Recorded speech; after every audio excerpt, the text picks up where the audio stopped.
Again, Ether World, which despite being a dating sim was really popular with male players, because it allowed them to roleplay as many characters, some difficult ones and some efficient ones. Though there was a character who was terrible for his difficulty and features, named Bayek Uziel. Though there was someone who still mained him, who is our MC. One of the evening, he sees some new posts on forum, wondering if there is an update. It's about a final boss but in a dating sim, which surprises Uziel. And he notices one of the posts is by a famous player who complains about the final boss being not beatable. Noting that it doesn't make sense for a magic nullifying boss to be in a magical world, and the player characters are also getting deleted. As the boss appears, who is a dark demon dragon. There is also an organization called Dark Demonic Humans, and their objective is to help an otherworld called Persona Gate to take over this world. And when they managed to do that, the Dark Demon Dragon appeared. As 90% of the continent is already taken over by them, our MC is only concerned with the PvP and not story, but since he cannot avoid it, he decides to try to fight it. And as such he gets in and decides to show off his skills that he honed for the past 10 years. As he stands in front of the dragon, who completely towers him. His character, Bayek Uziel, is a side character and cannot use magic, despite everyone else able to do so. As such, not even experienced player plays him, making him worse than an extra character.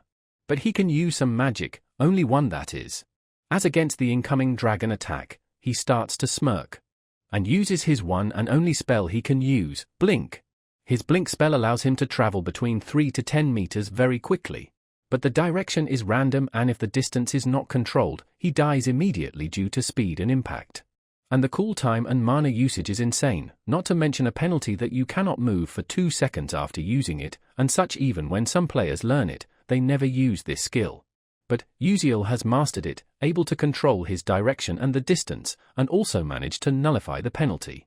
And it doesn't use mana, since he doesn't have a mana stat, and our boy became obsessed with this character due to it being so skill dependent.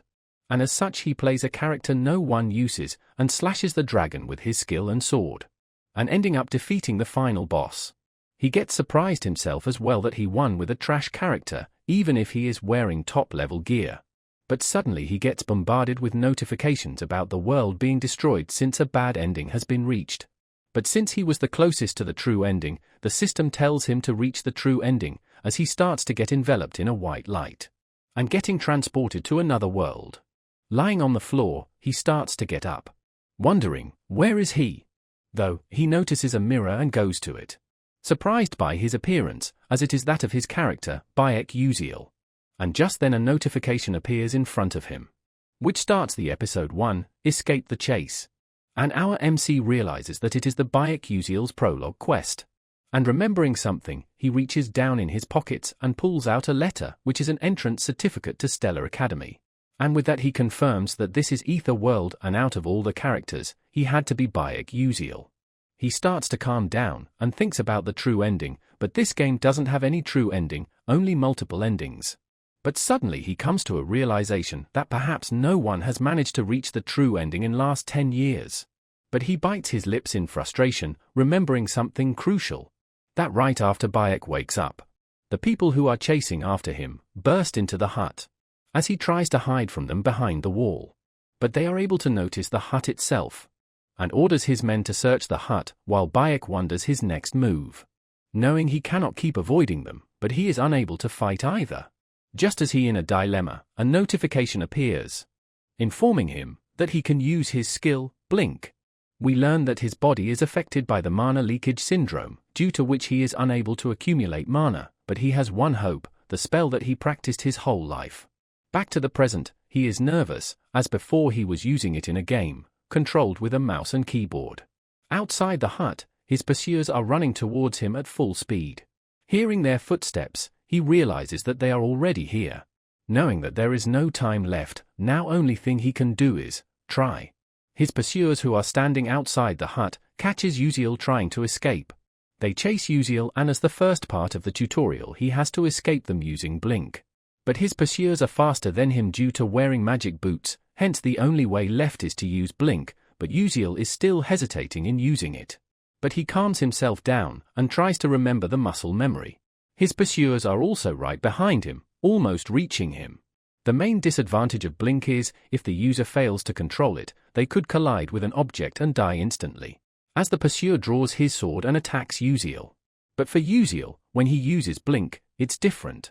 And with that he is instantly able to dodge his strike, and finally gets excited upon successfully executing it. His pursuers get shocked upon seeing him use blink, but their leader tells them to not falter, since he will be paralyzed after using it. But upon seeing him still running, he gets shocked. Uziel arrives at an uneven terrain and thinks to use it to his advantage. As if players doesn't learn how to use flash at this stage, they wouldn't be able to make to the next episode. But in reality, 99% of the players failed the tutorial for Beck Uziel, and even the 1% couldn't pass the blink distance controlling and continuous blinking. Once again, seeing him use blink in such manner shocks his pursuers as he orders the mage on his team to attack him from a distance. The mage come forward and the mana start swirling around them. Looking behind his back, Uziel realizes that they're going to use magic, because the second part of the tutorial is to dodge the magic arrows using blink. Though in-game it was easier since you could see it on the monitor.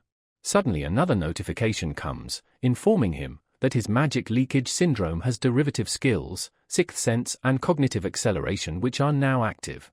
Uziel's eyes widen as he senses the surrounding around him, and is able to dodge the arrows quite easily. As the last arrow is right behind his back, he immediately uses blink and dodges. Noting it was quite close this time, and he begins to arrive at the last location, which is the part 3 of the tutorial, to cross a canyon using blink. And the only way to do so if he can perfectly control the distance of his blink. After which he can meet up with some passing mage and escape, ending the tutorial. But to even pass, he has to control his blink precisely and cancel it, which occurs in 0.1 seconds, and failing means death. Though noting that this thing is still doable, the real problem is something else, which are his pursuers. Realizing they are closer than expected, due to his blink being on a 3-second cooldown, and distance between them is 100 meters, he won't be able to make it. As such, he realizes the only way to survive would be to defeat all of them here. Fast forward, we see Uziel is hiding beside a rock. As once again, he starts to doubt if he can fight them, since he never been in a real fight before. He decides to break the system rules, since otherwise it's impossible to attack those who are chasing him, but it's possible right now since it's reality. And the thought of killing someone isn't bothering him at all, and it's not due to the fact those guys are his parents' enemies. It's simply due to our boy thinking that he can win against them. As his pursuers get near, he comes out of hiding, and their leader immediately orders them to attack him. As he is standing right in front of the charging soldier, the soldier smirks, thinking of him as some idiot for doing so. But just as the soldier gets under 10-meter distance, Uziel uses blink, immediately striking and ending the guy charging at him. As he slices his throat, he doesn't feel any guilt because according to him, he is only doing it to survive. As the soldier is falling down, Uziel pushes his body onto the other soldiers. As they get burdened by his body, Uziel immediately makes a run for it. They again start chasing him, and Uziel notes that next time it's not going to be easy, as he ponders his next move. Suddenly he notices there isn't any sound coming from behind him, as if they stopped chasing. But it's not that, instead they flank him. As they again begin to prepare to use magic, Uziel tries to dodge, but his feet slips due to the snow. As the mage fire magic starts heading towards Uziel, the spell covers a wide area, making it even harder to dodge for him. But he notices a branch up ahead, and uses blink to try and reach it. As the spell hits its mark, causing an explosion and producing a large amount of smoke, making his pursuers think that it did the job. But as the smoke clears, they realize that he is not here, wondering where he went, while Uziel attacks him from right above. As the guy looks above, but he is too late. As Uziel drops down while completely slashing his body with blink, since the spell maintains the same momentum both before and after using. As the other pursuers wonders what just even happened. But before they even grasp the situation, Uziel takes down another one of them. As their leader is completely shocked upon seeing all this, while Uziel notes that it's finally down to only 2 of them, and that he needs to end them before the 2 more behind them can catch up. His pursuer notes that he has an uncanny reaction speed for a mage. As they start to wonder, just what on earth is he? As Uziel's reaction speed is indeed faster than even most professional gamers, he realizes he won't be able to dodge the attacks forever. As such, he rushes towards them to end it as quickly as possible. Though his pursuer thinks he has figured him out, noting that he only uses blink and dagger. So he focuses on protecting his face and neck, as then he wouldn't be able to even scratch him. And uses Ice Wave, and with a large war cry, calling Uziel to come at him. Uziel once again uses blink. As with his Ice Wave attack, the guy starts to think that he finally caught Uziel. But he couldn't be more wrong, as Uziel instead goes for the other guy with him. As he notes in shock that he was fighting like a coward earlier, but now it's different. To which Uziel replies back that it's all thanks to him, which pisses the guy off. Now Uziel rushes towards him with a spear in one hand, which he throws right at him. The guy tries to wonder if he is luring him into defending his front and then attacking him from side, since using blink for head-on attacks is dangerous. As such, he breaks the spear and follows up with an attack right on the side. But suddenly he realizes, after hitting nothing, that Uziel was planning to attack him right on the front from the start. Fast forward, the episode 1 is finally over, for which he receives XP and additional rewards for developing the story in a unique way by the Constellation Project. We see him huffing and all tired after fighting so many of his pursuers. As he looks over to the body of his pursuers, he is again faced with the reality that it isn't a dream. With a grim expression on his face, he thinks back that this was his first battle, first blink, and the first time he ended a person. And now he gets up to leave the place again. Though looking at the body, he thinks of something. He goes on to loot it, thinking that he have to do this to survive even if it leaves a bad taste, and he finds 2 million credit, which according to him is better than nothing. Now he moves on to another problem, which is to cross the cliff. Suddenly he hears someone shouting, asking if there is anyone. Uziel realizes that it's the group who appears in the tutorial, and he shouts back. The group asks him if he can cross, to which Uziel replies, he is on his way. The group decides to wait for him, though one of them doubts if he could accomplish that, since you need to be at least a third-class knight to do that. But suddenly he notices him using blink spell. Uziel continues on with using blink to cross the cliff. And looking at him in confusion, they wonder if it's some jumping magic. Though a blue-haired girl behind them tells them that it's blink. They are surprised to know that, since you cannot control that spell, yet he is using it flawlessly. But suddenly they also notice something else. 2 people standing behind Uziel, wondering if they are with him. But they realize it's not the case, as they starts to charge up a spell. And suddenly fires it towards Uziel behind his back. Uziel notices and uses blink to dodge, getting high up and observing the 2 remaining pursuers. Wondering if they were mercenaries before, and noting dodging magic would be impossible with blink with its 3-second cooldown. As he starts to look around to find another foothold. But he once again notices one of them charging up another magic spell. As the spell is blasted towards him, he is barely able to dodge it this time. And with losing his foothold, he starts to fall. He quickly tries to find another floating stone to use as foothold, but they are all too far from him. But he still uses blink, hoping to land on just one somehow. And he successfully is able to grab the ledge of one of them. But his worries are far from over, as just when he's hanging, another fire spell comes towards him. This time thinking that he is really going to die. But suddenly another spell is blasted towards the incoming fire spell. The spell completely nullifies the pursuer's magic, leaving only some floating ice shards behind in his path. As Uziel notes in shock, that it was an ice spear covered in lightning, knowing someone capable of 2 elements in one magic in tutorial baffles him. And not only that, whoever used it was able to precisely calculate the trajectory without wasting any mana. As he starts to wonder just who could perform such feat. Even his pursuers are in shock and they run away all scared. As he climbs back up and crosses the canyon, finally meeting up with the group. Noting it was the girl who helped him, he goes on to thank her.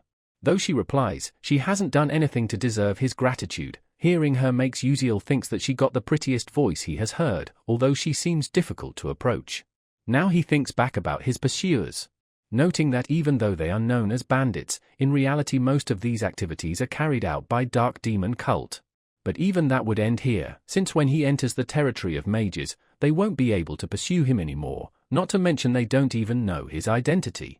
Suddenly another notification appears, informing him about start of Chapter 2, enrolling in the Stellar Academy, to which he thinks is not going to be too hard. Though noting the word academy, he gets annoyed, thinking how would he go through school at this age again. Fast forward at night, Uziel is traveling with the group in a caravan. He starts to dream of Uziel's memories about him wanting to become a mage. His parent did their best to get him a magic book, which he studied really hard to make them happy. But unfortunately, his dream came to an end when he was diagnosed with mana leakage syndrome. With frustration on his face, he starts to cry at the realization that he would not be able to become a mage. Suddenly Uziel wakes up, with a slight headache. As he looks outside, noting that it's morning already, the guy with him informs that they're going to be arriving in Lazoicha, the satellite city of Arcanium. The caravan stops, as everyone gets out to take a break. Though as Uziel is stretching, he notices the blue-haired girl staring at him. But when he looks back at her, she simply leaves. Uziel notes that things are fine the way they are right now, and it's good that the timeline is closer to modern times rather than Middle Ages. Even though magic exists in this world, there are also trains, flying ships and warp holes as well in certain cities. And they will be taking a flying ship to Lazoicha as well, which lies on the route to Arcanium, the city of magic, where the real episode begins. And the academy, with the most powerful mages as well as most excelling students, Stellar Academy. As such, that academy is full of geniuses and nobles from all over the world, as our boy wonders how did he even manage to get admission into such a place. He then begins to check out his skills, noting that if it weren't for these two skills, he would have been dead. We get to know that he has a cursed physique which stops mana from accumulating within the body, which is an inherent curse that our MC has. But it also allowed him to sense mana around him with sixth sense, and also allowing him to dodge incoming attacks without looking, and it enhances his reaction as well, to the point that he senses things as if time had been slowed down. It's something necessary for him, since he cannot use mana, though it does uses a lot of mind power. As for his stats, he notes they are not bad for just starting out. But he notes that Beck Uziel originally had low sensitivity, but it took part of the stats of the character he fostered Beck Uziel into. He further explains that there are level to stats as well, skills are in forms of level and the stats in stars. The maximum amount, 9 stars, is essentially impossible to reach. Even when he played for 10 years, he only reached 8 stars. But for now he upgrades his sixth sense and reaction speed, since other stats can be raised through other methods. Now only problem left is his disease. He notes that he needs to upgrade it to Secrets of Nature Physique as soon as possible. And the way to reinforce it is within Stellar Academy, due to which he has no choice but to go, if he wants to stop the end of the world and treat his syndrome. Suddenly he sees some missed notifications. Though just as he is about to check, he gets called out, deciding to check it later as the blue-haired girl stares at him. Fast forward, we see a huge flying ship, and a lot of students inside, and an announcement that they will be leaving for Arcanium. One of them notices Uziel, mocking him for his clothes and looks, calling him a country bumpkin and wondering why does Stella let peasants in as well, and berating him that he is sullying the academy with his lowly origin. Though Uziel just ignores him, which pisses him off. As Uziel leaves, thinking, kids will be sane wherever you are. As he tries to shout at him to stop, everyone behind him is in shock due to something else. He looks back as well, wondering what happened, and gets shocked as well. And we see, it's the entrance of Princess Bion, who is the princess of the Adolabit Kingdom, Hong Bion Adolabit. As she walks by, the purple-haired guy tries to greet her, but he only gets a cold stare from her. As she leaves, completely ignoring him. While she walks by, Uziel he start to stare at her, noting that she is this world's villainess. She is one of the main characters in this game. She and the female protagonist are always in argument, and she dies in the end. And no matter what ending you pick, she gets brutally murdered in some, while she gets bullied by the entire academy before getting expelled in others. And in one, she goes through something so shameful that she never appears in front of the public again, as if the developers had some personal resentment towards her and wanted her to suffer no matter what. Though she is really popular among the male players, as Uziel also acknowledges that she is indeed very pretty, as suddenly his stomach starts to growl as he goes on to find something to eat. As he checks out the food, he is hit with their prices, which surprises him. He goes back, thinking that he will just eat when they arrive at Arcanium. Though suddenly an announcement is being made, that they will be arriving in Arcanium in 10 minutes. And to make sure to make their way to first floor. As Uziel smiles, noting that it's finally starting, as he gets all ready to start with his new reality. Now fast forward, we see Uziel is doubting himself if he could really survive in this world.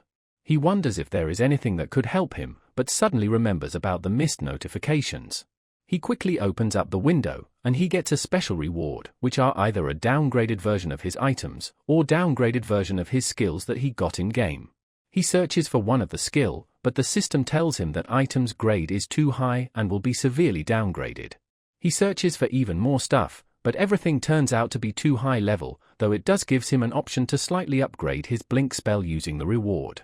And due to lack of his narrative power, the system also cannot be materialized fully, as Uziel wonders what is that, and it turns out to be the force which drives the progress of the story, and if he explore unknown branches like he did before, it will accumulate. Uziel mocks the system for unable to provide him with anything, and he does his last search about the bulbul glasses. The system finally agrees and provides him with that. The bulbul glasses is an item that contains all the information he collected when he played the game. Since in that game it was impossible to read and recall information, so players developed other ways to store information. As he wears the glasses, their information windows show up. He opens the bulbul folder and finds the information he collected is still there. And since he is now in real life, grinding like in-game couldn't be possible, but with the glasses, he claims to have already regained half of his ability he used to have. Suddenly he hears people around him notice a student, Azel, whom they call the traitor Dutch Molf's eldest daughter. They comment and mocks her for showing up in the academy after her father's betrayal. And Uziel remembers that his glasses also allows him to register or check the character information within the story. And it shows as fake heroine. To begin explaining about her, we get to know one thing. The game Ether World is actually based on a romance fantasy novel, Don't Love the Princess, of which the heroine is supposed to be Azel, who have lost her entire family. She grows by confronting the schemes of villainous Hong Byeon, and ends up with the male protagonist. Though in the end, her revenge disappears and the MC protects her, it had a sad ending after receiving harsh feedback. Although the game is based on the novel, the story is different, as they added an original character named Flame, who took over the role of heroine, not to mention she had a backstory as well. She was someone who lived in the modern world and used to enjoy reading Don't Love the Princess, and was transported to this world. So unlike Azel, Flame became the real heroine, and despite players' best effort, Azel doesn't survive in any endings, pushing her out from the real heroine position. Though our boy declares he doesn't have anything to do with it. But as he looks at her, he wonders if he has seen her before, but dismisses the thought as his imagination. Now fast forward and we arrive at the Stellar Academy. And with the one of the professor starts giving out speech, with students mocking, commenting that it's quite boring and tedious. Now the teacher calls out the students who were admitted with the highest scores and as well as the freshman representatives. And with that we get a glimpse upon some of the important characters in the story. As Uziel watches them, noting their faces are shining like the main characters they are. But even amongst them, one stands out, the freshman representative, Ma Yuzeong, who entered with the highest score. Uziel explains that he is a character who best fits the phrase, throughout the heaven and earth, I alone am the honored one. His mana status is 9 stars, potential close to the realm of deities, a natural genius among geniuses who can control all the elements in this world. Noting that even if he cannot reach true ending, he has to bring Ma Yuzeong to the good side to avoid any bad ones. But realizes that it would be up to Flame to do that. Though it would depend on how she acts, Uziel thinks to befriend her, since she is also from the same reality as him. But he notes it can get complicated if she thinks of him as an enemy, though he would still have the upper hand due to having more information. But apparently, Uziel's importance in the story cannot even be compared to that of a shop NPC in a village. And Flame also possess a special ability to cleanse the dark demonic humans, and even one ability to impoverish those around her. Noting that being around her is going to affect him, he decides to support them from afar. And as the entrance ceremony in episode 2 ends, Uziel states that he will try his best to not get involved with them as much as possible. Fast forward we see him sitting in a classroom. And he starts to feel weird, since he has already graduated once. But he takes a look at a pocket watch, and states that having this feels good. It's actually known as Stellar Pocket Watch, having which proves you're a student at the most prestigious magic academy, and with this you can receive much better treatment and service even against most magic warrior with licenses. About which Uziel gets excited to use. Now the professor comes in, telling everyone to get seated, announcing the beginning of her exam, and for those who use glasses, have to get it examined first. And with this academy's curriculum being more difficult than most Korean universities, you have to take exam even on first day. And this exam is used as class placement exam, as the professor shouts to begin. Looking at the questions, Uziel is stuck, since he doesn't know anything. This exam is unrelated to the entrance exam, which is known for being extremely difficult, students are assigned to the class F to A and S class based on this exam results. Though most playable characters ends up in S class. And Baek Uziel entered the academy with last place among 1141 students, and can be automatically considered as an F class, as he wonders if he would get expelled for turning in a blank sheet. Suddenly he notices Ma Yuzeong, who is sitting all casually, and looking at his exam paper which he has already finished. Noting, for someone like him living itself is boring. As the nature of his character is boredom, as he was born in the strongest family in the world, and has the most genius brain and talent, everything ends up being too easy for him. Hence, depending on how female lead acts, he could turn out either good or evil. And the dark demonic humans would obviously be very interested in him. Though for him, his biggest issue is his family, as suddenly he gets a thought of using bulbul glasses on the exam. Though he is still in doubt if it would work, but he decides to try it anyways, and starts to pull it out. But just then the professor notes, asking him about the glasses, telling him that he just told them to get them examined first, which apparently Uziel forgot, but he takes them anyways to examine them. He examines them thoroughly, while Uziel is scared of getting expelled if he gets caught. Suddenly his system acts up, asking him if he wants to call a missing part of bulbul glasses which have been found, freaking Uziel out, as he tells the system to stay quiet. The professor is unable to find anything and tells Uziel to ask first from next time, while our boy notes that he would have been in trouble if the glasses still had its original functions. After wearing the glasses, he is able to see all the answers. He quickly starts to write his paper in excitement of getting first place. But his dream is shattered as the professor ends the exam, telling them to hand over the papers. As all the papers automatically flies out to him, though our boy has only completed 3 questions. Seeing the paper, the professor gets shocked, while Uziel is disappointed on being unable to escape the F class. Suddenly the professor shouts at him, telling him to hand over the glasses to him right now. He once again doesn't find anything, and calls out Dr. Gryan. As Uziel wonders if he got caught, even though he did write his answering process clearly as to not be mistaken as cheating. Now the magic engineering professor starts to examine the glasses as well.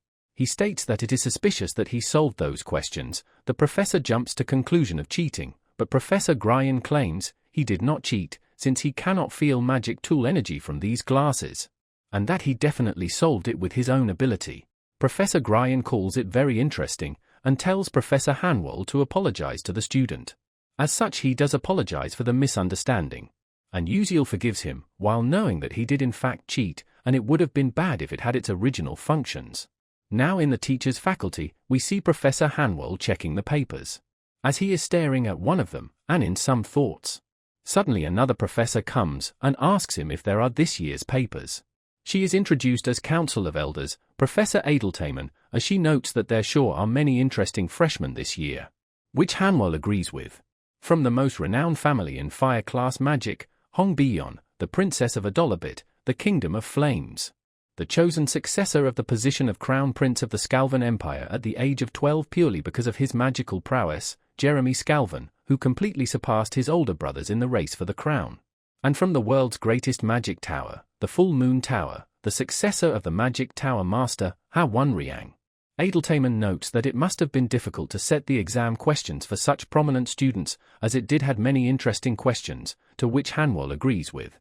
Hanwol notes that this year there was a new type of question. The first 3 were questions that would be hard to answer for students who studies normally. There were some intent behind them, a flexibility test. If it's something you cannot solve, can you skip it and move on? How would you solve something that didn't appear in any textbook you read?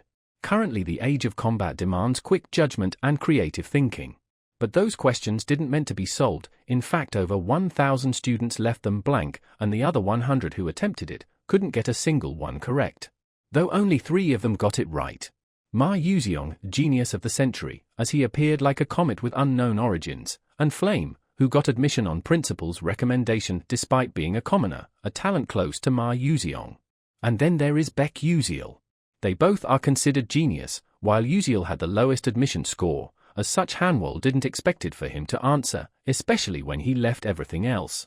Both the professor are in quite the surprise that Uziel was able to solve the problem, as it doesn't make sense, since even countless formulas and equations couldn't solve them.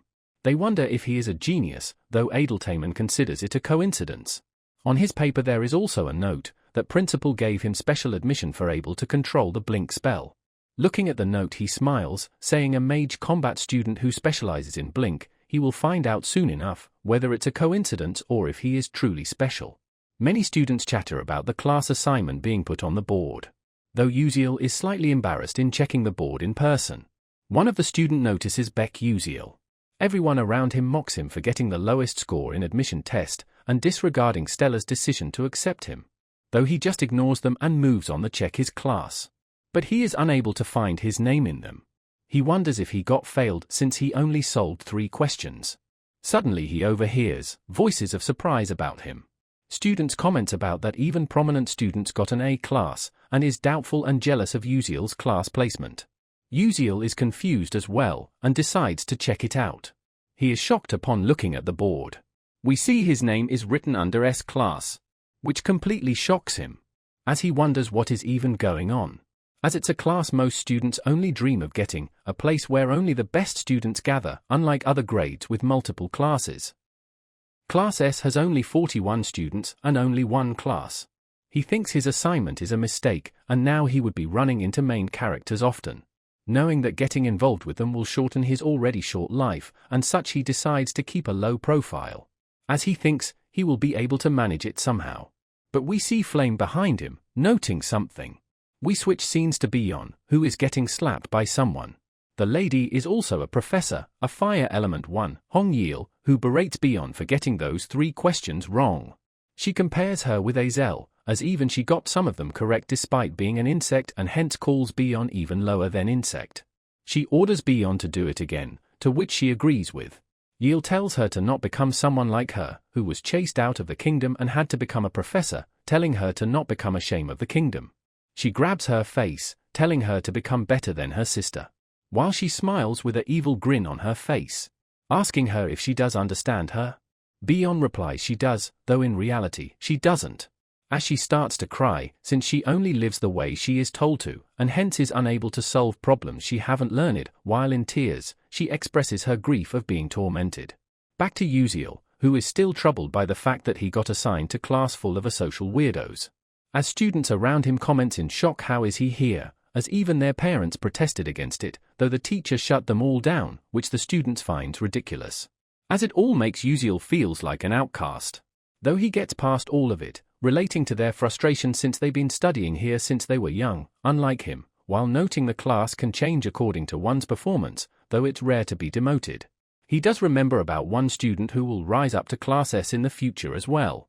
And looking around in class, he finds it quite amazing, since all of them were characters in the game he used to play, while knowing that most of them will become world known, and some will even betray the magic world, and Ma Yuxiong being one of them, while noting it would be good if Flame could stop him. Now Professor Hanwol enters, telling everyone to get seated, as he introduces himself to everyone formally, as he is going to be the professor of S class, Li Hanwol. As the students comment about his popularity, and the ridiculous amount of demonic humans that he hunted, as he is also known as the 7th class magic warrior. Professor Hanwol starts to notice Uziel as he comments on how there are a lot of talented students and a unique one among them as well. He lectures about the academy being a place to foster magic warriors, and even though not everyone will be able to keep with its rigorous education over 3 years, he does hope that they will show him their best efforts. He asks the class if there are any questions, which there are none. Hence he starts the class, though we see Beyond in the background. We see her just standing on the gate all silently and arriving late. Uziel is surprised to see her being late out of all the student, as he wonders if something happened with her.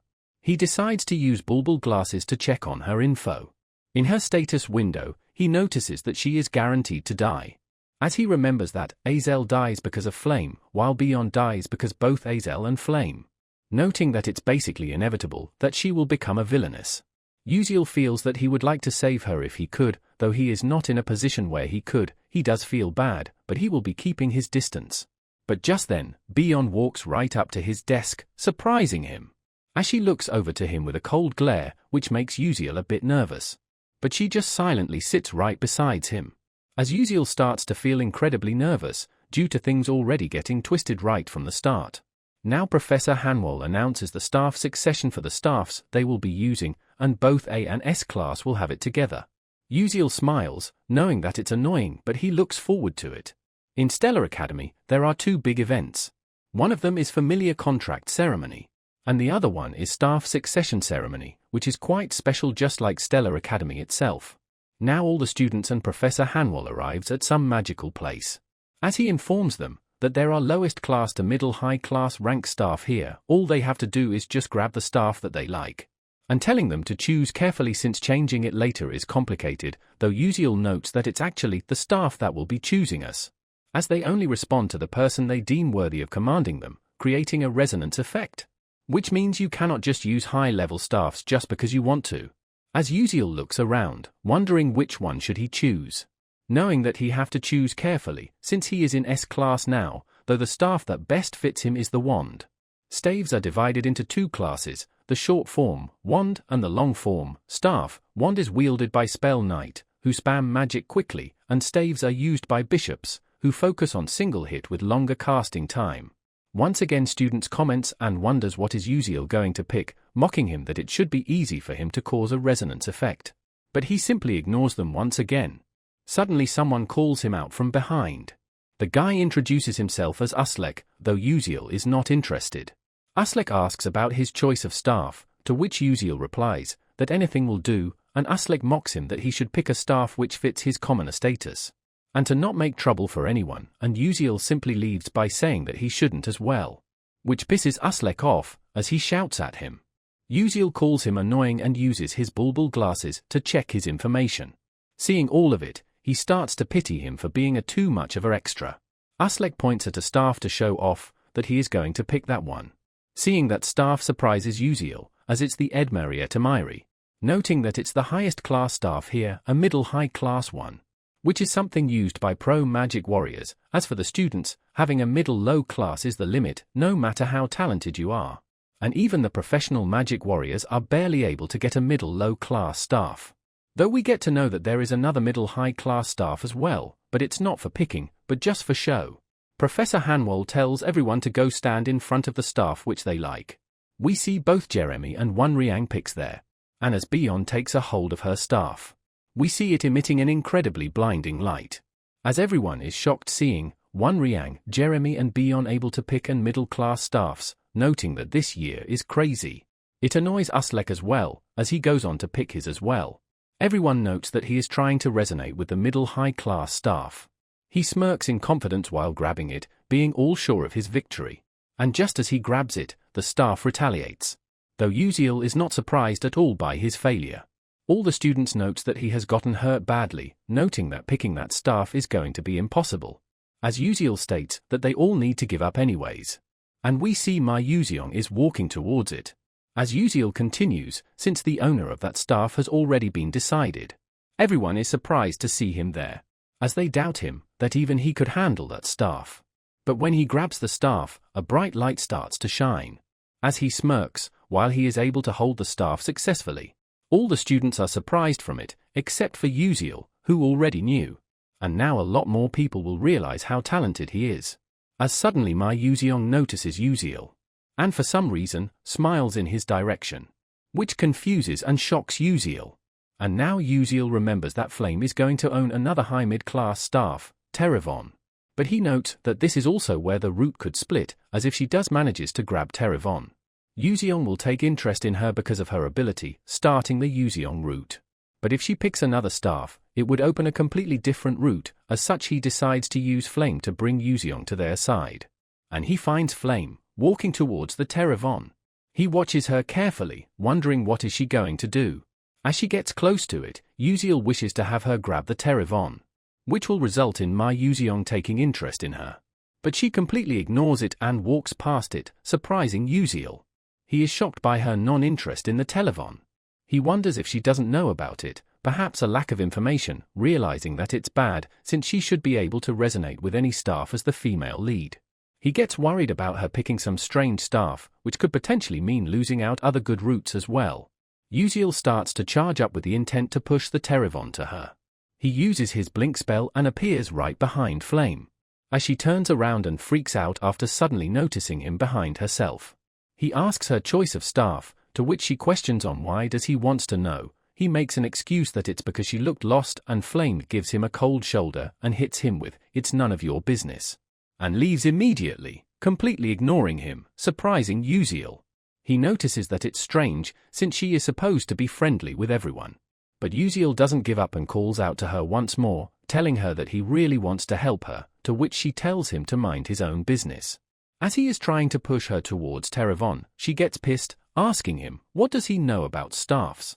Uziel wonders if he did something wrong, as he tries to incite her by saying that he heard a lot about her, so she should be capable of grabbing that one while pointing towards Terravon. She notices that staff as well, asking if he is asking about Terravon, to which he replies, yes he is. Suddenly he notices something and hears a noise, as if something is getting closer to him, and a bright light is shone, after which he opens his eyes to see what it was. Suddenly he is left speechless after seeing himself holding the Terravon. He freaks out, wondering why does he have it instead of Flame. He realizes that he messed up, while slowly turning his head towards Flame. And she is pissed, to the shock of Uziel, who wonders why is this happening.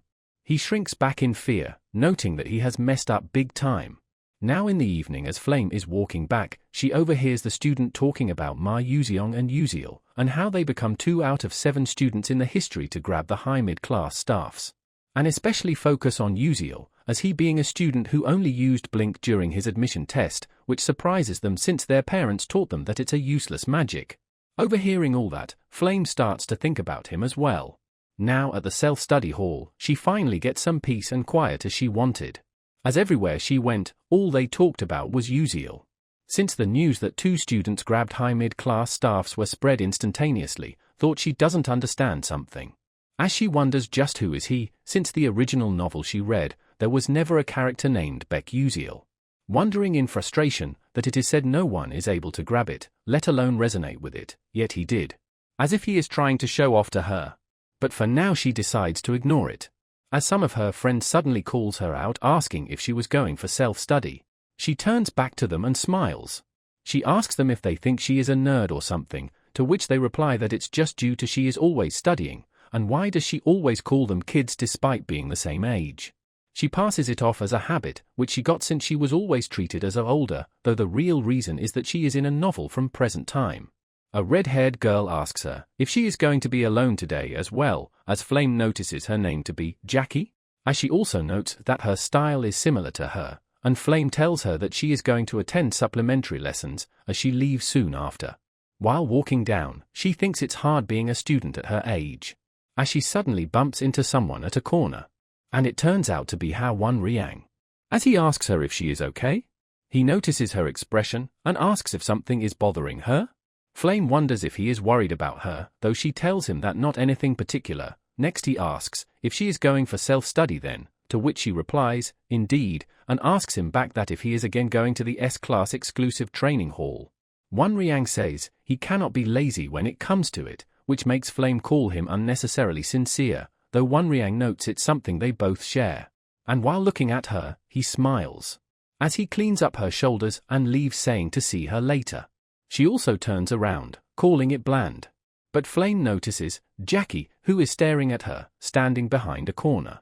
Wondering why is she here, she tries to call her out, but she leaves before that. Now she arrives and stands right outside the self-study hall. Noting that according to the original novel, both Bion and Azel will be attending this meeting, and it's important to watch them both face off in a romance fantasy novel. As she enters the hall, noticing Azel, Uziel and Ma Yuziong, and knowing that all the important characters are here, she observes around and sees the host who is of a class, Kyle, and he is quite intimidated due to all the S-class students. As she sits down, she notices in surprise that even Ma Yuziong is here. And he is the male lead of this world and he is interested in Beck Uziel, which cannot be a coincidence. And she also knows that Uziel didn't solve any other questions than the 3 questions from hell, which leads her to assume that he already knew that solving those 3 questions would get him into the S-Class. Flame starts to think that if he did knew beforehand then he is a dangerous person, while Uziel is stuck with Ma Yuziong, and is wanting someone take him off him. As Yuziong asks him about his reason for coming here, and telling him to not listen to people around him, asking if he had a special reason for coming here, to which he replies, he doesn't, though the real reason was that he was told to do so. While Yuziel wonders what got Yuziong to become so interested in him, Kyle tells them to stop the chat, as they're going to look over the exam problems now. And he starts to talk about the 3 questions from hell that appeared in the placement exam. While trying to flex that he solved one of those, though he is quite nervous due to students from S grade are here, since he was actually going to use this to expand his influence. But he notices Yuziel, thinking he might have a chance if it's him since Yuziel got the lowest score in placement exam. He smirks, trying to show off that he is better than him. He starts to write his method of solving the questions. And Ma Yuziong is completely ignoring him, while focusing on Yuziel, and asks Yuziel if he thinks Kyle is right. Though Yuziel is speechless since he doesn't even get what Kyle is trying to do, nor does he knows what the 3 questions from hell are. But he decides to be honest and simply says that he doesn't know, which is heard by Kyle. All the students are in surprise as they misunderstand as him saying that Kyle is wrong. Yuziel looks around wondering why is everyone looking at him like that. While Kyle is pissed, asking he really thinks that he is doing it wrong.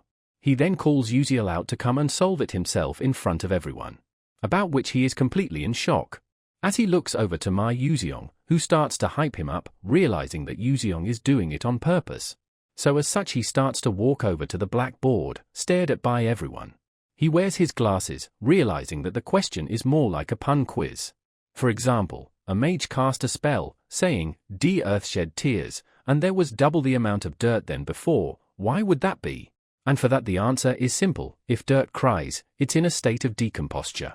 As ridiculous as it sounds, it's really this kind of problem, though Kyle over there solved it like a math problem. Even though his method was wrong, he did got the right answer by luck, as if there was a similar problem, he would get it wrong, as he tells Kyle he cannot show him the way it's supposed to be solved, but he can tell where he was wrong. He asks Kyle, what if instead of earth, it was water or wind, do you think your method will work then? And Kyle replies that he would just use a different one then. Though Yuziel tells him then everything has to be done differently. And it was only luck that he got the answer right, not because it was what the test maker intended you to do. And hearing all that, Kyle is left speechless. But he does agrees with Yuziel. Yuziel on the other hand wonders if he killed his confidence too much, as he shows him the right way to solve. And all the students starts to learn it as well.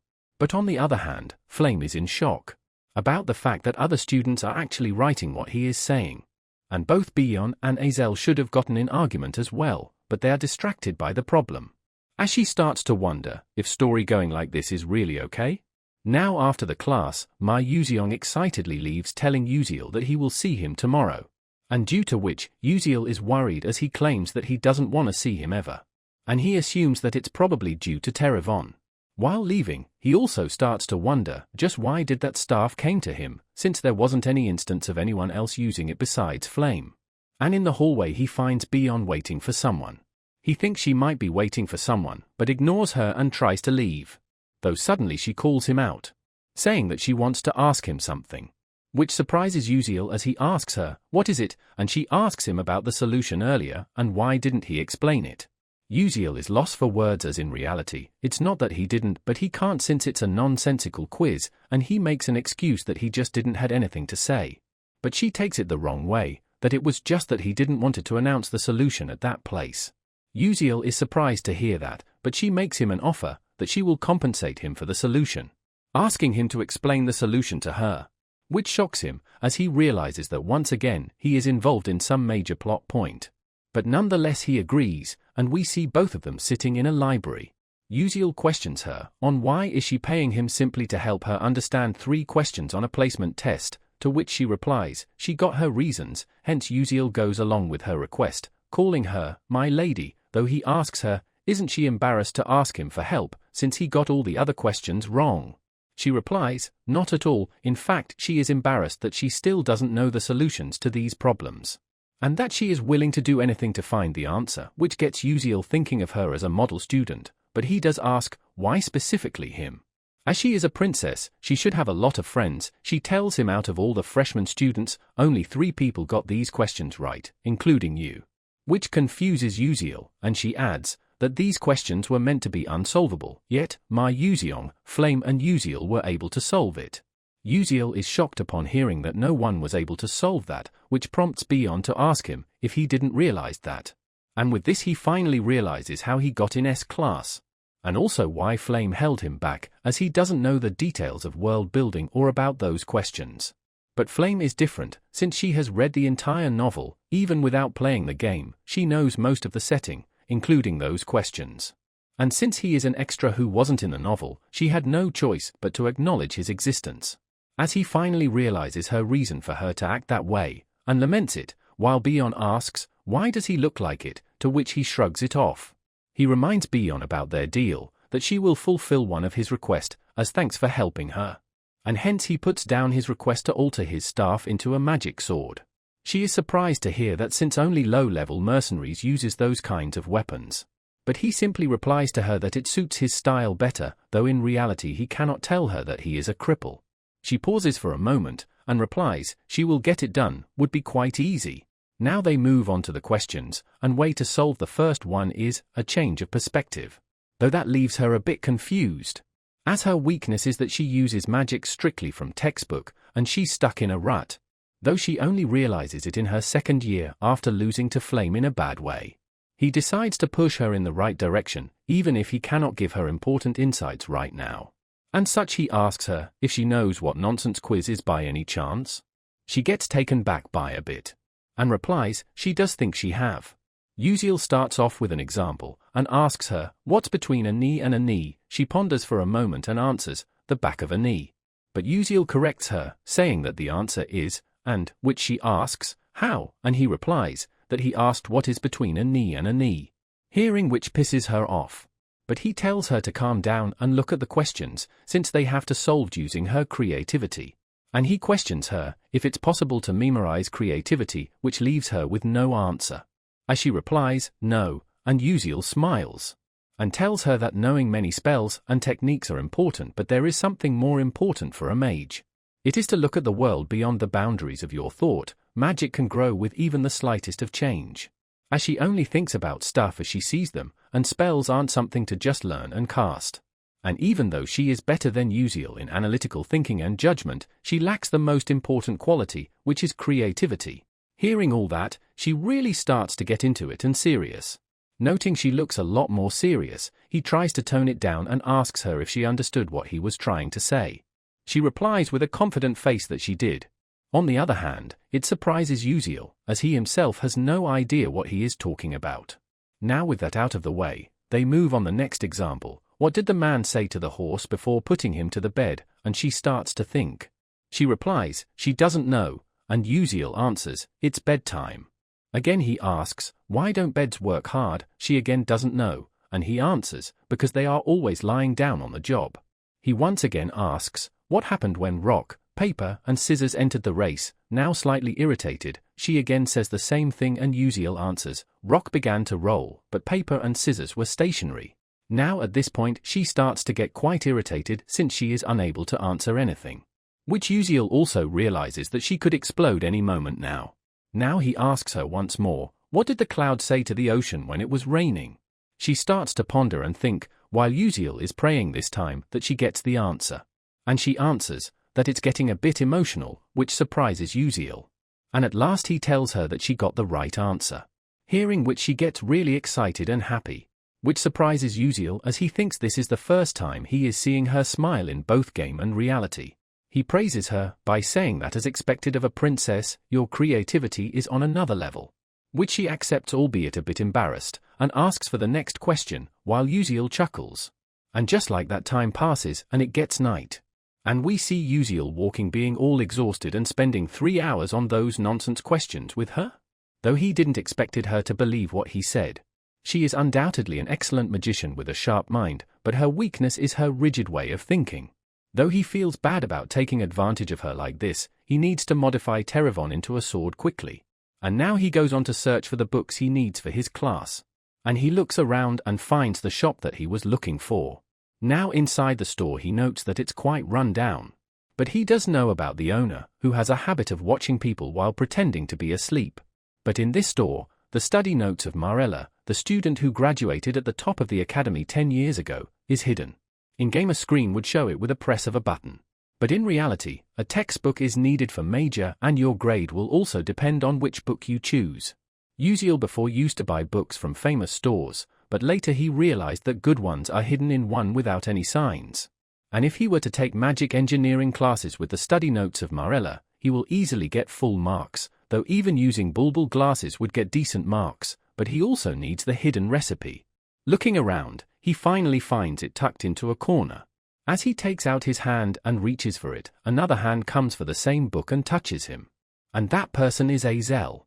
She asks if he knows her, to which he replies, she is famous, and she then also remembers Uziel from the study group, Beck Uziel. Though Uziel wonders if she doesn't remember him from before entering the academy. She tells him that she enjoyed the debate, but it was unfortunate that he couldn't finish the explanation, and Uziel remembers that she also couldn't figure out those questions fully. And she simply leaves, saying, "It was nice meeting you." As Uziel is thankful that the book didn't got taken. But he does wonder why would she be here? Seeing a book she pulls out, while sighing in relief. Uziel notices, and wonders if it's due to that? As this bookstore deals with used books, only poor students like him come here. And as someone from a fallen family, she also probably didn't had any choice but to come here. Her father was probably killed by dark demonic humans. It's quite sad for a princess like her to buy books from here and worrying about the price since she doesn't have money. On top of that, she faced an unfortunate ending in the original novel and died before even Flame, who became the main character. She is probably the most unfortunate character in this world. He comes besides and puts down a whole bunch of books, buying them. As he smiles towards her, while she looks a bit irritated.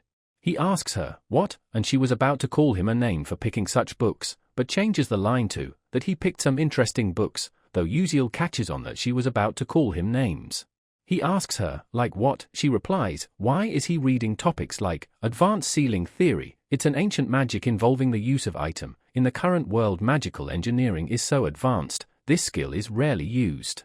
He replies, he knows that it doesn't have much use, but that is the reason he is taking it. She is surprised to hear that, and he tells her that everyone is thinking same as her, which makes it easier for him to get better grades in this class. She is quite confused by his statement, as Uziel leaves. But what Azel said is true, but this is the reason he can spend little time on it and still get good grades compared to other classes. And with this he would not have any issues this semester. Now on to the second day, Azel is going to attend class for nihility. Since it's easy to get good grades in, it shouldn't be too bad. But as she enters, she notices there already are a lot of students.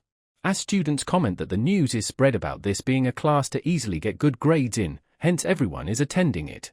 As Azel also thinks the same, but she just decides to do better in other classes.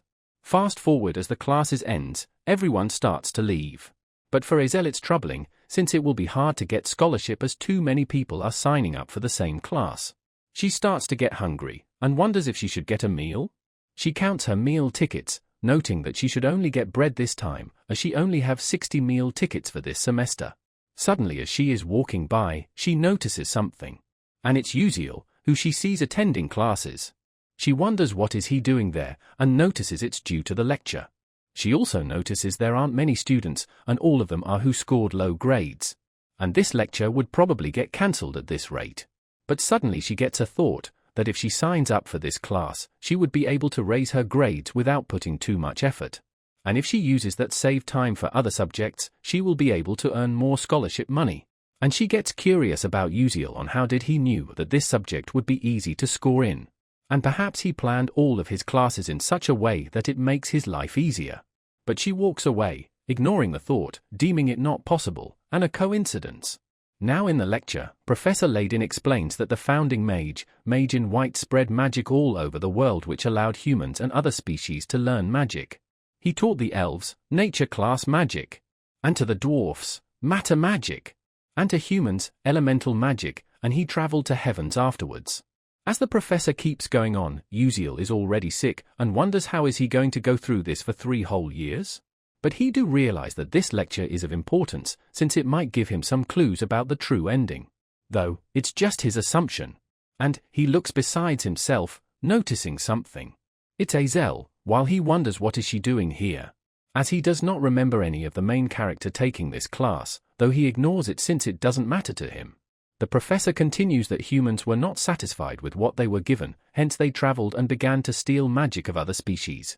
Even that wasn't enough, but they couldn't learn any more than that. The founding mage left behind the 12 divine moons and disappeared. And he asks the class question if they know anything about them, and Azel answers that they are known as guardians who protect the balance of power, and it is said that they scattered throughout the continent, carrying out their duties until 1,000 years ago. Professor agrees with her and explains that each of them had special power given to them as well. For example, the divine moon that symbolized summer. The 6th moon of the red summer wielded a red flame, and it is said that those flames never dies out. And if they want to see it, they can go to deep sea of Alamanca. They are still there, which Uziel thinks if he's serious about letting them go there. Since if a living being entered the domain of the King of the Seas, they would die right away. The professor explains about the Levian's coast. A great whirlpool that appeared in the middle of the ocean has been frozen solid by the 12th moon of the blue winter. And each of the moon has individual power, and it is said that a miracle would occur if they all gathered together. One of the students asks about the miracle, to which professor replies that no one knows, as they have fallen asleep 1,000 years ago. Uziel agrees, but remembers that he did met some of them by playing the game, but it was only 5 and that too through limited time events. And it was only possible because he gathered information from the community, and there weren't other players who managed to meet more than he did. And if he assumes correct, they probably have something to do with the true ending. Since if no one has managed to reach true ending, then the answers must lie in contents that no one ever reached, but he was only able to meet 5, that too after risking his life multiple times. But he has no choice but to do that again. Now we switch scenes to an open training field with Professor teaching. It's Hong-il who instructs the students. Their attacks doesn't matter if it cannot hit the enemy. As she is walking by and seeing the students, an attack comes from over her head, creating a huge explosion which she takes notices of. But we see target is still completely unscathed, while she observes and calls it quite terrible. And we see it's Bion who launched the attack, as she gets frustrated upon her mother's words and her own failure. Now after the training session, we see her sitting on the side, with a gloomy face, for showing a bad side of her in front of her mother, thinking that she must be disappointed in her. But suddenly a girl calls her out, asking her if she is okay. She sits beside her, and compliments Bion for how amazing she is, which confuses Bion. And she replies, it's due to the fact even when she used same magic as her, it was several times stronger. Thought Bion replies, that it doesn't matter, she couldn't even aim right. The girl tries to cheer her up, with compliments about how cool and incredible her magic is.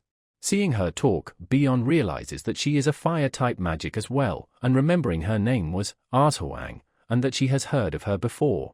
She is someone who is called as the next generation genius of fire attribute. Though Bion thought she must be nothing compared to her, she tells Arshuang that it must be nice for her to have such high accuracy. Though Arshuang tells her, if she practices more, then it would be nothing for her, which Bion calls rubbish and gets up. But Bion does tell her that talking to her did made her feel better, as she leaves saying her goodbye. And right after she leaves, Arshuang's expression changes to something more serious. Now as Bion arrives in her room, someone calls her.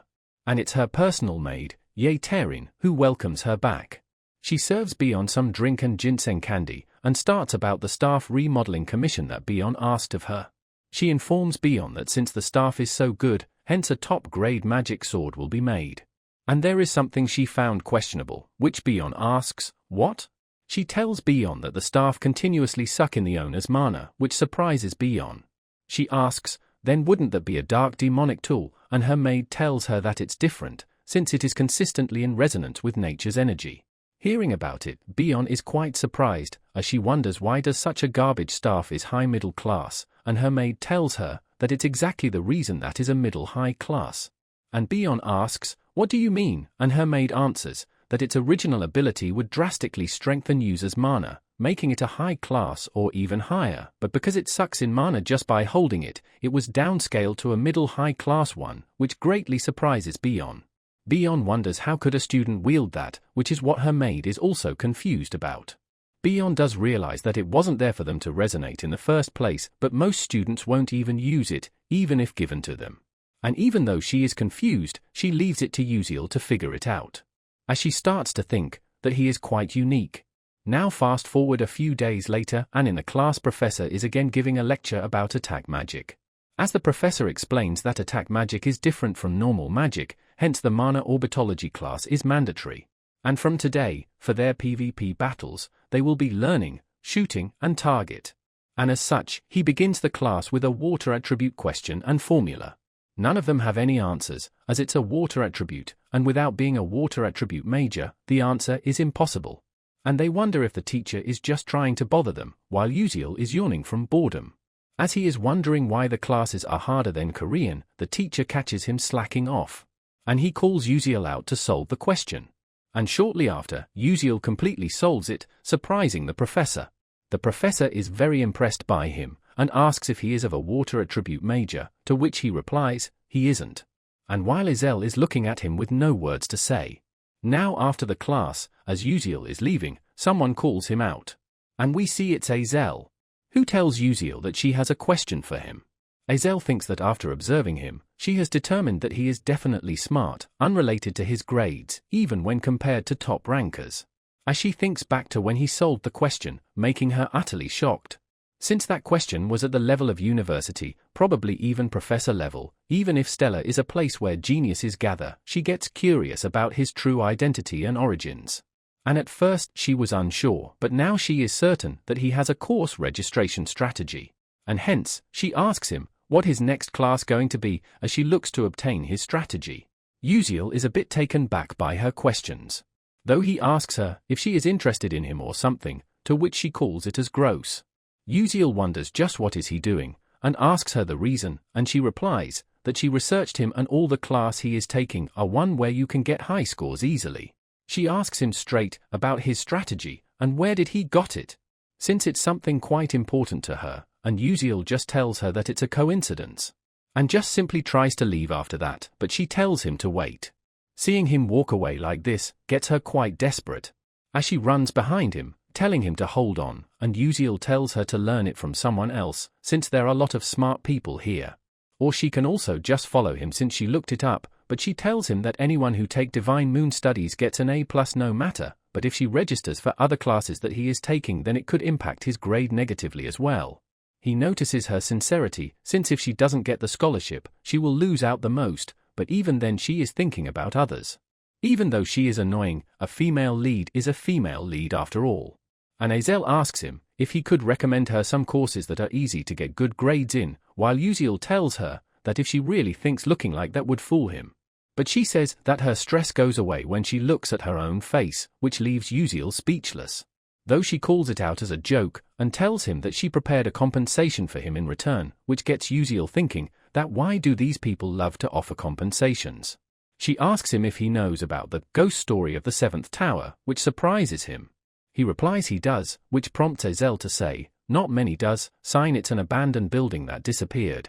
And that there are a bunch of barriers where the tower used to be to prevent people from close, but before she completes, Uziel stops her. And she asks if everything is alright, as thinking about it, Uziel says he is going to go insane since it's a really big information. Since with this, Flame can greatly increase her affection with the male protagonist. And since Flame knows this information, meaning Uziel knows it as well in the original novel, and she must only give this information to the male protagonist, not to an extra like Uziel. And hence, Uziel leaves, telling her that he doesn't want to listen since it sounds boring. She asks if he is afraid of ghosts, but Uziel replies he will just tell her for free, which prompts Uziel to poke him that he was acting like he wasn't going to. Did he change his mind? To which he hits back that it's his mind after all. Though Uziel is actually taken by her sincerity that she wants to actually give him something. He tells her it's not related to grades, but it will be super useful to her. He tells her to take the meditation journey into the abyss as her liberal arts class. She asks if he is into cultivation, since taking meditation class and Divine Moon Studies together, and he replies, not at all. Uziel explains that his master was in a position like her, and with this class she was able to increase her magic power greatly. She asks, just through meditation, and he replies, indeed. Though it's not known yet, but for bishops who uses large-scale destruction magic, meditation is extremely important. Since precise casting comes from formulas and equations, but ultimately comes from mind, which moves mana. He tells her to keep it a secret as he only told her because she is cute, to which she hits back since he called her ugly earlier. But ultimately, she is happy and smiles after receiving the information. She leaves thanking him that she will join it even if it doesn't help her grades. Though Uziel does get worried on how it will affect the future since he told her this. But if he just leaves her be, she will die a tragic death in this life as well. And it would be nice if meditation could be helpful to her. Though suddenly he realizes that he is a mage too, and he should train as well. Since Baek Uziel in-game trains his body strictly, and awakens his magic revelation delay physique and grows immensely. In-game, you could just gain XP with just pushing a button, but here it could be done directly, since it's been quite lately as well he wasn't able to gain any experience. As he smiles deciding to train, and thanks Azel for making him remember to train as well. Fast forward and he arrives at his dorm, which is quite large, and every student in this academy reside in dorms. The dorm system was just a little extra system in the game, but for Baek Uziel it was his only home since his village had burnt down. And they are also divided according to your class. The size stays the same, but the number of people in room differs depending on the class. And of course S-class get the highest floors to themselves.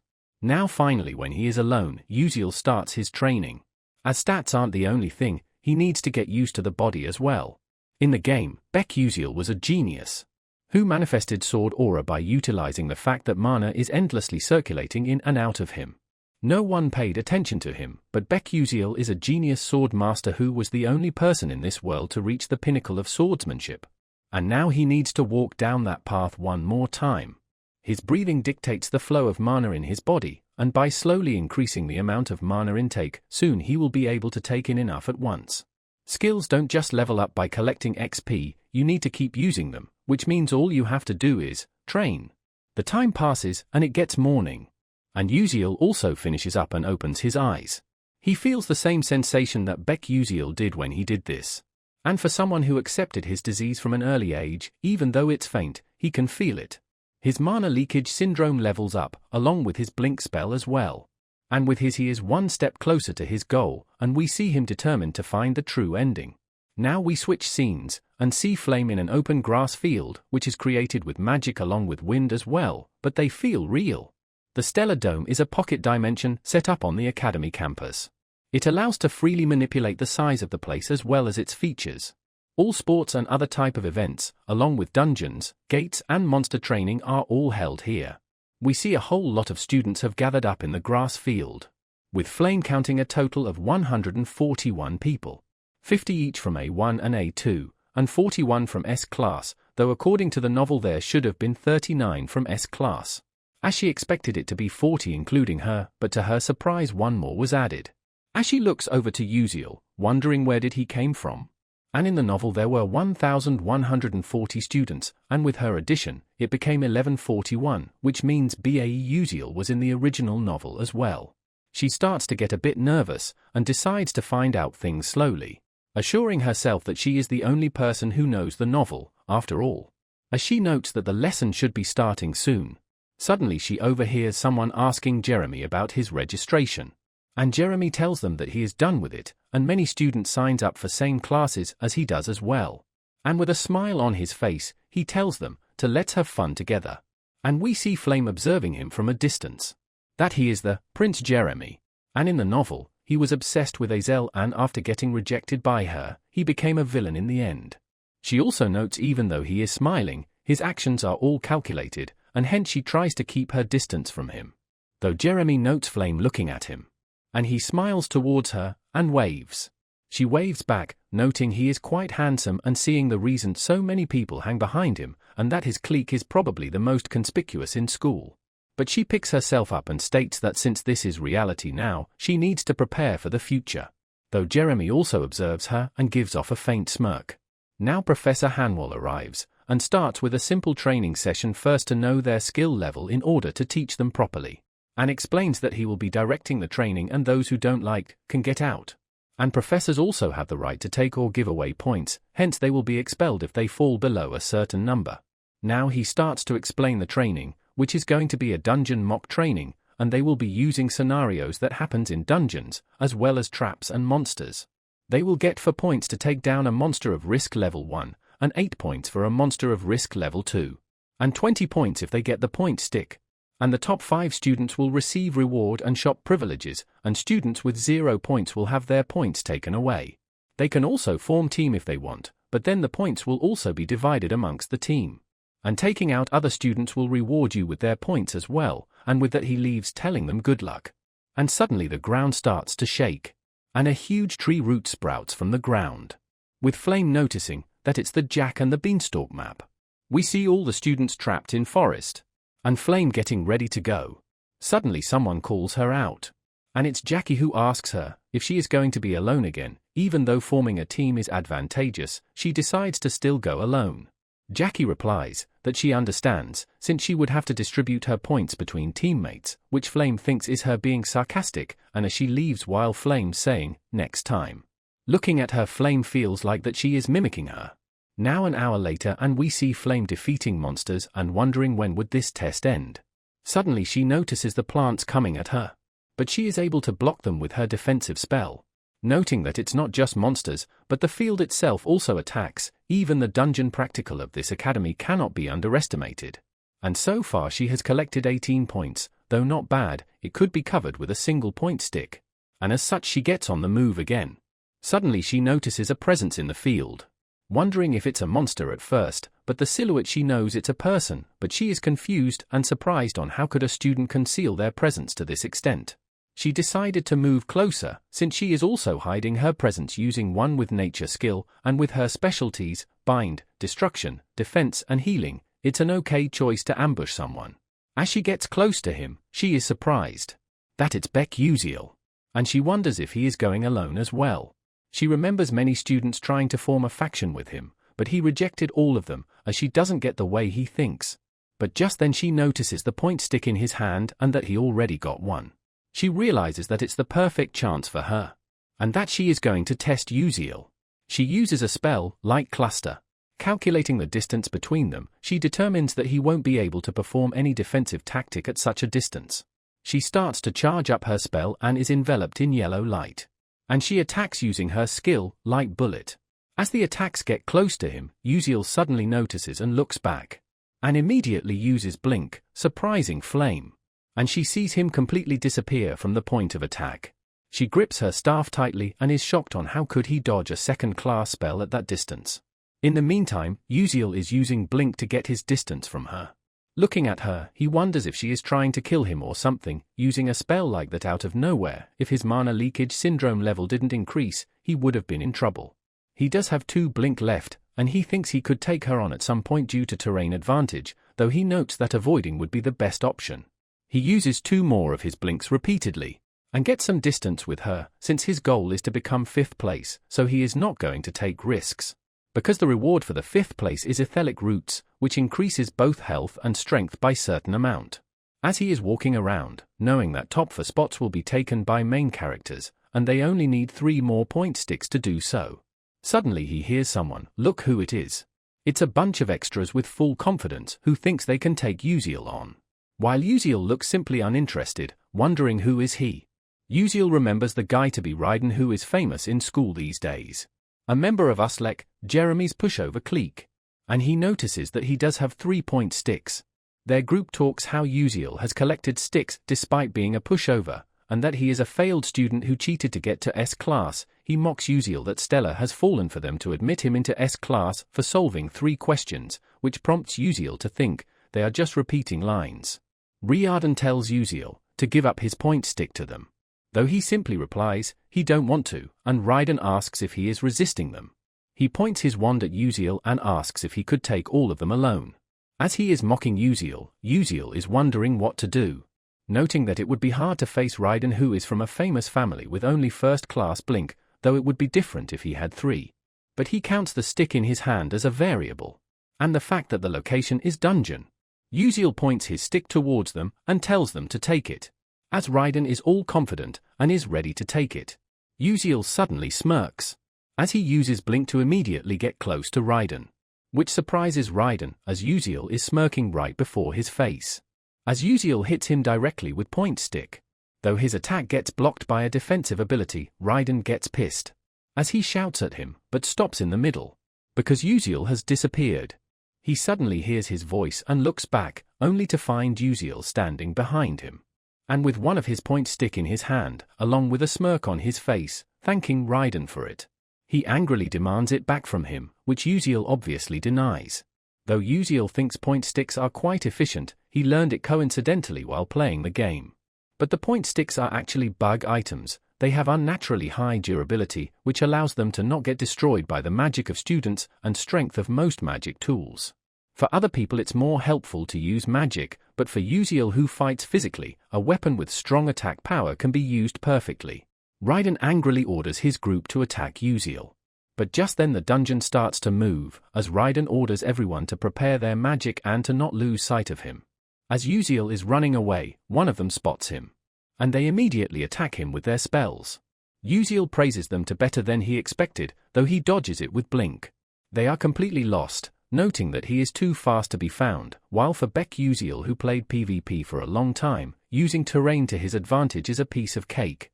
As Raiden notes that he just needs one hit, his group informs him about the dungeon, though he orders them to stay calm, since he is nearby and wait for the dungeon to stop. And if their magic fails, there will be a rebound, so they have to be careful. But before he could complete his sentence, Uziel appears right in front of him. And once again hits him. Though they are able to block the attack, but their wand starts to act up. And causes a huge magic rebound. With them on the ground, Uziel notes that it's already over. As he is pissed at him, Uziel shows him another one of his stick, that he will be taking.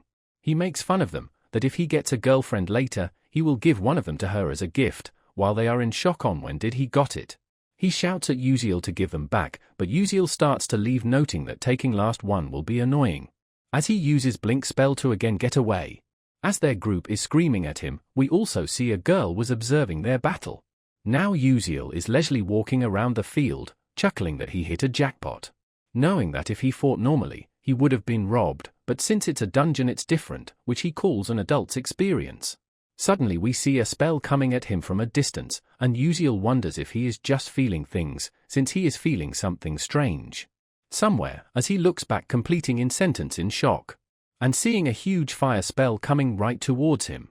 As the spell reaches him, he screams at top of his lungs, "What the hell?" But he is able to dodge it, albeit barely. Looking at the impact he calls it was almost troubling. And notices about the spell. As Bion arrives, asking him on why didn't he took the other stick from those people. On the other hand, Uziel is surprised to see her. Wondering, what is she doing here? He tells her, it wasn't that he didn't, but he couldn't, and it shouldn't matter to her whether he is taking their sticks or not. Which kind of leaves her speechless, as she doesn't say anything. And suddenly it hits Uziel as well, and he gets pissed at her for waiting for him to attack them and then take all the sticks from him at once, even though he taught her before.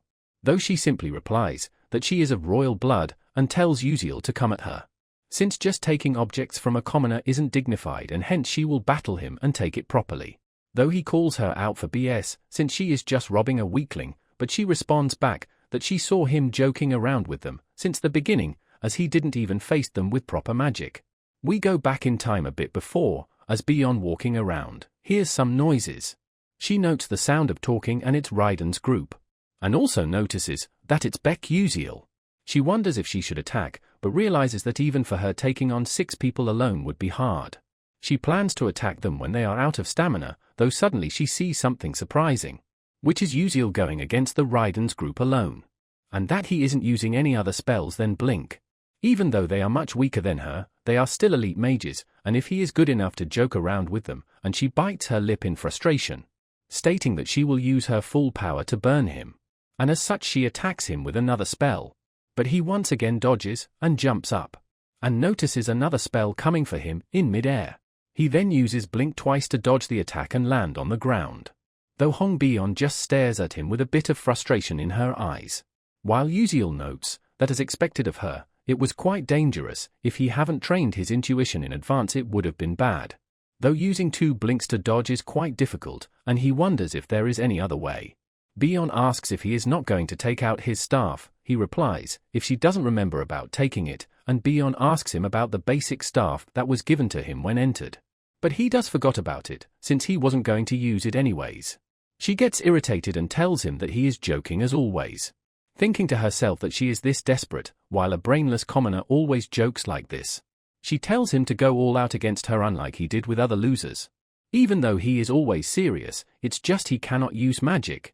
She starts flaring up her magic, which makes Uziel nervous. As she states that if he doesn't, she will really kill him. We see Bion is determined to defeat Uziel. And such she launches multiple fireballs at him, which he dodges barely. And another one he dodges by ducking. As he notices the damage and explosion it causes behind him. He notes that even if he dodges with blink, the radius of the attack is too broad. He wonders what should he do, and suddenly hears a sound. It's the sound of the field again acting up, which he takes advantage of. And he immediately uses blink to escape the blast and take cover behind one of the tree. He realizes that he was lucky, but it is going to be harder next time. And even if he gets close to her, the flame surrounding her body will explode the moment he gets near. And he knows since he lost many PvPs against fire class mages. Knowing that she is much stronger than one would expect. He comes out while thinking if it was a flat land, he would have lost in a minute. More like, it wouldn't even be a valid fight. And we see many flaming arrows are coming towards him, as he grips the point sticks tightly. And even then he just does not intend to sit and do nothing. And hence, he rushes in right inside the flames. As the flaming arrows are coming towards him, he observes them closely. The arrows becomes a shape of magic for him, and he is able to see them. And just like that he counters those flaming arrows using just only a point stick. Which shocks Bion, saying is it even possible to deflect magic using a weapon? On the other hand, Uziel's senses starts to fade, and the feeling of moving his body and facing a mage, not in a game where you play with mouse and keyboard. It's vivid, he can feel the flow of mana surging as if he will be able to grasp it with his own hands, his sixth sense that feels as familiar as sight or hearing. Seeing it, she wonders just how is it possible. In fact, since the location is full of trees, it should be much more advantageous for her, and as such she bites her lips in frustration. She states that she is going to use even stronger magic then. Uziel also notes that he cannot keep defending, he needs to use this sticks to destroy her magic shield somehow. As she is completely surrounded by flame, he goes around her, and notices an opportunity, and immediately uses blink to get close to her. She also gets surprised by it, and activates her spell as well, Lighter Crash. Though he already knows about it, it's a spell used by fire-class bishops that engage in close combat. It causes a knockback for those within 2-meter radius. And he starts to smirk. Since he has experienced it tons of times, and as such he just dodges by stepping out of the circle. Which surprises Bion, and then he immediately gets back in. And he strikes upon her shield, which starts to crack, as she is in shock. Her shield breaks and it leaves her defenseless. And he sits down in front of her, telling her that he won. She blushes due to being embarrassed of defeat. Asking him, just who is he, to which he replies, just a normal student. And now he also calls her out, to come out of hiding. And that person being, Flame. She walks out, telling them that she wasn't hiding, and asks Uziel, how did he knew? He replies, it was just a feeling, though in reality it was his sixth sense skill. But Flame does not believe it, and asks him about breaking the magic barrier using training sticks. And if that was a feeling as well? With this Uziel realizes that this kind of bug was not in the novel, though he cannot tell her the truth. Hence he just tells her that it's really sturdy, and she replies, training devices has limits, you just thought you could break the magic shield using that, why do you think normal knights disappeared from this world, hearing which leaves Uziel with no response. And Flame tells her that she thought he was weird before, but asks, just who is he? Bion is also watching them with full curiosity, and Uziel thinks that it has already come to this, despite not even being a month yet. He wonders if he should reveal his identity, but it would be dangerous since Flame holds no favor for him. Hence he just tells Flame that he might look suspicious, but he is not a bad person to her. She asks its meaning, and he replies that he would want to help her, in fact. Again she is confused, wondering about Uziel's identity. And Uziel just starts to leave seeing the opportunity, telling her that he would like to talk more, but he doesn't have time. As he is leaving, he gets hit from behind by point sticks. And it's Bion who threw them, and she is also slightly taken back by it. And Uziel turns around, nagging that she should use words if she has complaints, but she replies she thought he would catch them, since he could dodge magic and traps. But Uziel knows that even his sixth sense has its limits, as its sustainment depends on his mind power, and since it's currently bottomed out, he has severe migraines right now. He asks Bion on why did she threw them, she tells him to take it since she lost. And Uziel wonders if it's her pride, but if he takes them all, his ranking would increase too much, and such he picks up only one. While smiling, he tells them to take the rest. And leaves, thinking himself as a man who shows kindness to defeated opponent, and calls himself quite cool. while both Flame and Beyond calls him an idiot and a commoner with no common sense. And at the same time, in a different location, we see the test is being watched on some big screens. As someone says, that S-class students this year are really incredible. And it's some big shots, Magic Council Elder Telix, and Blue Mage Tower Board of Directors, Jarina Eon, who both calls it worth watching and seems to be having fun. Professor Hanwell notes so many big shots are here just to watch these new students in a practical exercise, and they have to if they want to scout talent, and he is sure even other professors are watching this exercise. Suddenly Professor Hanwell notices something on the screen. He notices that how Wonriang and Ma Yuziong have met. Wonriang attacks Yuziong with a huge magic spell, but Yuziong jumps up and easily dodges using his spell. The Elder notes it's a third rank jump activated in succession, and are in shock on how is it possible at the age of 17, and Hanwell explains that a normal mage reaches third rank in his mid to late 20s, but Ma Yuziong can use it freely at only 17. The Elders are really in shock, so much that they cannot believe it, as they watch both of them fighting with 3 elements, which again shocks them. Hanwell says that most mages only have 1 element and only after a lot of training they can have 2. And having 3 or more is talent, which they both possess since birth. Suddenly they hear a sound, which shocks Hanwell. And it's a huge bird, which is a hidden boss. The bird screams and flies down to where Yuziong and Wonriang is. And both of them are quite in shock by it, though the bird simply lands in between them. And on top of it is Azel, who notices that they were in the middle of fighting, and hence she apologizes for interrupting. Hanwell notes that hidden boss is a type of hidden event that only appears once you have abilities past a certain point. They are hard to find, but even harder to defeat. And to think Azel was able to hunt it alone. Though they complain and calls it's unfortunate that she is the daughter of a traitor Grand Duke Molf, otherwise her talent would have bloomed more. Suddenly one of the Elder notices Princess Beyond, and he wonders just who is she fighting, though he notices the spell Uziel is using and is surprised by the fact that Uziel is using Blink. Countless scholars tried to control it over the hundreds of years, but everyone failed, and either died or became crippled and ended giving up. It's a spell which is absolutely impossible to control, and for there to be student who can use it as if it's his hands and feet, which gets all of them wondering just who is that boy. Professor Hanwell replies, it's Beck Uziel, a very unique student who uses Blink as his specialty.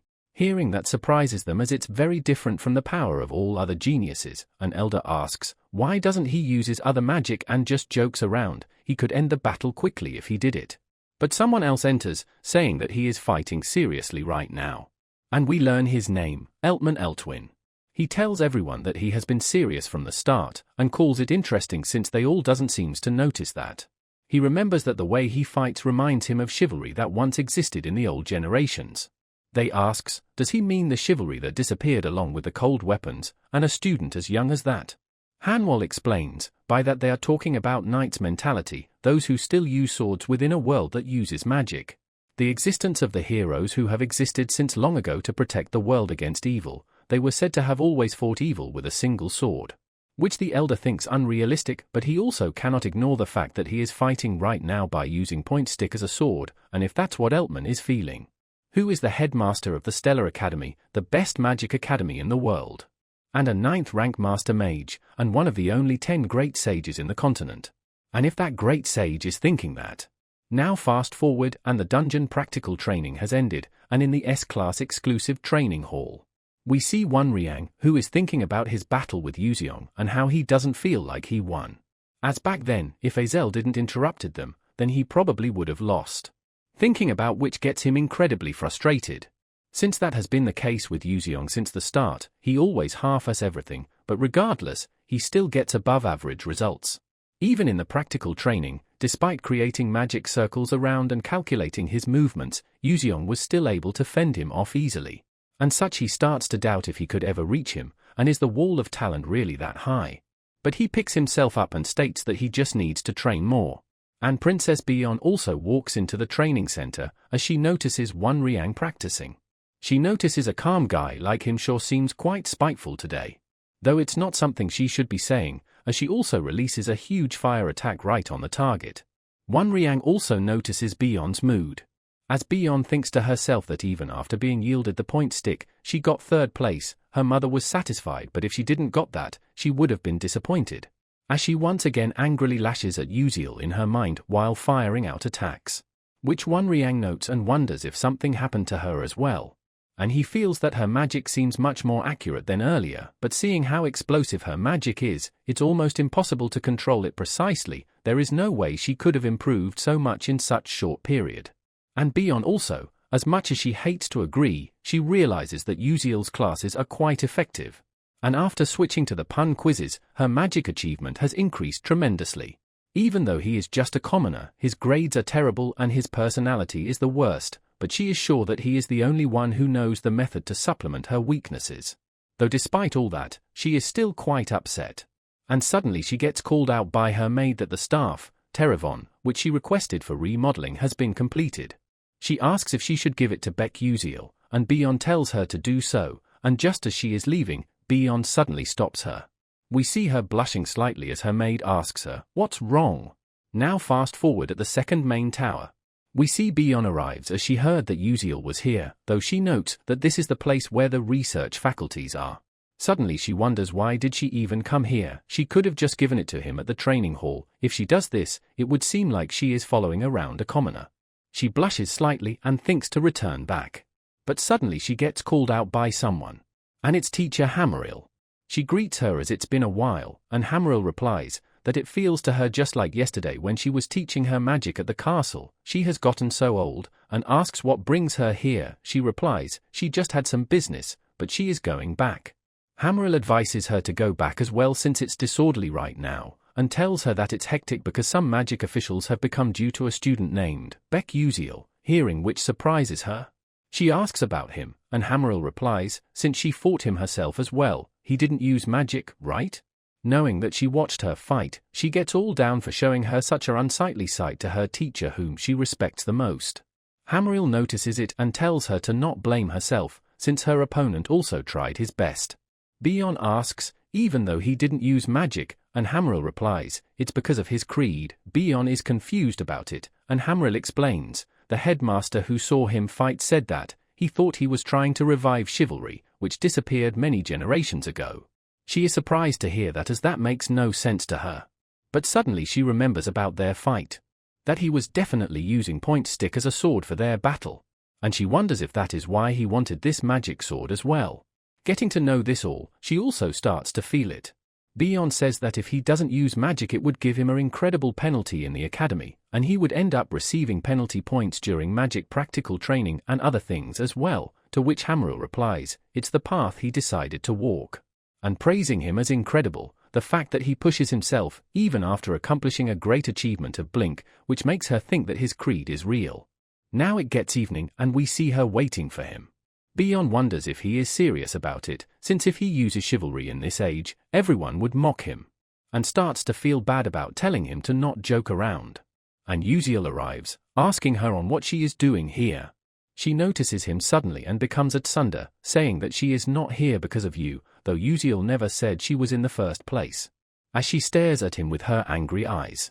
She blushes and hands him over the Terravon, and Uziel thanks her. Uziel notes that it's a shapeless sword, something expected of a $bit craftsmanship. It is unmatched.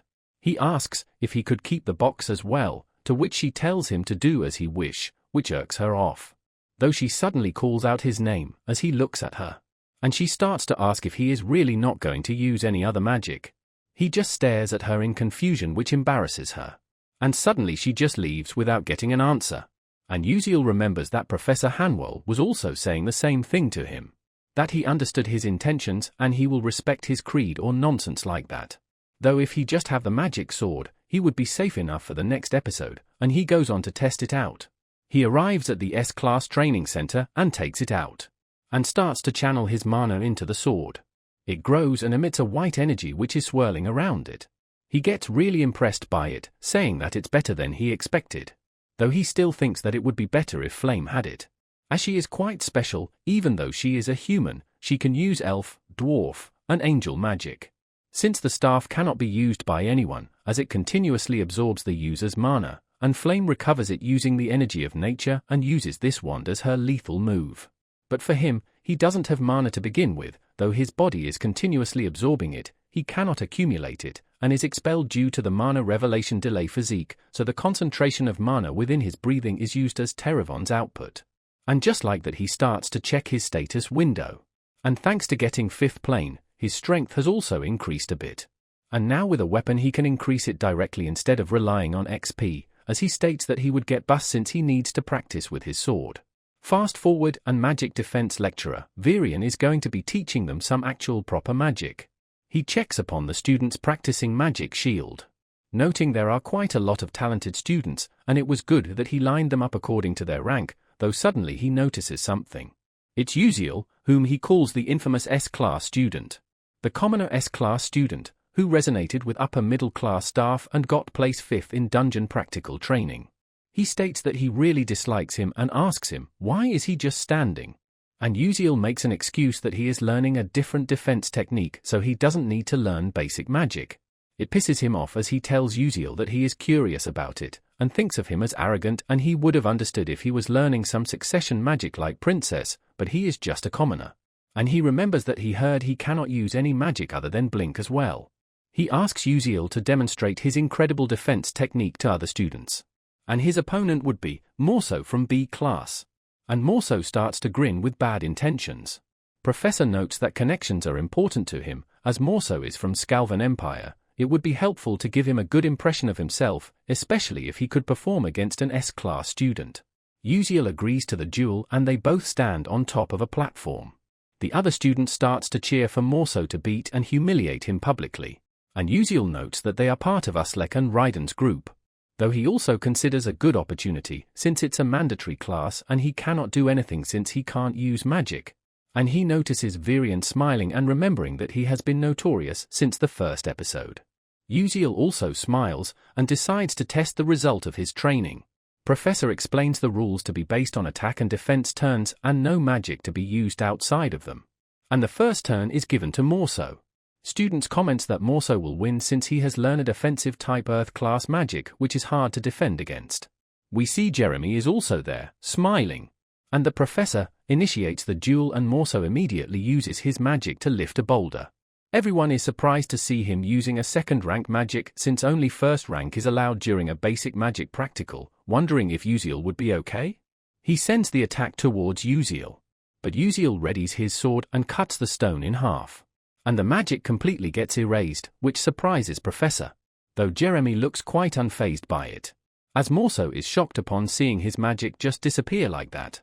Students notes that he cut the magic with his sword but wonders if it makes the magic disappears. Professor notes that it makes no sense for it to disappear with a slash, but Uziel definitely erased his magic. All the magic has path of mana, and if you accurately cut that, the magic will extinguish. Which gets him thinking, if Uziel really do that. On the other hand, Uziel notes that his sword is better than he thought, though he can barely cut a third rank magic as of now, but it was good he spent all day training with it. And with this it might be doable.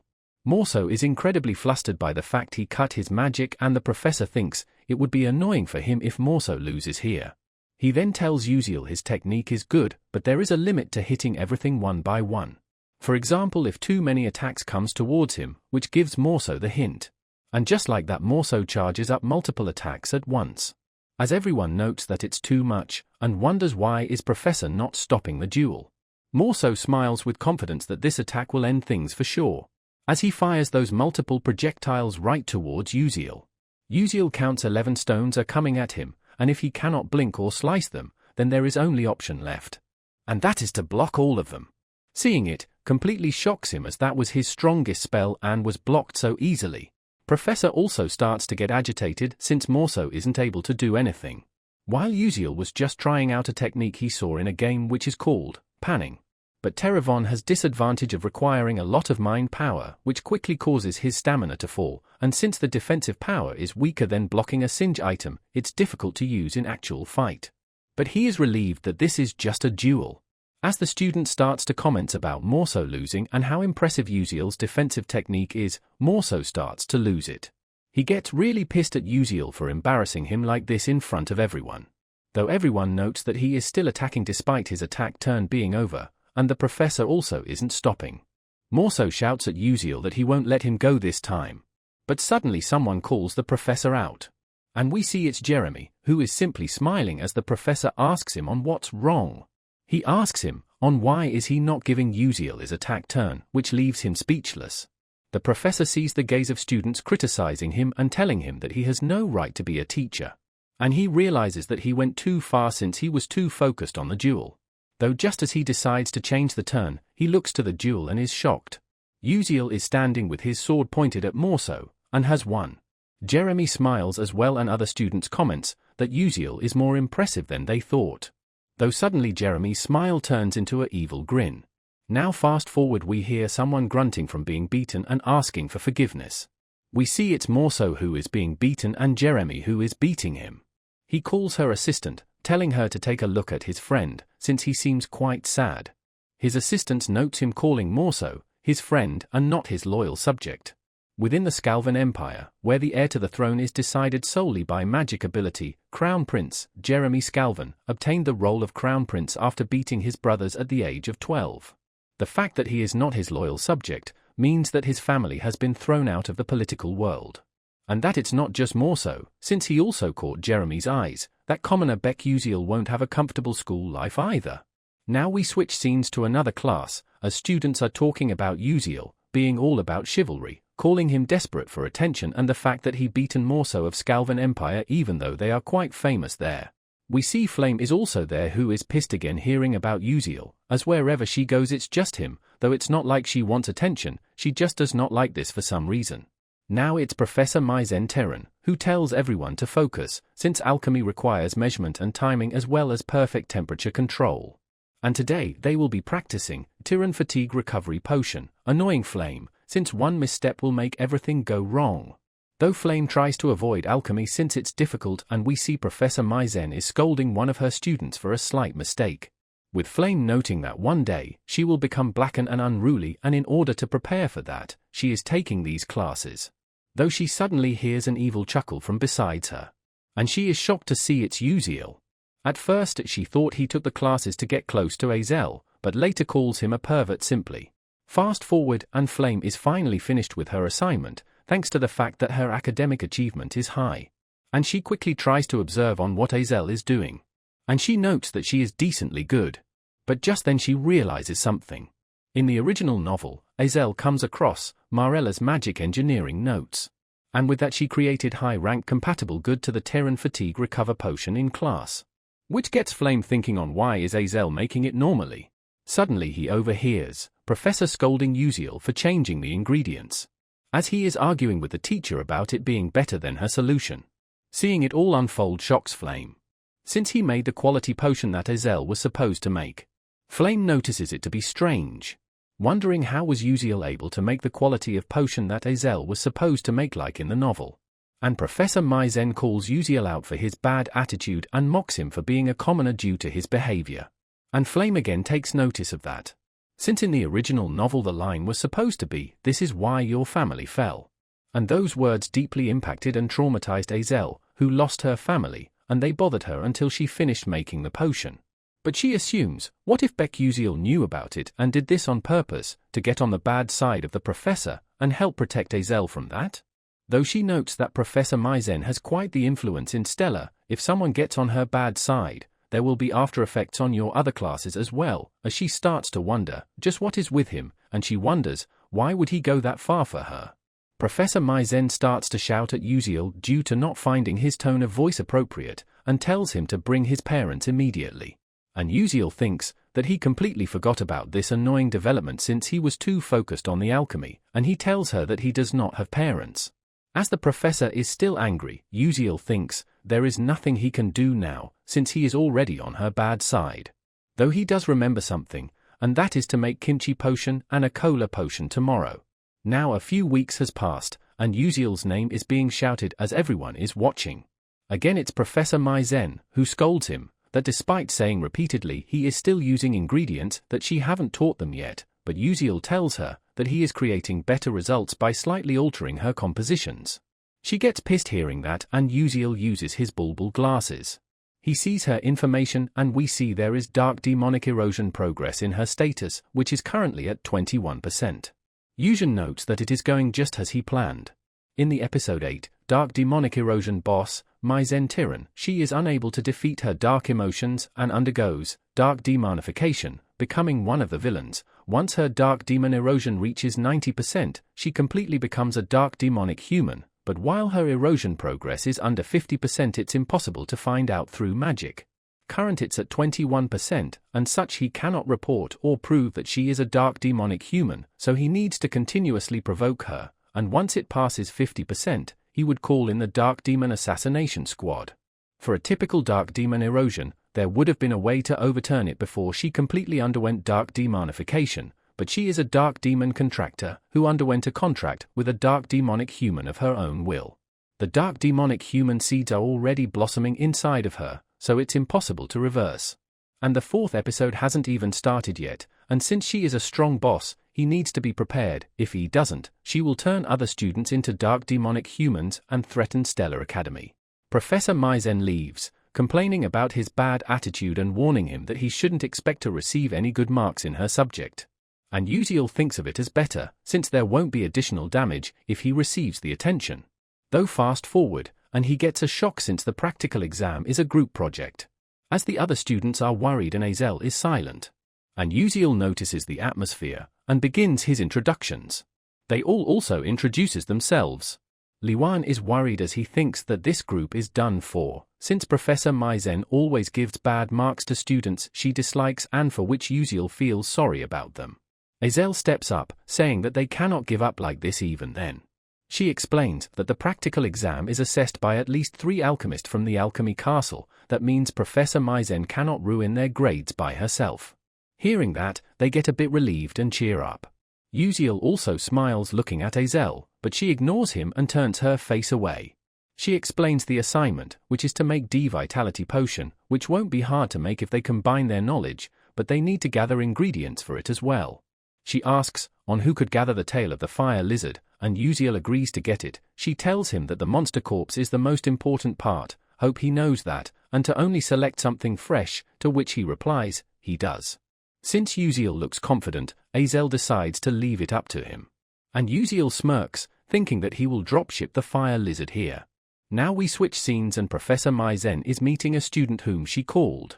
She hands him over a note and tells him to give this to the C Group first-year alchemy students. Other than Team 12, that is. As the student agrees, she gives off a confident smirk. Since the alchemy practical exam is done in front of the alchemy castle's official alchemist, if he shows his pathetic sight in front of them, his career in alchemy would be over. As she states that she will teach Uziel on what happens when a student goes against a professor. Now at the S-class training hall, someone calls out to Flame.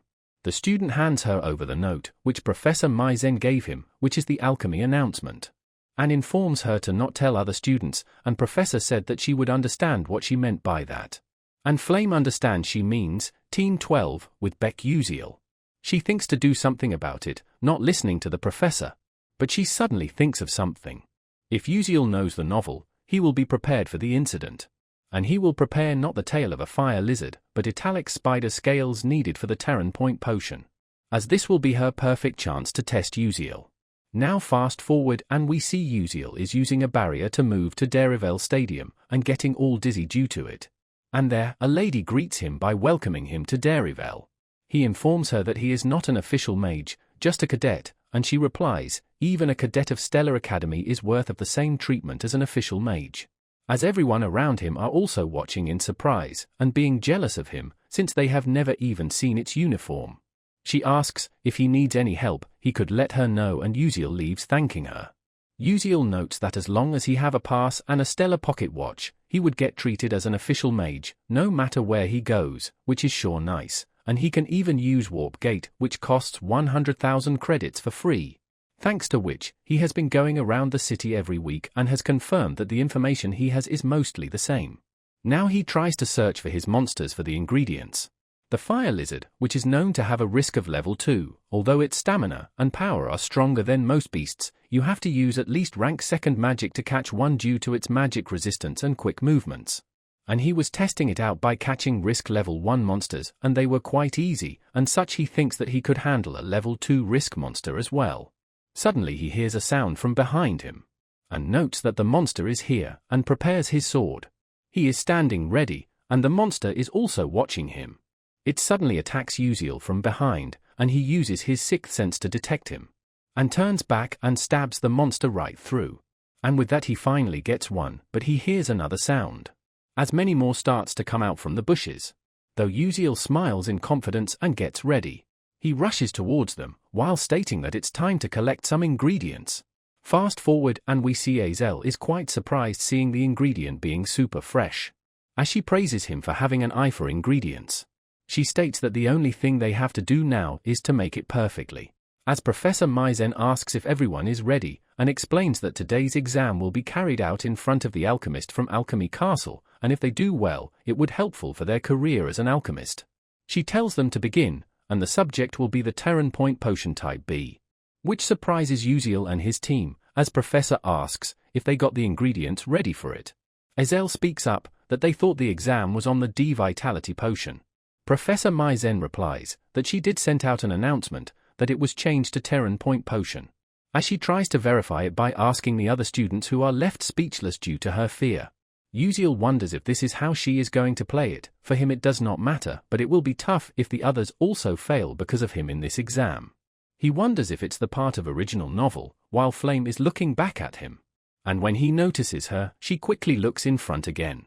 And Flame wonders just what happened, and didn't he knew about the novel, then why is he unable to prevent this from happening? Professor Maizen asks Azel if they prepared the wrong ingredients, and Azel is unable to speak up, hence Professor Maizen mocks them for forgetting the goal of an alchemist, and mix up the ingredients. She gets an evil grin and is about to disqualify their team, but suddenly someone tells her to wait. And it's Uziel, who asks if they just have to make a Terran Point Potion, which confuses Professor Maizen. And he states that they will make it, and one with higher efficacy than hers, using different ingredients than her as well, which surprises Professor Maizen. Something which he has always done. The alchemist from the tower starts to whisper among themselves and Professor Maizen chuckles. She thinks the core ingredient for the Terran Point Potion is the italic spider scales. The italic spider scales have vast amount of nutrients, and the Terran Point Potion is the thermal supplement created with that as the foundation. But he is going to make a thermal supplement using the tail of fire lizard. This is even better for me. She gives them the green light and the time limit of 1 hour to make it. His team asks him if he is crazy and that it wouldn't work like this. He replies that there is no choice but to try since it has come to this, and tells them to trust him, since it's better to try something than to get disqualified like this. And hearing that, they all cheer up and gets ready to try making it. Uziel smiles and starts to explain them the process. Alchemy was one of Uziel's main interest when he was playing the game, and he has recorded each and every recipe, and of course among them was a recipe for Terran Point Potion Type B. At first, he didn't plan to do this recipe since it was going to be a recipe that Professor Maizen invented in the future. Uziel starts explaining the reason the italic spider scales have a lot of nutrients is so that it can hatch eggs. And it has a similar feature as the tail of a fire lizard, this blood vessel.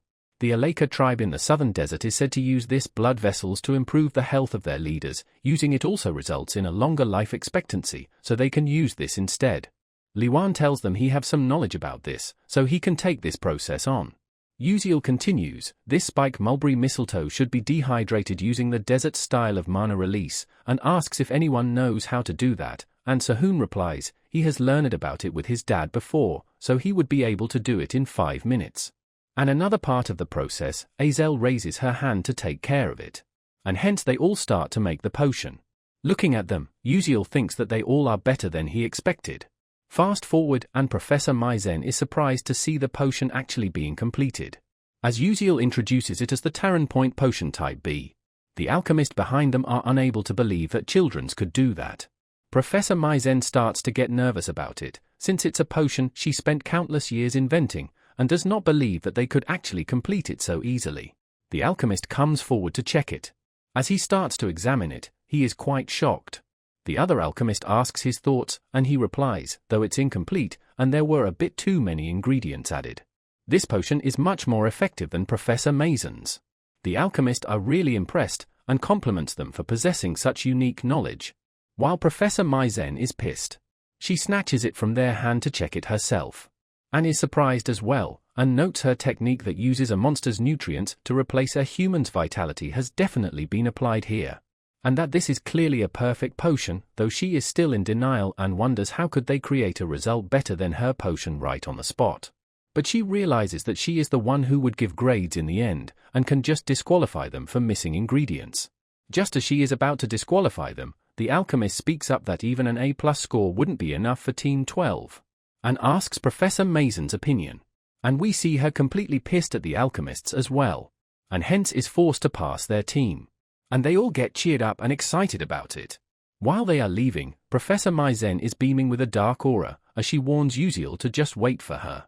Now we switch scene to S-Class Training Center, where Flame has finally finished up his training. Suddenly he overhears Huang and her friends consoling her and cheering her that she is doing better than the princess. Flame notices her as well as the genius fire class mage whom she heard about.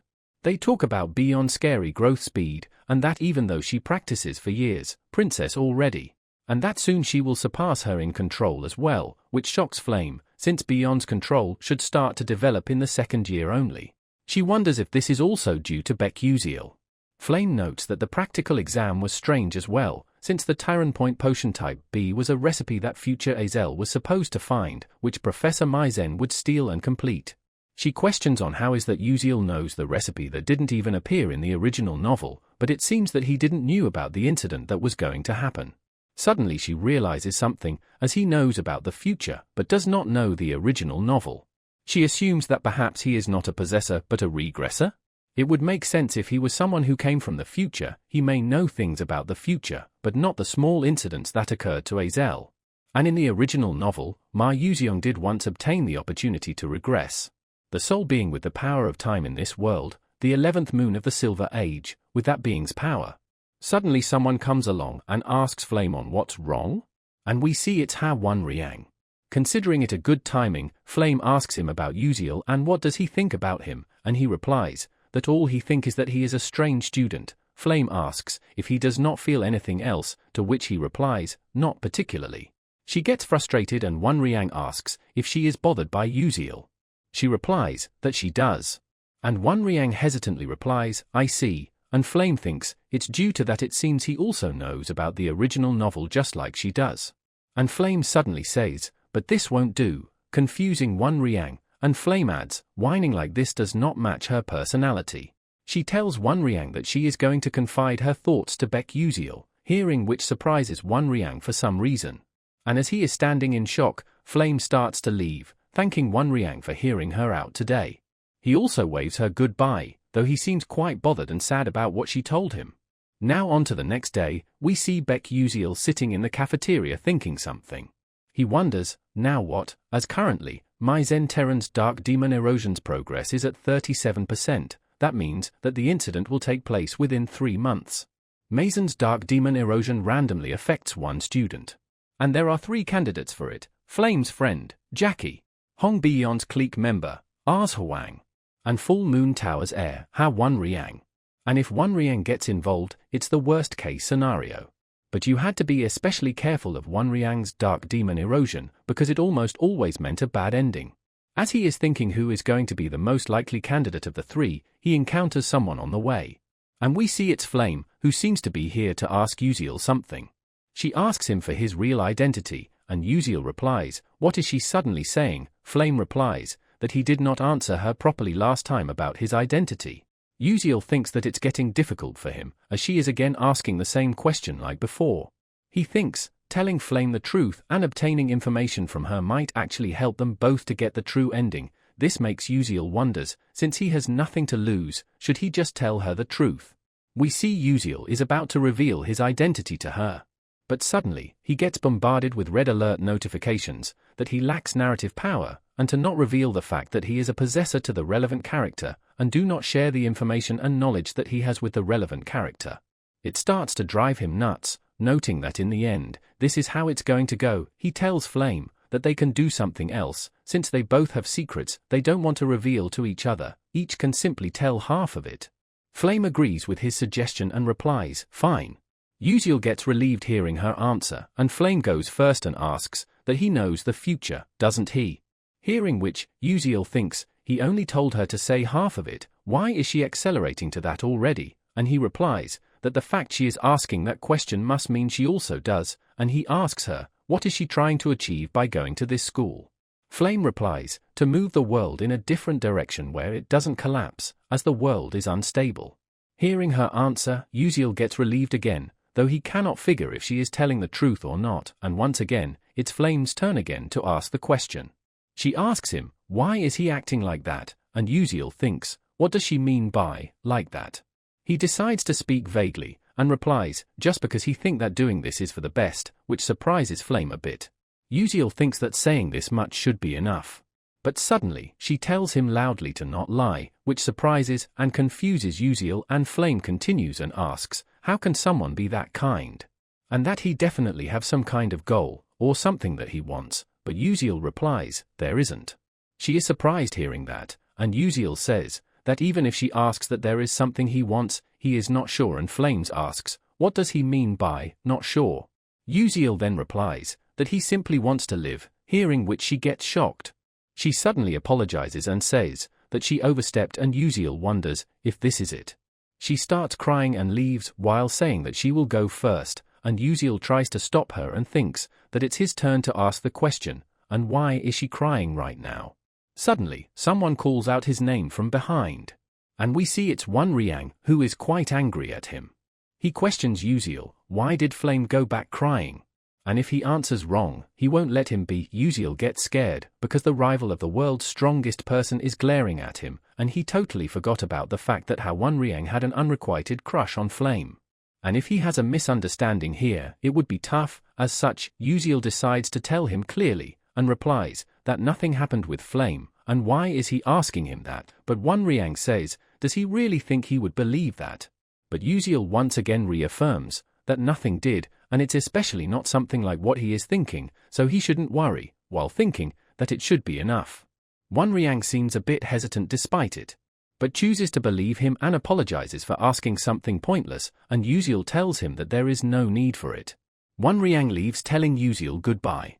Uziel is quite confused by his behavior, as he was not that kind of character originally. He was calm and cold, yet he is showing such an unstable self, and this all makes Uziel feels that something is uneasy. Now at night, at Azel's dorm, she seems to be unable to focus on her studies today for some reason. She remembers the alchemy class, when she went to Uziel to ask about something from him. She asks, if that mixing method that he used earlier something that he came up with on the spot, and he replies, that the first part was, which shocks her, as she simply replies, I see.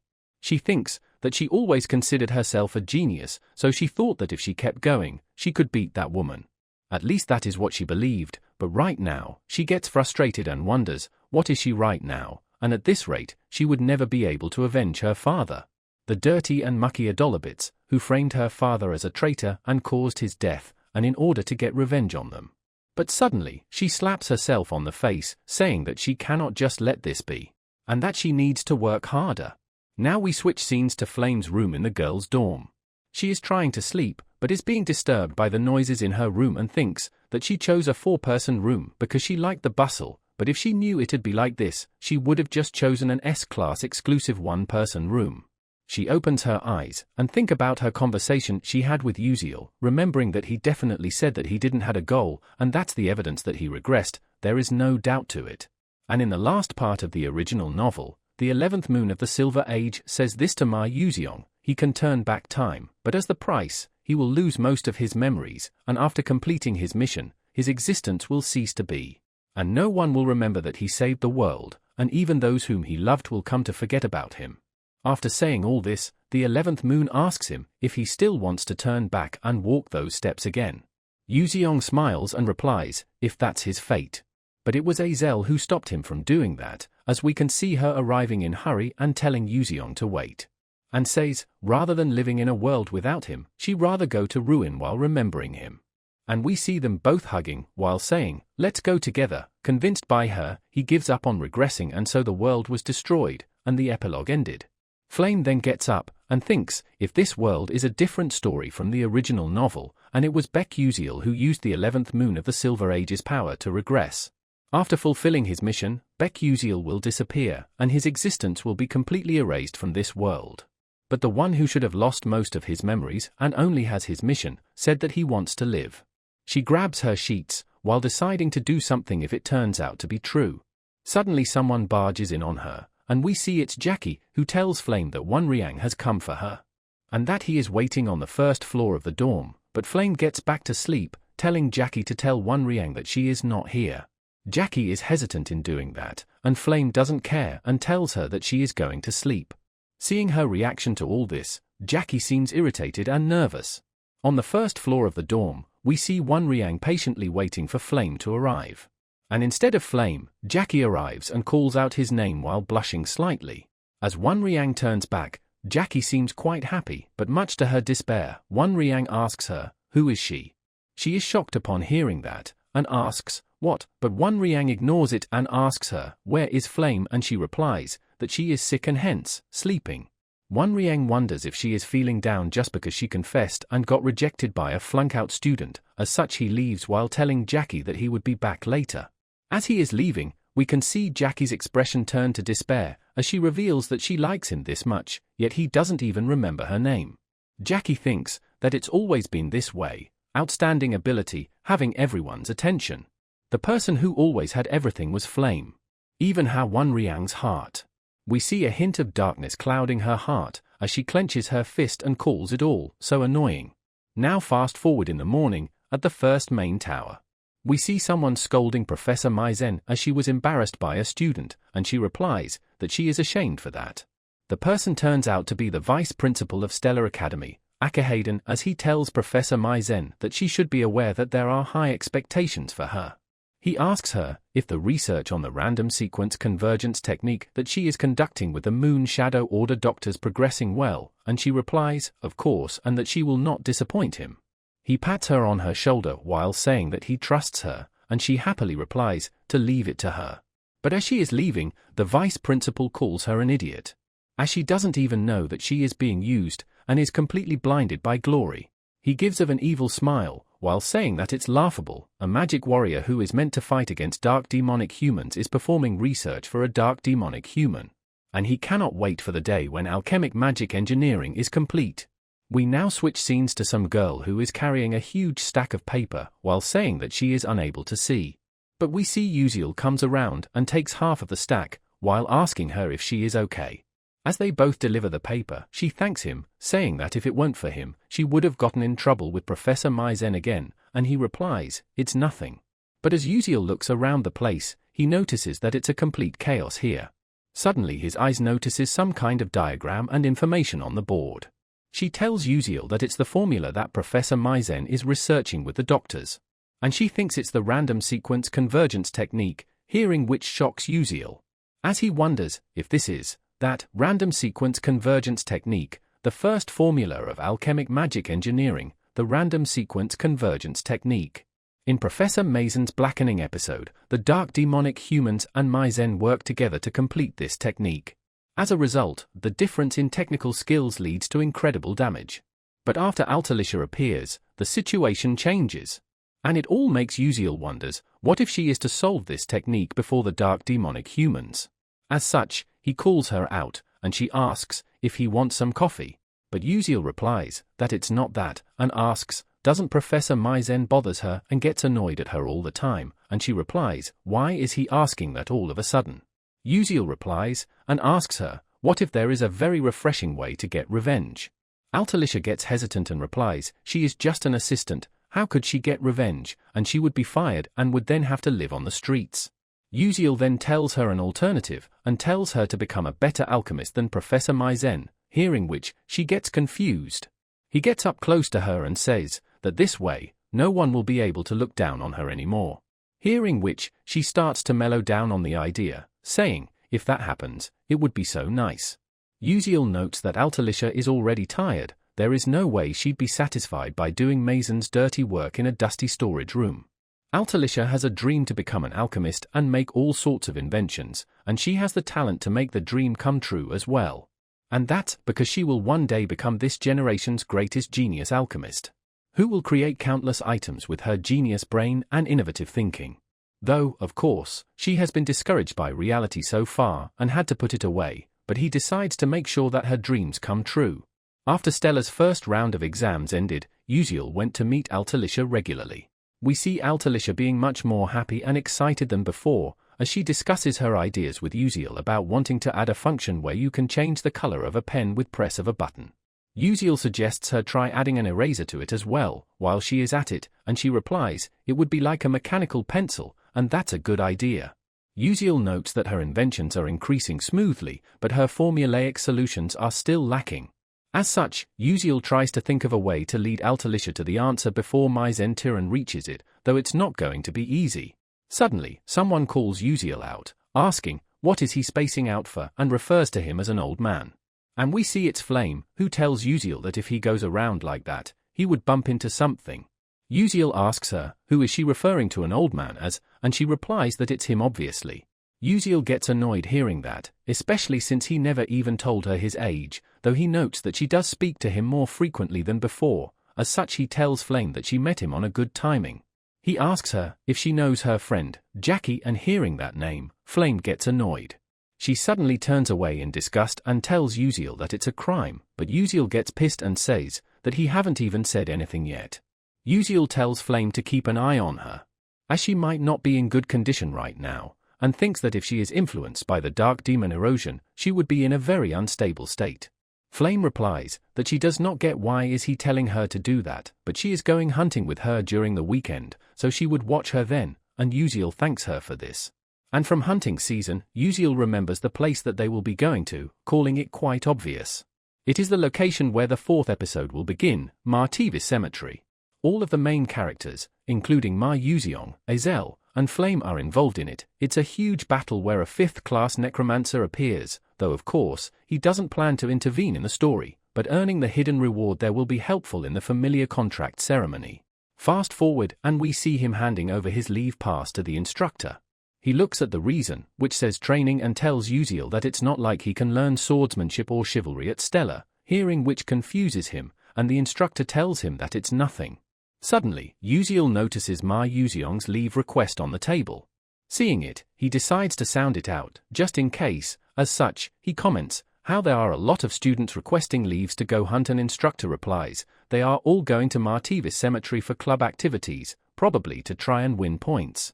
Uziel then comments how Ma Yuziong and how Wan Riang both have such high marks, but still are so diligent, and the instructor corrects him that Ma Yuziong is not going there, but he said that he is going home.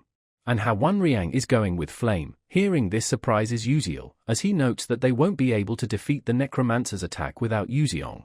Though he don't know what's gotten into Yuziong, who would never go home without a specific incident, but what is for sure is that the current members will never be able to beat a 5th-class necromancer. He wonders what should he do, as he won't be able to request support without any concrete evidence, and he won't be able to tell them the proper info because of narrative power.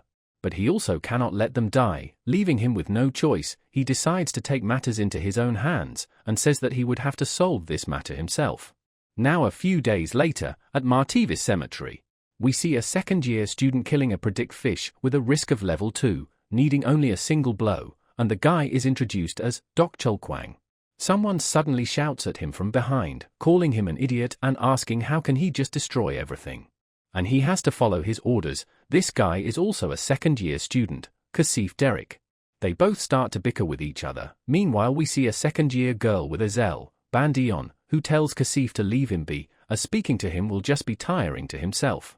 She turns towards Azel and tells her that she don't need to worry about those kind of guys, and she replies, okay. And behind them, both of them gets pissed, saying that they can hear what they are saying. Bandion argues with them, and Azel looks over them while thinking that she came because they said they had an empty seat in the club that was allowed special leaves, and they don't seem to be bad people, which is a relief. Dion then tells Azel to let's go.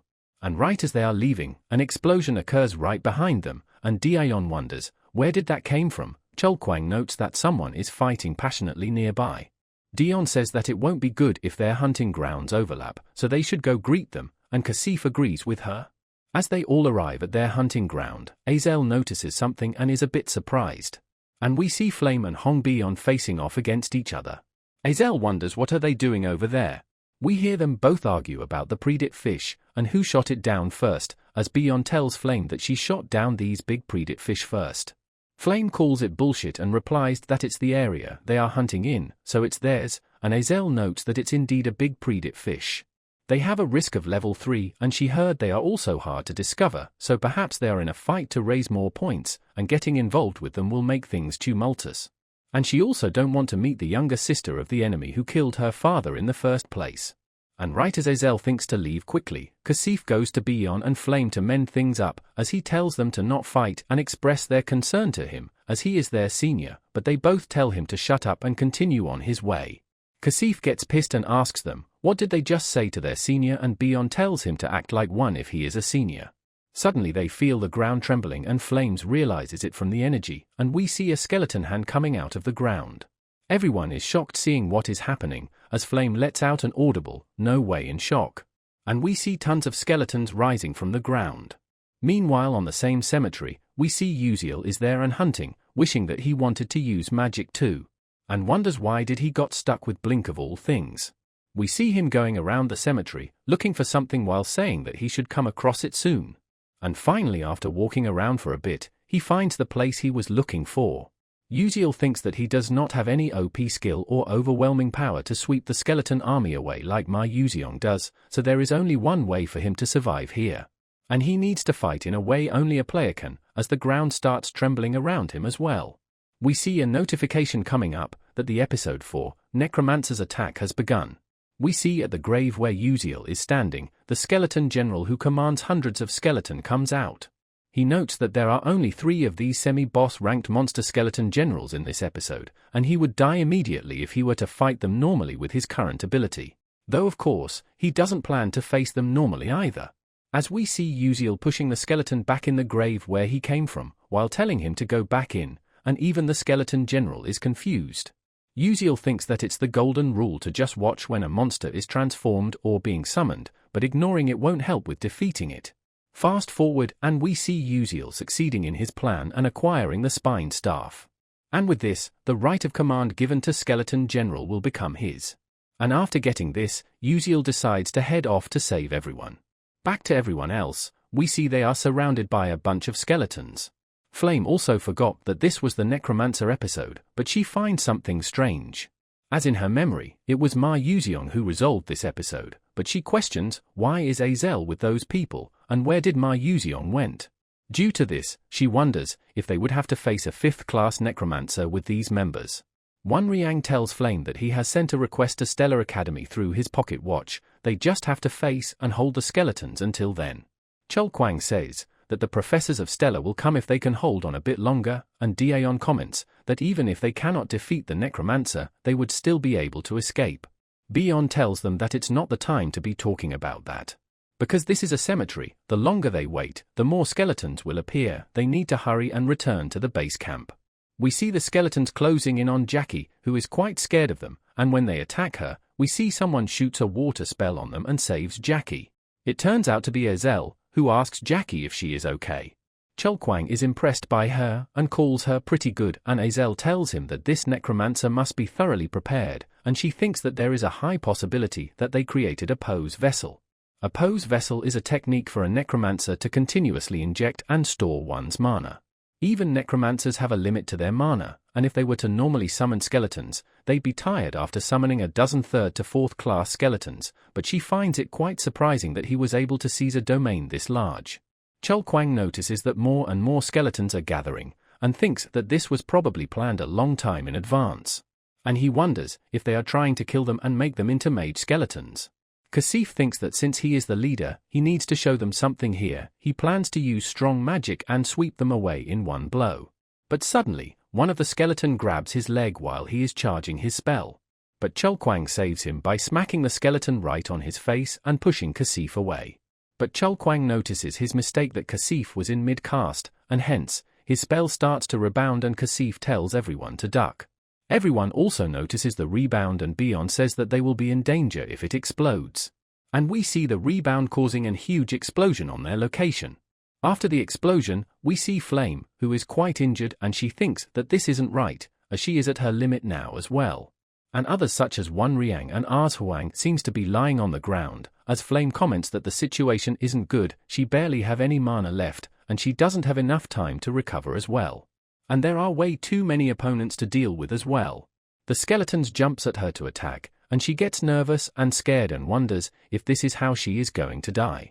But right as the skeleton is about to reach her, they all suddenly stop, which shocks Flame as she wonders what happened.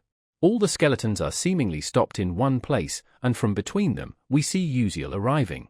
Seeing him, Flame is quite shocked and wonders how did he do that.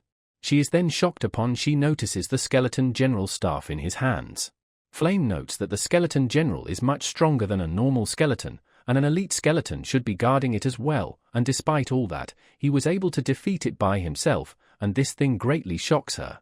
Though she is unable to believe such thing, but despite all that she is relieved that she might be able to live now. Fast forward, everyone has gotten back up, as Chelquang thanks Uziel as they were able to survive because of him, and he replies that it's nothing. Azel asks, how was he able to get the skeleton general's head by himself? He jokingly replies that he got it from some bone soup, of course, while thinking that there is no need for him to tell them that he was waiting at the place where it got summoned, and hearing his answer, Azel is left confused. Uziel continues on, that they should quickly set up some plans, since it would get annoying when the necromancer begins to ignore the general and control the skeletons themselves. Chelquang asks Uziel if he has some kind of plan, and he replies that on the way here, he saw that the necromancer had taken control near the base camp, making it impossible to get past this siege. But there is one method to get out, which would be to defeat the boss. Both Dion and Chelquang are taken back and shocked by hearing that, as they ask Uziel if he is serious about it. Uziel replies that in school, they learned that necromancers wield the strongest ability of necromancy, but their body itself is nothing much. Dion argues that there should be countless guards near them, and Uziel replies, the scope that necromancer has control over is already large, if they don't go for them, they cannot escape. Uziel also thinks that the current guard forces for the necromancer consist of 1 general, 6 elite skeletons, and 50 normal skeletons. The more time passes, the more that number will grow, and this would be their only opportunity, but Uziel wonders, how would he convince them about it? Suddenly, someone speaks up, saying that they can do it. And we see it's Bion and Flame, as Flame says that even if Uziel looks a little stupid, he has more experience in battle and strategy. Bion also agrees with Flame, saying that she doesn't think they would be able to break through the siege like this otherwise. Additionally, the necromancer probably doesn't expect them to attack him. Hearing them both vouch for Uziel, Dion and Chelquang also agrees, with Chelquang saying that he don't know how he feels so confident, but it's not like they can escape with just the 2 of them, so they would work with them. And Dion agrees with him, saying that they should try what they can before the necromancer catches on. Now in some other part of the cemetery, the necromancer says how lucky he is to be able to meet Stella's little chicklings here. And if he turns them into skeleton mages, the Dark Demonic Union won't be able to look down on him anymore. And the necromancer is introduced as Mage Tower of Darkness, 5th class necromancer, Sar Bayuk. He thinks that it's been 7 years since he started collecting mana in the Pose vessel. There are a whopping 700 skeletons asleep here. He gives off an confident and creepy smile, thinking that no one can scorn him anymore. Suddenly, he notices that all of his senses are blocked all of a sudden, and it makes him nervous, while wondering if his general got captured. Suddenly, from behind him, a huge attack comes, though he is able to block it with a wall made up of bones.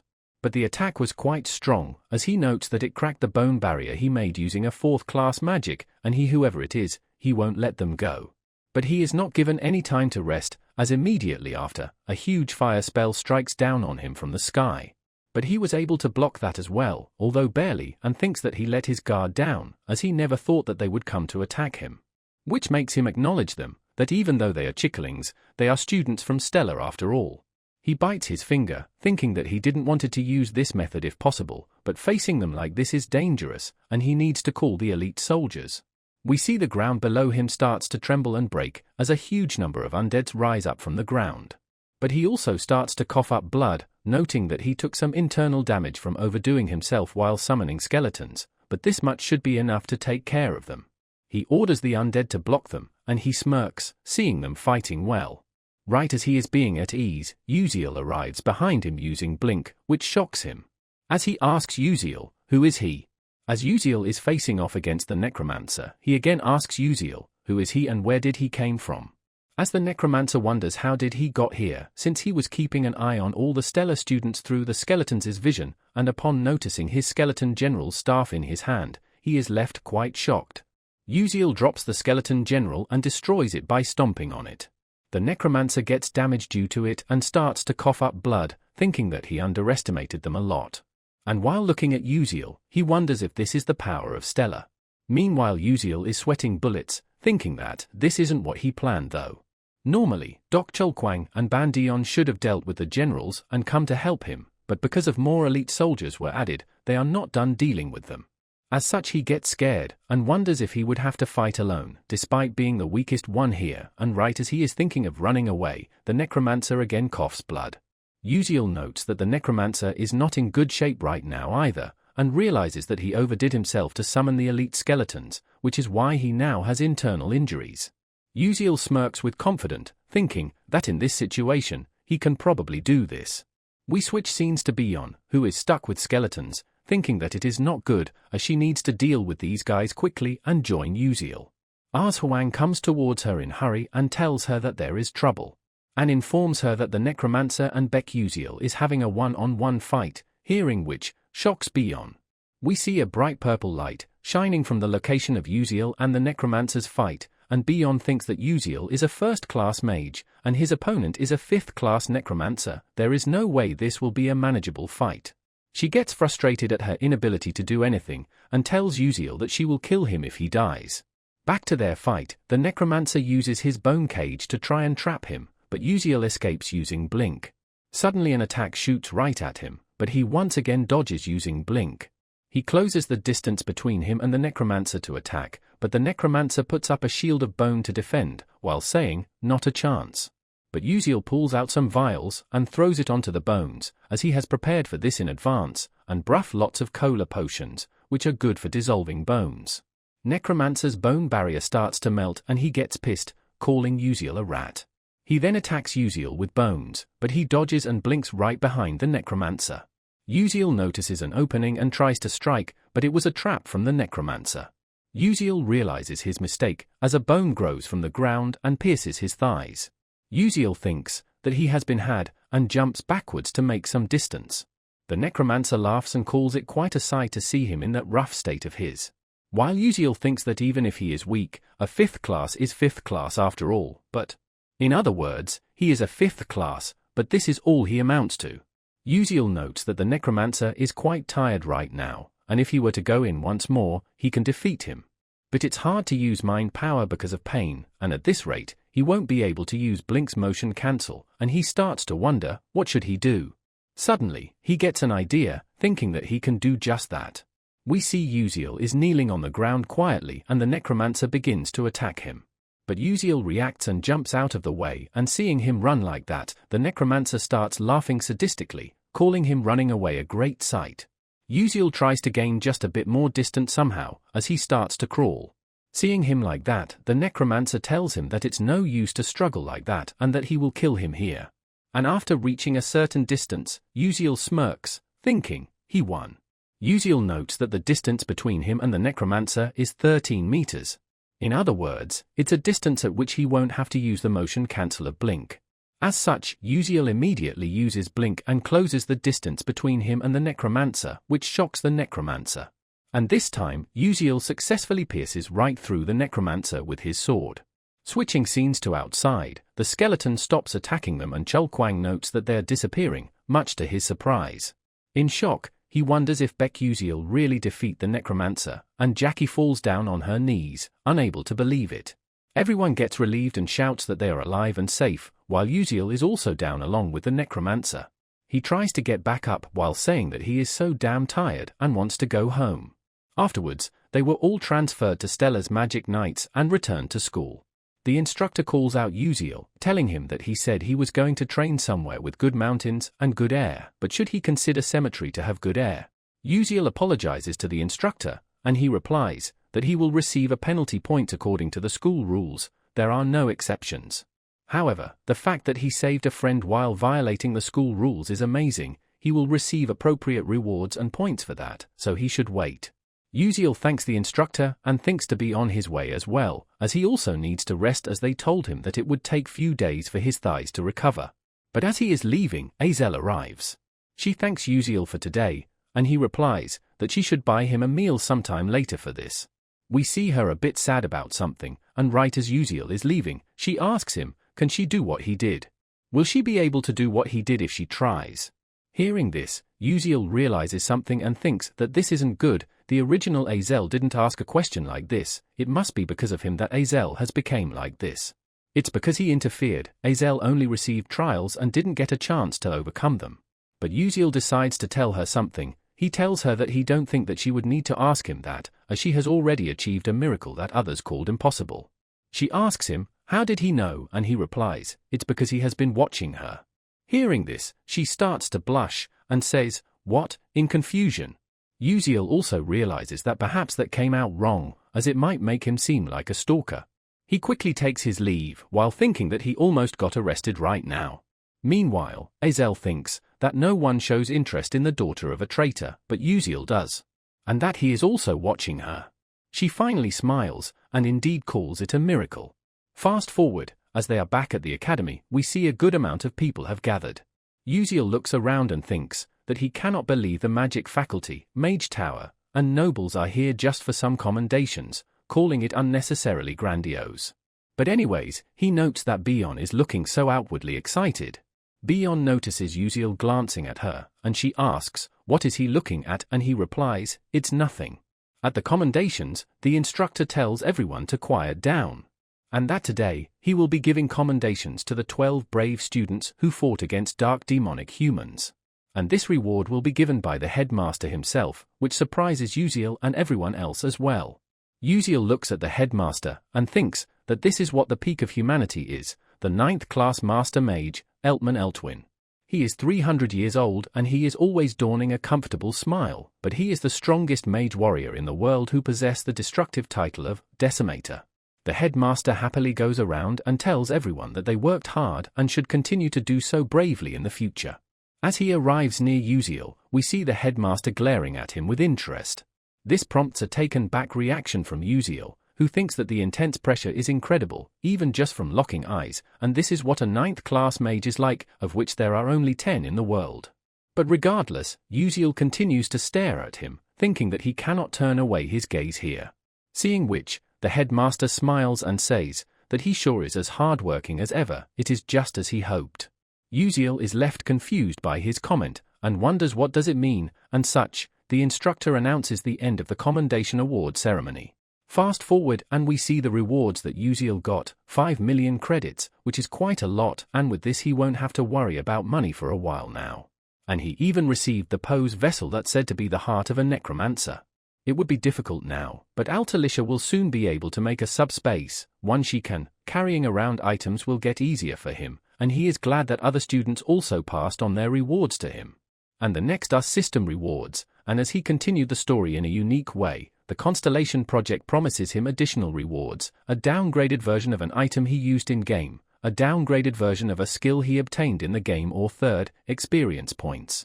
He notes that this is all the choices he got previously as well, and is quite torn between what to choose. He thinks that this is the most important right now, and tells the system to add XP to the blink skill. He realizes how weak he was during the battle, and it's useless for him to work hard like others. Instead, he needs to use his knowledge to go as far ahead as possible. We then see the system upgrading his blink skill, increasing its distance and maximum charges.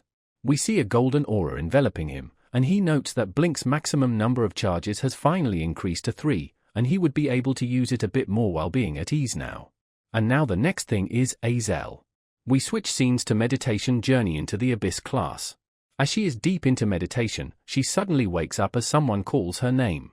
She wonders if she fell asleep, as a butterfly tells her that she cannot use magic in the middle of meditation, and Azel is confused by it, and the butterfly tells her to look above her head. And she is surprised to see 2 huge blocks of ice floating in midair. In surprise, she wonders when did she made those, as she didn't use any techniques or make any calculations either. She looks over to others and wonders if other students have not realized it, and even if it's a first-class magic, they should have felt the flow of the mana before it was completed. And if this is really the effect of meditation, which makes her wonder if Uziel really foresee all of this. Now at the end of the class, we see Azel sitting down and chomping on bread excitedly, thinking that thanks to the reward, she can even eat this red bean paste cream bread that's worth 1,500 credits, which makes her incredibly happy. Suddenly, Jeremy arrives and calls Azel out. With a smile on his face, he asks her if she has joined any clubs yet. She replies that she haven't yet, and he asks her if she wants to join his club then. She puts down her bread and asks him, what are the conditions? But Jeremy replies, there are no conditions, he just likes her, so he wanted her to join his club. Azel notes that he is lying, as he approached her to use her as a trophy. Seeing her expression, Jeremy knows that she doesn't believe him and tells her that he really doesn't have any conditions. He gets really up close with her and tells her in ear that she just needs to join his club and stay with him, then he can do a lot of things for her, she knows who he is after all. Azel thinks, better than anyone. The Scalvan Empire and Adolabit Kingdom have a hostile relationship, so with the Crown Prince Jeremy's power her difficult life would end. And she thinks that she won't have to get happiness from mere bread, and she won't have to endure the humiliation of being traitor's daughter. She knows she shouldn't, and as she is about to speak up to accept, Flame arrives and slaps Azel on her face. Both Azel and Jeremy is shocked from it. Flame loudly shouts at her, calling Azel a piece of trash, and she thought that they were going to try and work it out, but she was secretly seducing men. She told her that she liked her, but now she is going to try and abandon her. Hearing this all confuses Azel, as she wonders what is going on. Flame drags Azel away with her, telling her that they need to talk. And Jeremy realizes their act and smiles. After getting some distance from him, Flame tells Azel that it was close, and Azel gets confused and asks, what? Flame replies that she should be thankful to her, as Jeremy would have bothered her until she died if she refused him without any reason.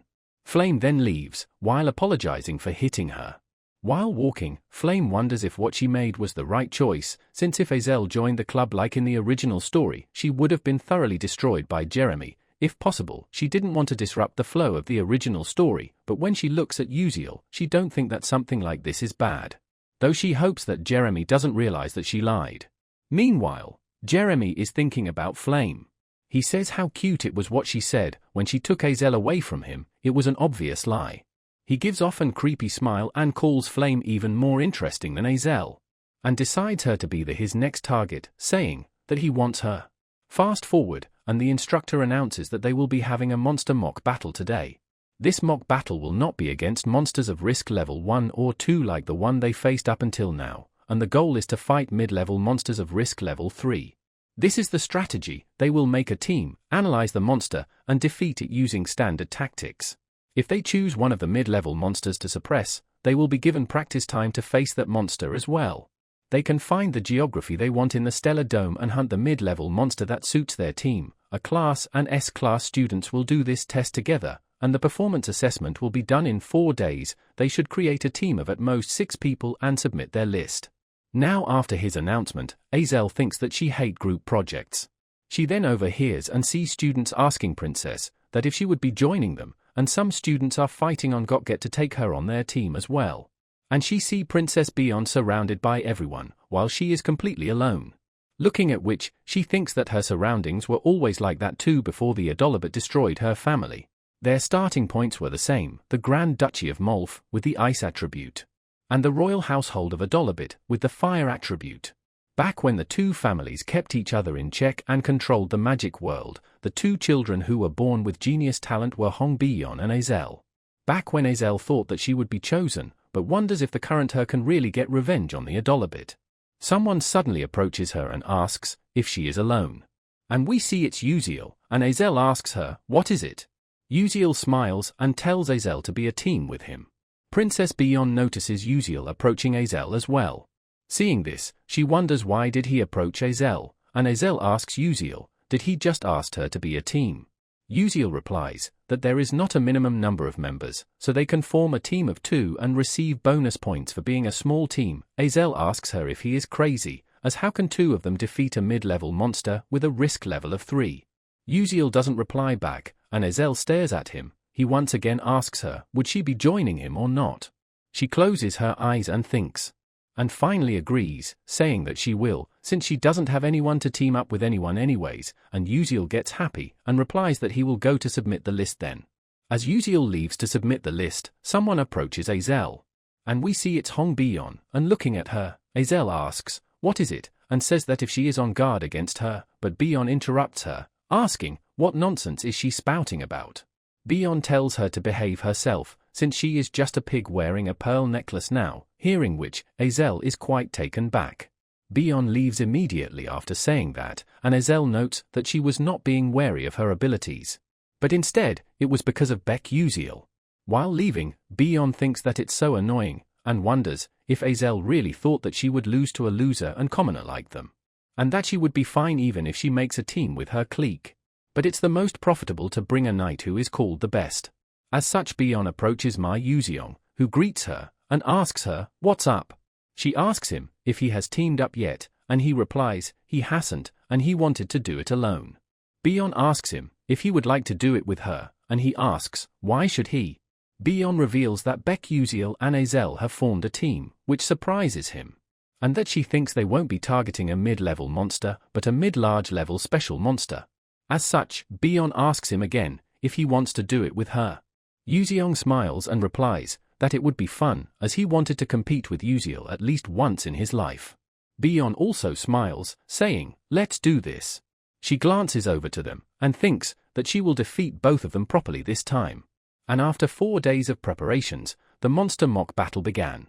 We see a bunch of students facing against a slime type of monster, and the instructor announces that from now on, the S-class and a class performance assessment will begin. The student starts their test and battles all sorts of monsters, while other students who are watching comment on the ongoing fights, and behind them, Flame is also getting ready for her assessment. Flame thinks that it's okay, she has practiced enough, gaining reverse bonus points using a special monster's attributes or fighting a mid-large special monster is too much for her, but fighting a mid-level monster with a risk level of 3 by herself will help her receive the highest score. Generally, it takes 5 first-class mages to defeat a mid-level monster with a risk of level 1. But when you add compatibility, experience, and environmental factors, you can defeat monsters a few levels higher than that. Although, she has no choice as a light class with basically no compatibility. She then glances over to Azel and hopes that things go well for her. In the original story, she doesn't form a team with anyone because of Hong Bion, and receives the worst score, so she thought of recruiting her, but if Baek Uziel is with her, Azel's future will turn for the better. Flame then looks over and see the Group 16 is done with their assessment. And next up, instructor calls up Group 17, which is Flame. As she is walking past by Uziel and Azel, she suddenly trips. But right as she is about to fall, Uziel catches her by grabbing her clothes from the back and saves her. They are both a bit surprised from this event. But as Flames gets her balance back, she thanks Uziel for saving her. But he replies that it's nothing and tells her to tie her shoelaces, as she thinks that it was fine when Jackie did it for her and it would have been bad for her if she went out to fight like this. After tying her shoelaces, Flame gets ready for the assessment. People watching comments that she is alone in the group assessment and doubts if she is really going to defeat something like that by herself. The giant boar, that is. They note that the giant boar doesn't have any special attributes, so you cannot target it using the opposite attribute. The instructor announces the commencement of the assessment test and the boar immediately charges towards Flame. Looking at the boar charge, everyone wonders how Flame is going to face it all alone. But Flame starts to channel her spell with a chant and summons roots. We see the roots completely bind the giant boar and stops his movements. She then uses matter modification and we see some kind of leaves growing on the tree, and the boar is trying to break free from the roots. Flame notes that it's not over yet and charges up a huge spell. But the boar breaks free from the roots and once again charges up towards Flame. Right as the boar is about to reach Flame, a beam of light pierces right through his open mouth. And it creates a clean hole in the boar, and he finally falls down. Everyone around is quite impressed by her, calling her a no joke and that they cannot even defeat a mid-level monster with 5 people, and wonders who is she, with Flame noting that it's finally over. And as she is walking back, she notices something and is surprised, thinking if she saw it wrongly. As the instructor calls upon the next group, Group 31 for their performance assessment, which consists of Ma Yuzeong and Hong Bion, as they both get ready. Everyone is quite excited to see their battle, as they shout and wishes them good luck, while Flame is standing behind and watching.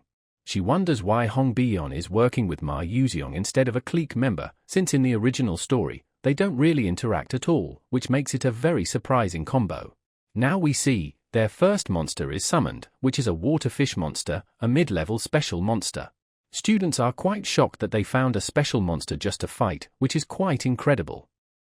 While Flame notes that it's not just any mid-level special monster either.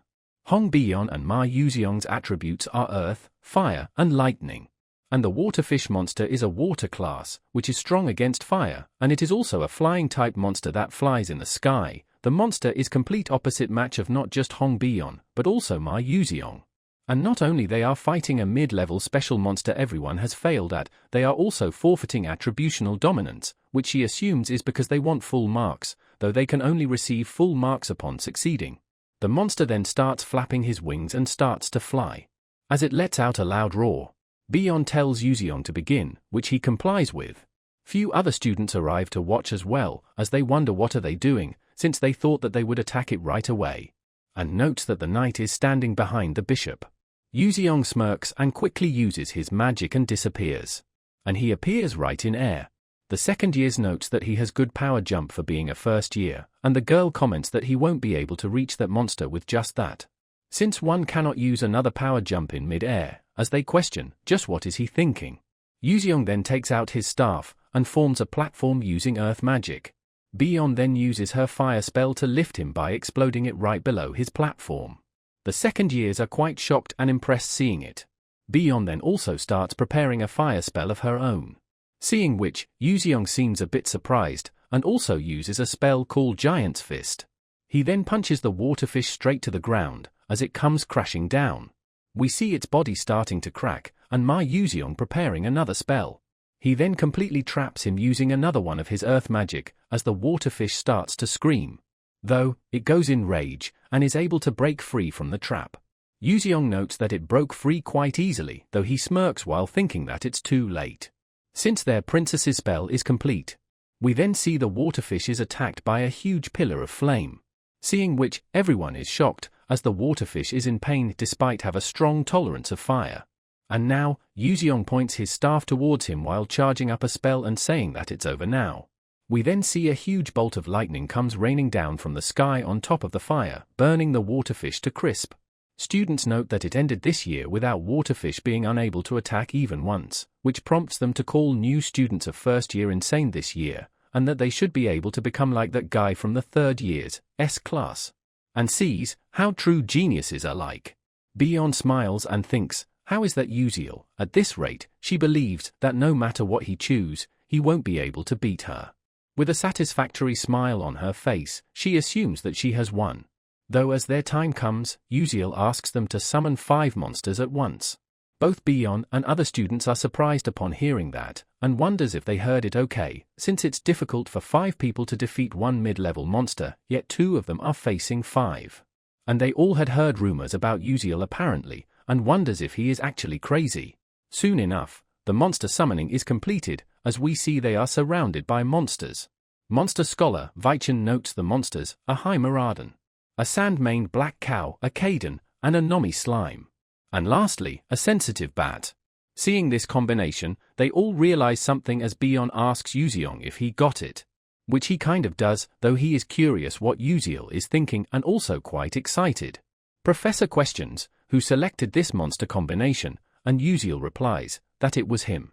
Professor replies, that since he is a knight, he can win points from even these extreme situations, but bishops cannot do that, so he is wondering if this is too cruel of a strategy for a bishop. But Yuziel refutes and says that this strategy is specifically made for a bishop. Hearing this, Professor simply agrees with whatever he said, and tells them to begin. Surrounded by monsters, Yuziel asks Azel if she got this, which she replies, of course, and Yuziel tells her to trust him, which she says she is tired of hearing. Yuziel then tells her that he does trust her.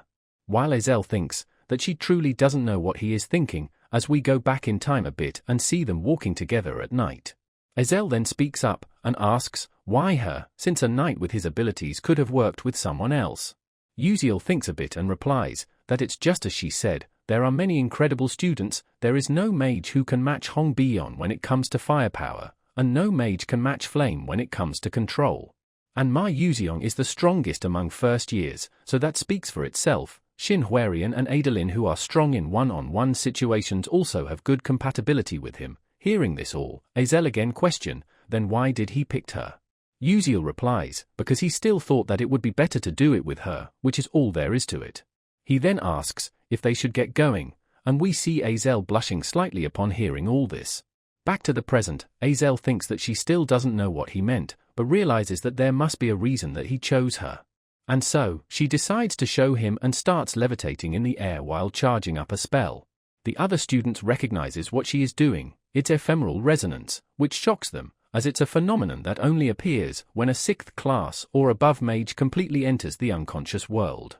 And the moment their concentration scatters, mana countercurrent phenomenon might occur, leaving their mana disabled, which is why it's shocking that a first year is doing that. Looking at this, Uziel thinks that she is worthy of the title, Lady of the Winter, and smiles while thinking to get started as well. The plan of 2 against 5 mid-level monsters. He quickly jumps and uses his blink to appear behind the Heimeraden, and strikes a blow on his body. As the blood starts to gush out, it starts to scream and Uziel backs off. And with this, Uziel thinks that Heimeraden is dealt with for now, and next up is sand-maned Black Cow. The Black Cow notices the horn on the Heimeraden and his eye starts to glow red. It then gets agitated by it, which is exactly as Uziel planned. As the method for targeting 5 mid-level monsters at once, as we see other monsters start to get agitated as well, it is to create a situation where they become hostile to each other. The students seeing this are quite shocked upon seeing the monsters attack each other, and wonders how is it possible. Uziel smirks while thinking that it's all going according to his plan, to create a situation where they become hostile to each other. It's also called the borrowing knife strategy. It's where you don't use your own power, but borrow someone else's knife to kill the enemy. The veterans of the ether world thought, how can they kill many monsters with few people, and after countless trials, the method they found was to use the attributes and characteristics of the monsters. First, attack the Heimeraden. Then, the Heimeraden which has felt pain will have its forehead redden up, which will activate the Black Cow's attacking instincts. The agitated Black Cow will spray out sand from its body, spreading it everywhere. And when that sand hits the Nomi slime, the Nomi slime will start to produce a large amount of water to prevent its skin from drying up. And it's perfect, since the water isn't filling up properly because of the barrier of the testing site. Next up, Kaden, which sense the moisture will begin to scream 7 octaves or higher. And finally, the sensitive bat, which has sensitive hearing, will get provoked hearing that, which in turn makes all the monsters fight against each other. The professor also notes that all the monsters are provoking each other, and Weichin wonders if Uziel have a good understanding of these monsters and their characteristics, as even he, who majored in monsters academics, have never thought of this, which he finds quite surprising. And the other professor claims that what's even more surprising is Azel's focus. Even amongst that chaos, her mana is consistently stable and she is focused. She truly believes that her knight will protect her. As Uziel spots the Kaden behind her, he immediately uses blink and attacks it. As he lands, he notices another attack coming towards Azel, and he once again protects her on time. Yuziong speaks up, telling Beyond that if she knows about Uziel, as doesn't she think that he is the most ideal knight? Like a knight, protecting his princess. Meanwhile, we see Azel fully focused on her spell. She then finally opens up her eyes and uses her spell, Crystal Flower. And we see she starts to get surrounded by ice crystals, and a flower of ice starts being formed above her. Seeing which, everyone is quite impressed and surprised. And all the monsters around her are frozen, as everyone remarks how pretty the flower looks. As the flower forms completely, Azel orders it to shatter. And it starts to shatter while throwing large crystals of ice towards all the monsters. Seeing this, everyone wonders if it's over, and if the two of them really defeat 5 mid-level monsters. But as the ice starts to break, they note that the monsters have again woken up. Seeing which, the professor concludes that in the end, they couldn't finish it, which is quite a shame. Though they believe that they would have already received a high score with this, and just then Azel raises up her hand. And we see she has a huge ball of lightning in her hand, as she says, "Strike." The lightning then descends from the sky upon the arena and strikes all the monsters. And as the lightning starts to clear, Azel herself is left shocked, being surprised that this is her magic and that she can do something like this. And remembers that it's just like what Uziel said. We go back in time, and Azel is shocked upon hearing that Uziel is planning on taking 5 at once, and calls him crazy for that. But he assures that she can do it, and that he believes in her. So, she should also believe in him, who believes in her.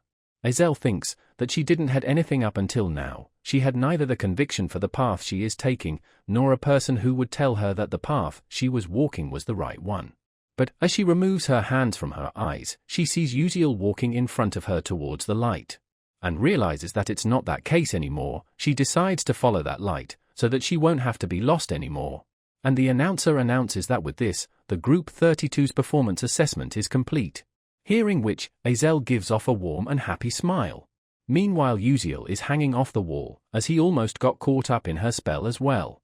After the battle, we see their results and Uziel has taken the first place.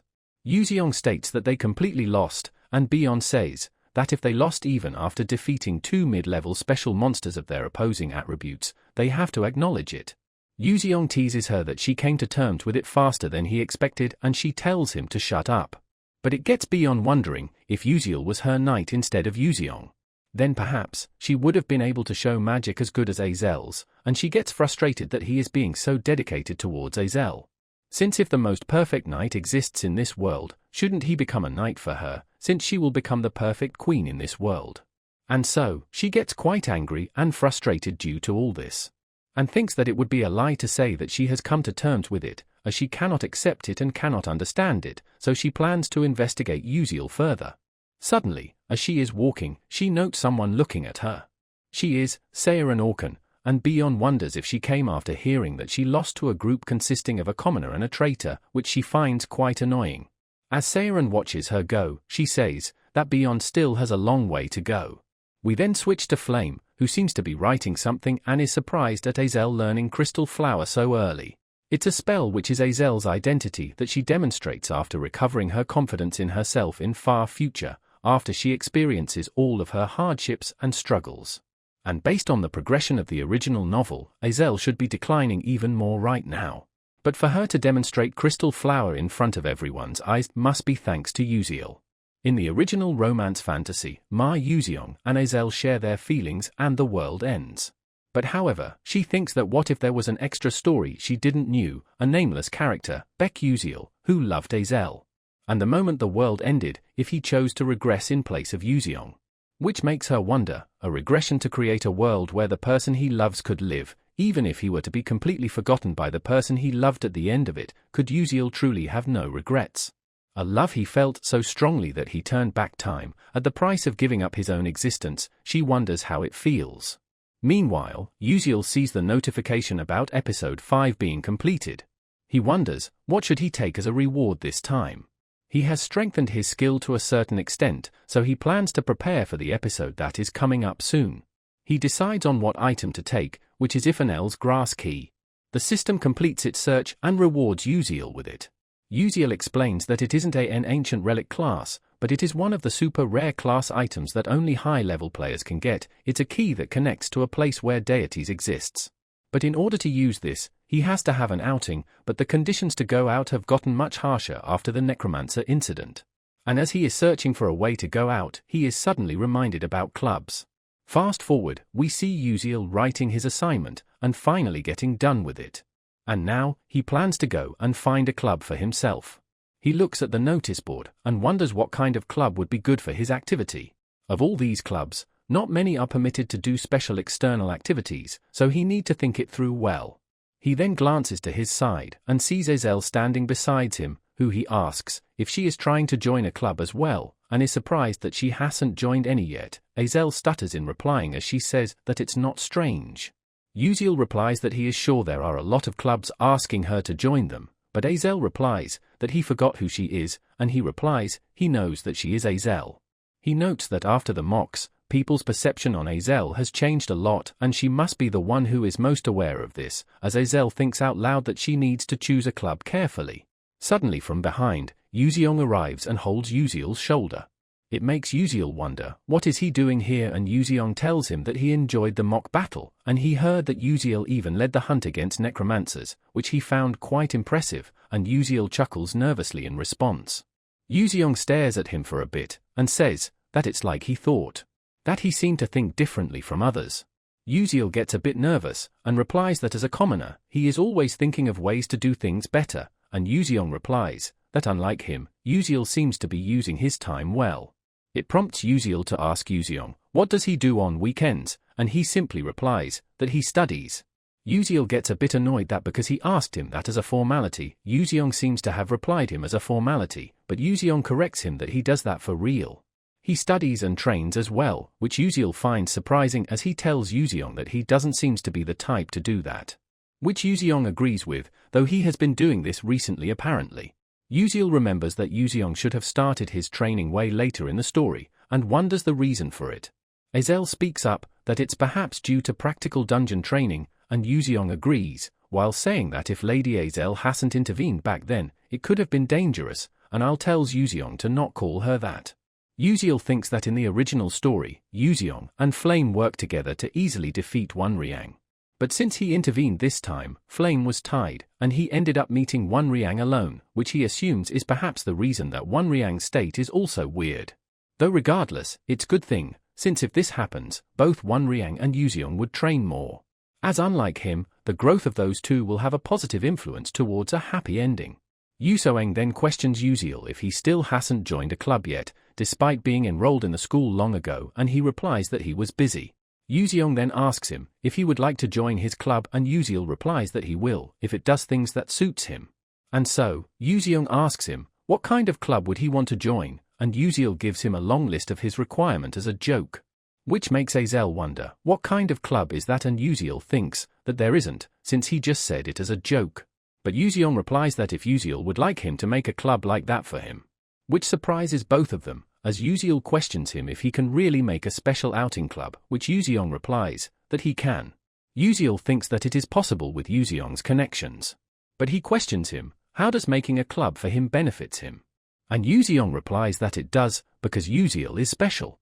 He asks Yuzeong if he knows something, and suddenly remembers one of Yuzeong's fundamental flaws. It's that he is super lonely, and so Uziel agrees with Yuzeong to make him a club, and Yuzeong gets excited and happy hearing that. Though Uziel asks him to let Azel join as well, since they were inseparable in the original story, Azel will be able to help mental care for Yuzeong. And Yuzeong happily agrees for it, while saying that he would welcome a pretty girl like Lady Azel, and again Azel tells him to stop calling her that, since it's annoying. So, Yuzeong asks Uziel, what kind of club are they going to join, and about that Uziel have an idea.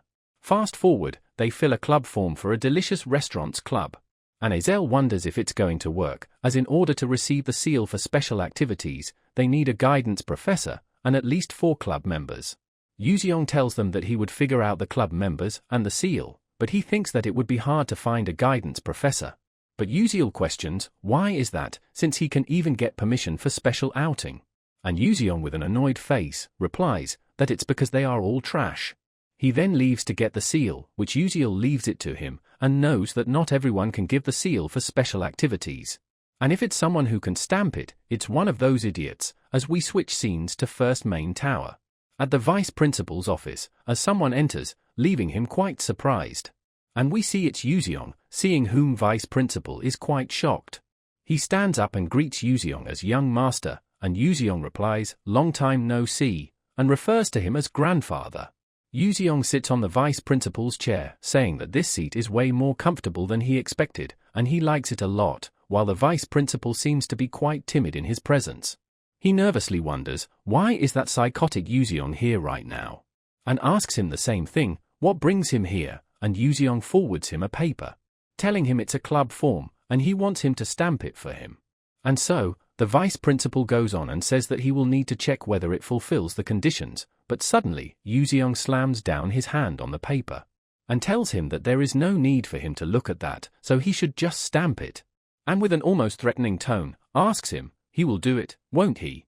The vice principal gets nervous, and thinks that he must not refuse him.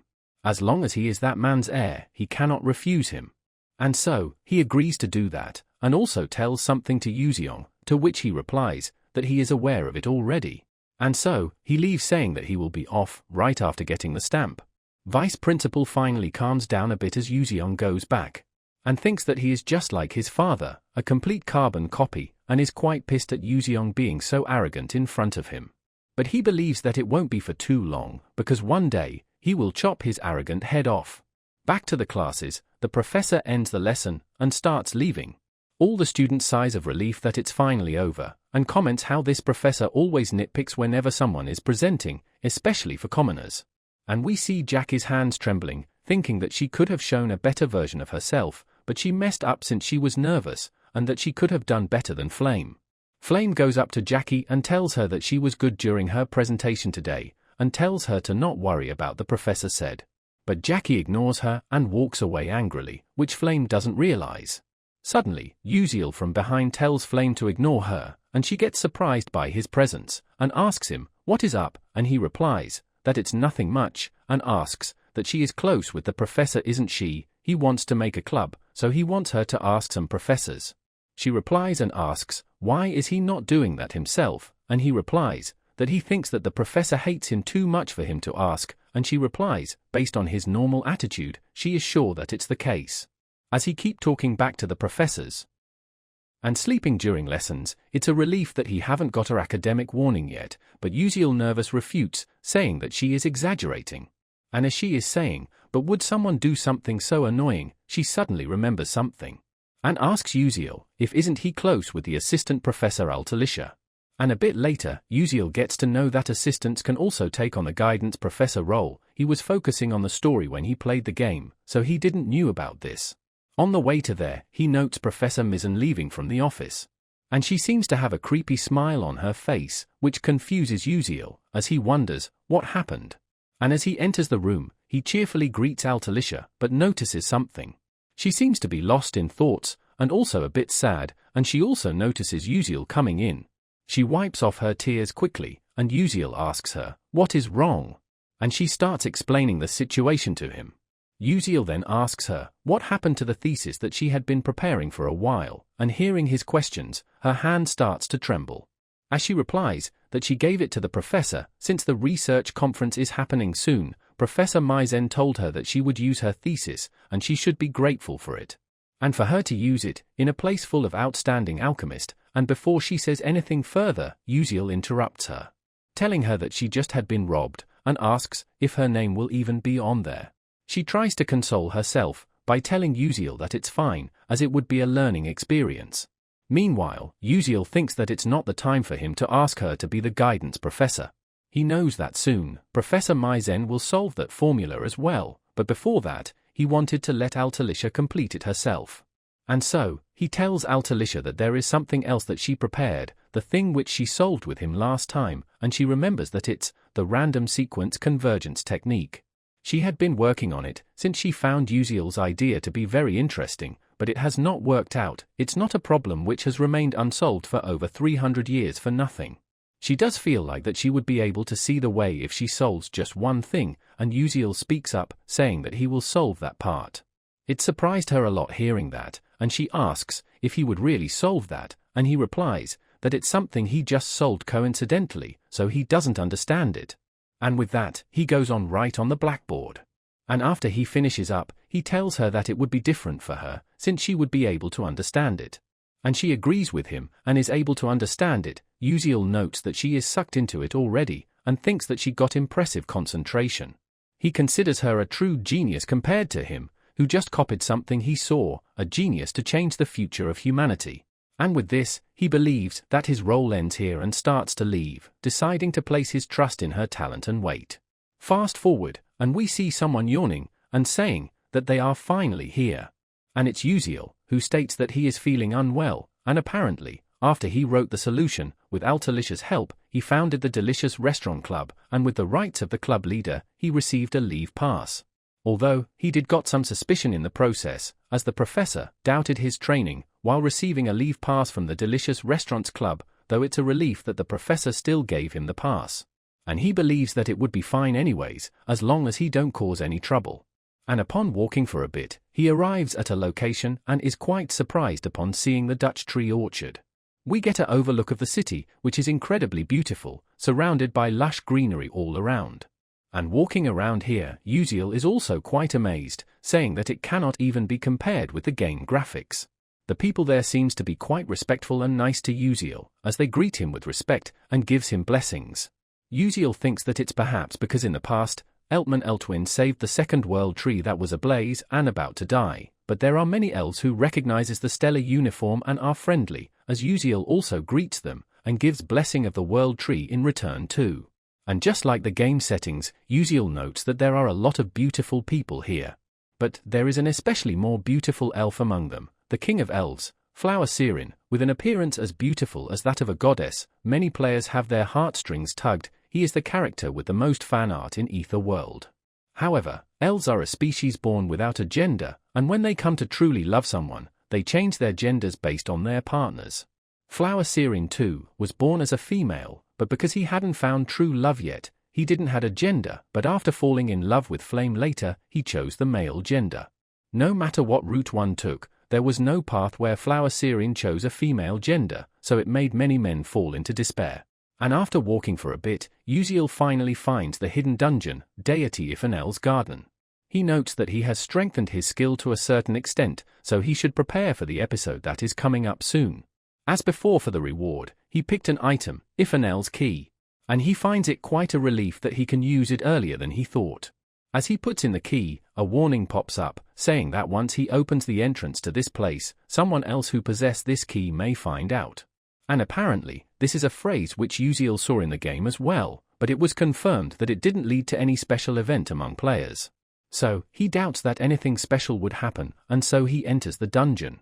Meanwhile, at the Elf Kingdom, Heavenly Spirited Tree's birthplace. Inside a room, we see someone waking up from a sleep upon noticing something. As when they wake up, they go up to the window and looks outside at the world tree. And it's King of Elves, Flower Siren, who comments that the world is peaceful today as well. He notices some birds flying up in the sky, and wonders when will he be able to freely travel like that. And that he is quite jealous of them.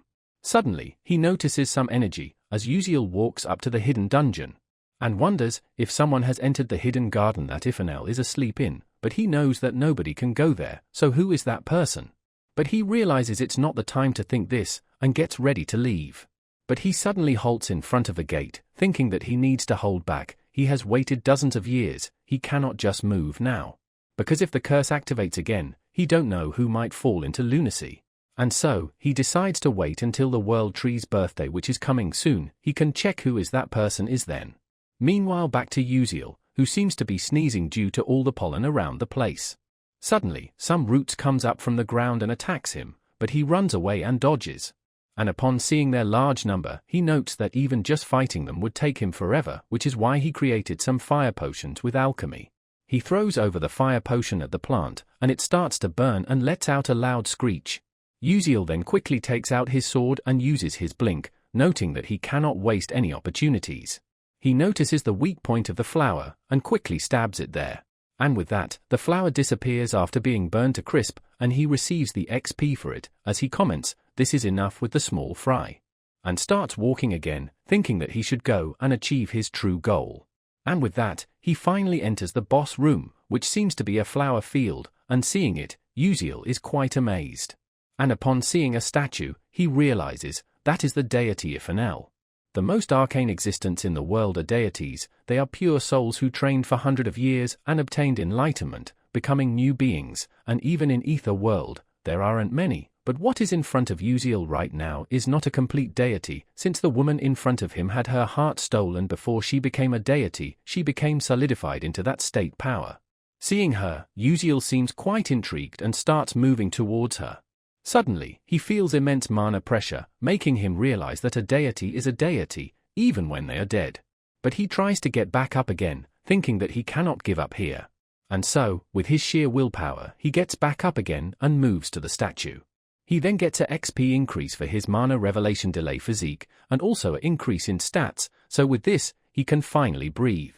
This place is apparently a natural training ground that a deity left behind, one of the opportunities that mages in his previous world were desperate to find. A mana ley line, exercising normally here will have a result of 100 times of what one normally get, and thanks to receiving the deity's energy through their body, one's natural affinity will increase as well. In other words, he went through all that just to find a good gym. But before all that, he takes out a branch which was on the statue, and it's a hidden artifact, resentment-filled branch. And we see its status window as well. Uziel notes that with this, he would be able to face the boss of 8 episode. Myzentiran. And now since he got the artifact, he begins his training. Now fast forward to a few weeks later, his stats are now at 2.5 stars. But he believes that he still has a long way to go. The protagonists all have abilities that are 4 stars or above. In this world, he has no teacher to teach him swordsmanship, so he needs to repeat the simple stab and slash to more accurately pierce his enemy's vital points. He thinks that he needs to work harder, he needs to cut through the bone and skin, and work hard enough to vomit blood. And suddenly, due to all this, he feels a pain in his heart as he coughs and drops his sword. He starts panting hard, and gets a notification that he has partially obtained a special mana breathing method, skill, Deity's Breath has been unlocked for him. And suddenly, his vision starts to get blurry as well. Suddenly, he hears a loud voice in his head, shouting, what is he doing right now, and if he is hearing her but ignoring her, and asks him to respond quickly. He gets quite startled from that, as he wonders, what the hell was that, and where is the voice coming from? And the voice speaks up again, that he just heard her voice, didn't he? And as he turns back, he sees it's the statue of deity Ifanel. And he is confused if the deity Ifanel just spoke to him. And is quite surprised, as he says, that a corpse is talking, which offends her, as she tells him that she is not dead with an annoyed expression. Uziel asks, how is she speaking? And she replies, that she has been speaking the entire time, he just didn't heard her because he was deaf. Uziel questions, why couldn't he hear her until now?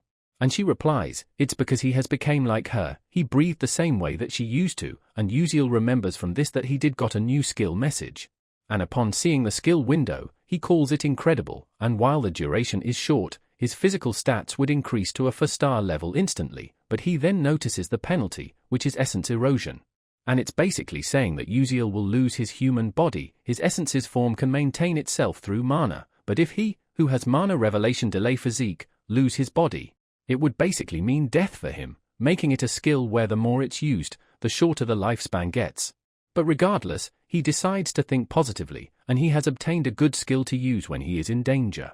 Ifanel seems to be thinking of something, and tells Uziel that it's quite fascinating, as it's the second time a human has breathed a deity's breath, and his existence is faint as well, which is just like that person. There is barely any mana inside of him as well, and it seems like that he don't exist in this world, and Uziel asks her, who is she referring to? She replies, that just like him, there was someone who used a sword, he cut down both magic and deities, hearing which surprises Uziel. He doesn't remember there being a mention of a swordsman in the game, and thinks that he must be fairly strong if he can cut down deities, and asks Ifanel if he can meet that person. She replies, he cannot, as the first mage disciple are all dead, and from this Uziel realizes that, then it is someone who died a long time ago. She then asks if she should teach him. She was apparently close with that person, so she recorded all of his breathing techniques and movements, and Uziel excitedly asks if she would really do that. She replies, she will, but have a condition, she cannot move from here or converse with anyone, and can basically be called dead. So, she wants him to bring her a heart and save her. Uziel thinks that it's a response that he expected, and declines her offer, deeming it impossible, saying that with his abilities, he cannot get her another deity's heart. She goes silent for a moment and speaks up again, that it's okay if it's not a deity's heart, if it's a divine beast's pure heart it would do as well, and Uziel asks, wouldn't that make her lose most of her powers?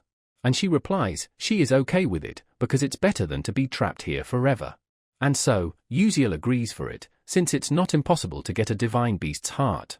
Uziel thinks that the reason he was training here was because of the upcoming familiar ceremony. He would have met countless divine beasts by then, and it's something way easier than getting a deity's heart, and tells Ifanel that he would try his best to bring it.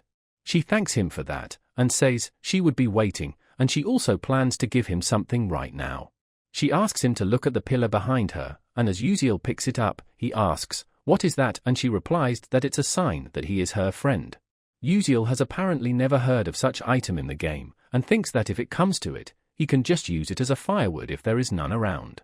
But he once again remembers that it's something given to him by a deity. It might actually be quite useful.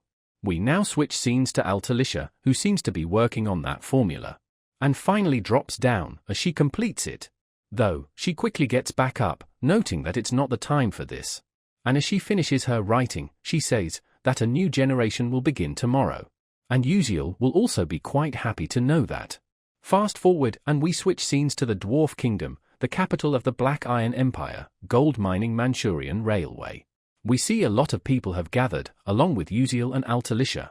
Today is the day of the conference. Every year, the location of the conference is different, and this year, it's taking place at the Dwarf Kingdom's greatest alchemy school, the Golden Light Crane Academy, just as dwarfs were the originators of matter magic, the scale is completely different from anywhere else. And not to mention, the greatest alchemist known as the Golden Alchemist, Talcum Corden, will also be attending this conference. In other words, it's the perfect time to present Altalicia's research.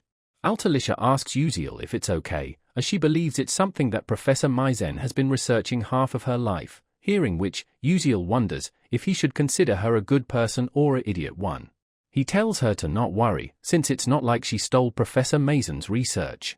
She is simply more talented than Professor Maizen.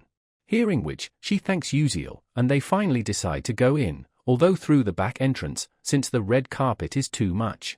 At the conference, the announcer welcomes everyone and starts the commencement of the 87th Golden Section Conference. In the first session, they begin by introducing new potions. And the first person who would be doing that is Professor Maizen from Stellar Academy. She introduces herself at first and announces a new potion called the Red Potions Alpha Type and begins explaining her research. Fast forward to a bit later, and she concludes her presentation. Everyone starts praising her for it, believing that she was able to improve the tricky red potion even further. Uziel seems a bit annoyed, thinking that she sure is yapping about Altalicia's research like if it's her own, and he does have lots of ways to mess her up too. But he knows the main dish will be starting now. As we see Altalicia walks up on the stage and introduces herself as an alchemist from the Stellar Academy. None of them seems interested, as they get engrossed in their own talks. And as she is about to announce the topic, Uziel smirks. And she announces the topic, complete theoretical understanding of the random sequence convergence technique. Hearing which, everyone is left shocked. One of them speaks up, asking Altalicia if she knows where they are right now, and she replies, she does. It's an incredible position that is a lot for someone like her to be standing in. The person asks, then how should they accept what she just said? And she replies, accept it the way alchemists do, but everyone is still in doubts, because it's something that does not make sense, as they consider it fundamentally impossible to mix magic and engineering together. And it's a problem which has not been solved for over 300 years. Suddenly, Talcum speaks up, saying that concluding it impossible just because many people have failed wouldn't be very alchemist-like for them. And he voices his excitement that he cannot wait to hear from this young alchemist who wanted to find the truth behind a technique considered near impossible, and asks her to please present the truth. But before she can even start, Professor Maizen stands up, objecting it, stating that before she starts her presentation, she wants to propose her doubts about her thesis, and Talcum asks, what does she mean? And Maizen replies, about plagiarism. Hearing which, everyone is left shocked, and Talcum finds it quite interesting, and tells Maizen that if she cannot prove it after saying she plagiarized it, she should know what would happen, and she replies, of course. She walks up to the stage, and begins saying that as they all might know, there are 5 conundrums of this technique. Only through solving all 5 of them can the harmony between alchemy and magic engineering succeed. In study, only 2 of them have been solved, that too incomplete. But she has solved 4 of them, and Professor Altalicia is her assistant in alchemy at Stellar Academy. Everyone slowly starts to believe her, and she continues that there is no doubt that it's her thesis. And even if Altalicia solved one of them, did she really solve all the others? Altalicia seems to get frozen due to all this, and Maizen calls her an unreliable thing, and acknowledges her genius and outstanding abilities, but thinks that her life as an alchemist will end here, and her talents will be hers as well. And so, she asks Altalicia, what does she think about all this? Meanwhile, Altalicia thinks that she knew she would do this, and her head starts to get blank as she wonders, what should she do? Suddenly, she remembers Uziel's words, that if it's difficult alone for her, she should ask him for help. And so, she raises her hand, saying that she would like to call up on a person to support her. Everyone asks, who is that? And she replies, it's the co-author of the thesis, and points her finger towards Uziel, who is completely shocked by this, as he didn't even knew that he is the co-author. Everyone is quite surprised seeing a student walk up to the stage, and Uziel being a co-author, and they believe that it doesn't change much either.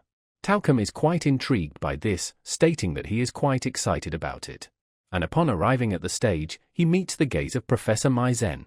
And when he walks past by her, he seems to have used the resentment-filled branch that he got before on her. She seems to be annoyed by his presence, and calls him rude when he simply walks past by her, while Uziel smiles, thinking that the branch worked. On the stage, he announces that he would like to look at Professor Maizen's perspective first. since there is a saying that seeing something once is better than hearing about it 1,000 times. And so, he proposes to both of them to solve the random sequence technique together at the same time. Everyone gets quite interested hearing about a competition between an assistant and a professor, while Altalicia is quite nervous and hesitates in going through it. But Yusol asks her if she does not trust her, and she replies that she does, and so Uziel tells her that he has been watching her from the side all this time. He is confident that she can do this, so she must not worry, she should trust him, who trusts her. And hearing these words, Altalicia gets her much-needed confidence boost. And agrees that Uziel is right. She removes her glasses and changes her hair, as she begins to trust everything she has done until now. Her change in personality is quite shocking to Professor Maizen as well. As Altalicia confidently faces her, while saying, "Shall we begin, Professor Maizen?" Random sequence convergence technique. 300 years ago, an alchemist said he has found an astounding technique that can explain this formula. After that, they had an accidental death in the washroom and became an hot topic, which is why the formula is famous even now. Countless alchemists have challenged it since then, however, they have all failed and now no one tries it, which is why it was deemed impossible to solve. To boldly announce that they will solve the random sequence convergence technique, the member of New Moon Great Tower, 13th Destructive Assassination Corps Captain, Keen, finds it all quite interesting. Meanwhile, the Vice Captain, Hazen Makaran, is quite bored to death due to all of this. She asks her captain if that professor is really a dark demonic human and believes this mission to be a miss. But upon glaring at her captain for a bit, she comments how he believes that old man's words unconditionally. Suddenly, both of them seems to have noticed something. The atmosphere has changed, as the first dilemma has just been solved. Talcum notes that they are both similar, but are solved slightly differently. However, Keen notes that Assistant Professor's analysis and solution are more clearer and simpler than Professor Maizen's, not to mention there is a slight difference in the final answer as well. Now next up is second dilemma. People around finds it quite interesting. While they have seen many people solve the second dilemma, it's their first time seeing someone solve it this way. As it's surprising to them that the second dilemma, which usually takes at least 200 lines to solve, has been solved in just 12 instead. Uziel smirks, noting that everyone's reaction is quite good, but the real deal will start now. Currently, they are crossing the third dilemma. It's something that has never been solved, but can it be solved here? Everyone has this in their mind. Talcum is quite surprised, as he notes that it has already been solved. While they all find Professor Maizen quite impressive to be able to solve it, they find what Altalicia did something even better. Professor Maizen seems to be quite pissed, wondering, how did Altalicia solved it like that? Everyone is quite shocked, as they question, how did she even think of approaching like that, and are unable to believe what they are seeing right now. Until now, previous alchemist has considered the 5 dilemmas as individual issues, but Altalicia thought of it differently. She considered them to be interconnected and solved all of it together. This is the difference between Professor Maizen and her. Although they continued to solve it, Professor Maizen was getting stuck. She panics and tries to think, what was the ending part of it, and also notes that there is no more space left on the chalkboard. While she is shouting at them to quickly bring her another chalkboard, Altalicia states that is already done with her solution. Professor Maizen gets quite shocked, as she glances at her upon hearing that. And she tells everyone that what they are seeing right now is the complete theoretical understanding of the random sequence convergence technique. And everyone begins shouting and praising, saying that they are witnessing a historic moment right now, and calls it as the moment of the century. Altalicia blushes from happiness as well, thinking that she did it. And also mentally thanks Uziel, saying that it's all thanks to him. Meanwhile, we see Professor Maizen, seemingly turning into dark demonic human, as she repeatedly calls out Altalicia's name in anger. She asks Altalicia how much longer would she upset her, after modifying the thesis that she stole from her. While pretending that it's her own, as Uziel steps in front to protect her, as he notes that she is undergoing dark demonification, which is faster than he expected, but good for him nonetheless. Because it would be beneficial if she were to become a dark demonic human in front of everyone like this. Maizen starts moving towards her in anger, but suddenly halts. And we see Altalicia steps forward and shouts at her to stop and acknowledge it. The fact that her thesis is better than hers, and just how many times would she have to steal her thesis before she is satisfied, she questions angrily. As everyone realizes that the potion thesis from earlier didn't belong to Maizen either. And with that, Altalicia finally calls out Professor Maizen, and tells her that she's stupider than her. and her change in behavior leaves everyone quite surprised. And Talcum laughs out loud at this as well, calling this conference truly fun, while Maizen realizes that she was about to do something really dangerous right now. But regardless, she angrily turns towards Altalicia and starts moving to seemingly hit her. But Uziel steps forward and tells her to stop and read the room. And as Maizen looks around, she notices the gaze of everyone turning hostile and disappointment. She flips out and starts whining and declining, still arguing that Altalicia stole her thesis. But Talcum tells the security to drag her out, which they do, though she still shouts that it's not her fault in this. And we see Keen and Hazen watching her being escorted out as well. And with sudden release of all the nervousness from her body, she drops to the ground. Uziel offers her his hand and tells her that she did good work today. And she smiles brightly while agreeing. Now we see Keen and Hazen leaving, with Hazen saying that it was a dud in the end. Keen agrees, saying that he is sure there would have been a sign if she got that emotional, but there was no reaction from the sensor that reacts to dark demon erosion. Hazen replies that the new Moon Great Tower psychometry isn't perfect. But regardless, she is quite surprised to know that the co-author is a high schooler. Hazen finds him quite cute, and Keen asks if she investigated him, and she replies that she just received contact from Metla. His hometown was ruined by dark demonic humans before coming to Stellar. He is a commoner, his grades are super low, yet he is in S class, not to mention that while attending the greatest magic academy, he doesn't use magic, and they find him unique in several ways, and he even asked for his name to be removed from the articles. Keen replies, I see, and that he would remember, but suddenly something shocking happens. As he notices that Uziel is actually looking at him and meeting his gaze. And quickly turns around again, causing Keen to ask Hazen if Uziel just made eye contact with him, but she replies, no way. As she believes there is no way his recognition resistance magic and her shadow shield formation could be pierced that easily, so he must be mistaken. But Keen still thinks about it a bit, while Uziel still is busy in talking to others. And at the end, he decides to ignore it for now, and tells Hazen that their business here is done, so they should leave.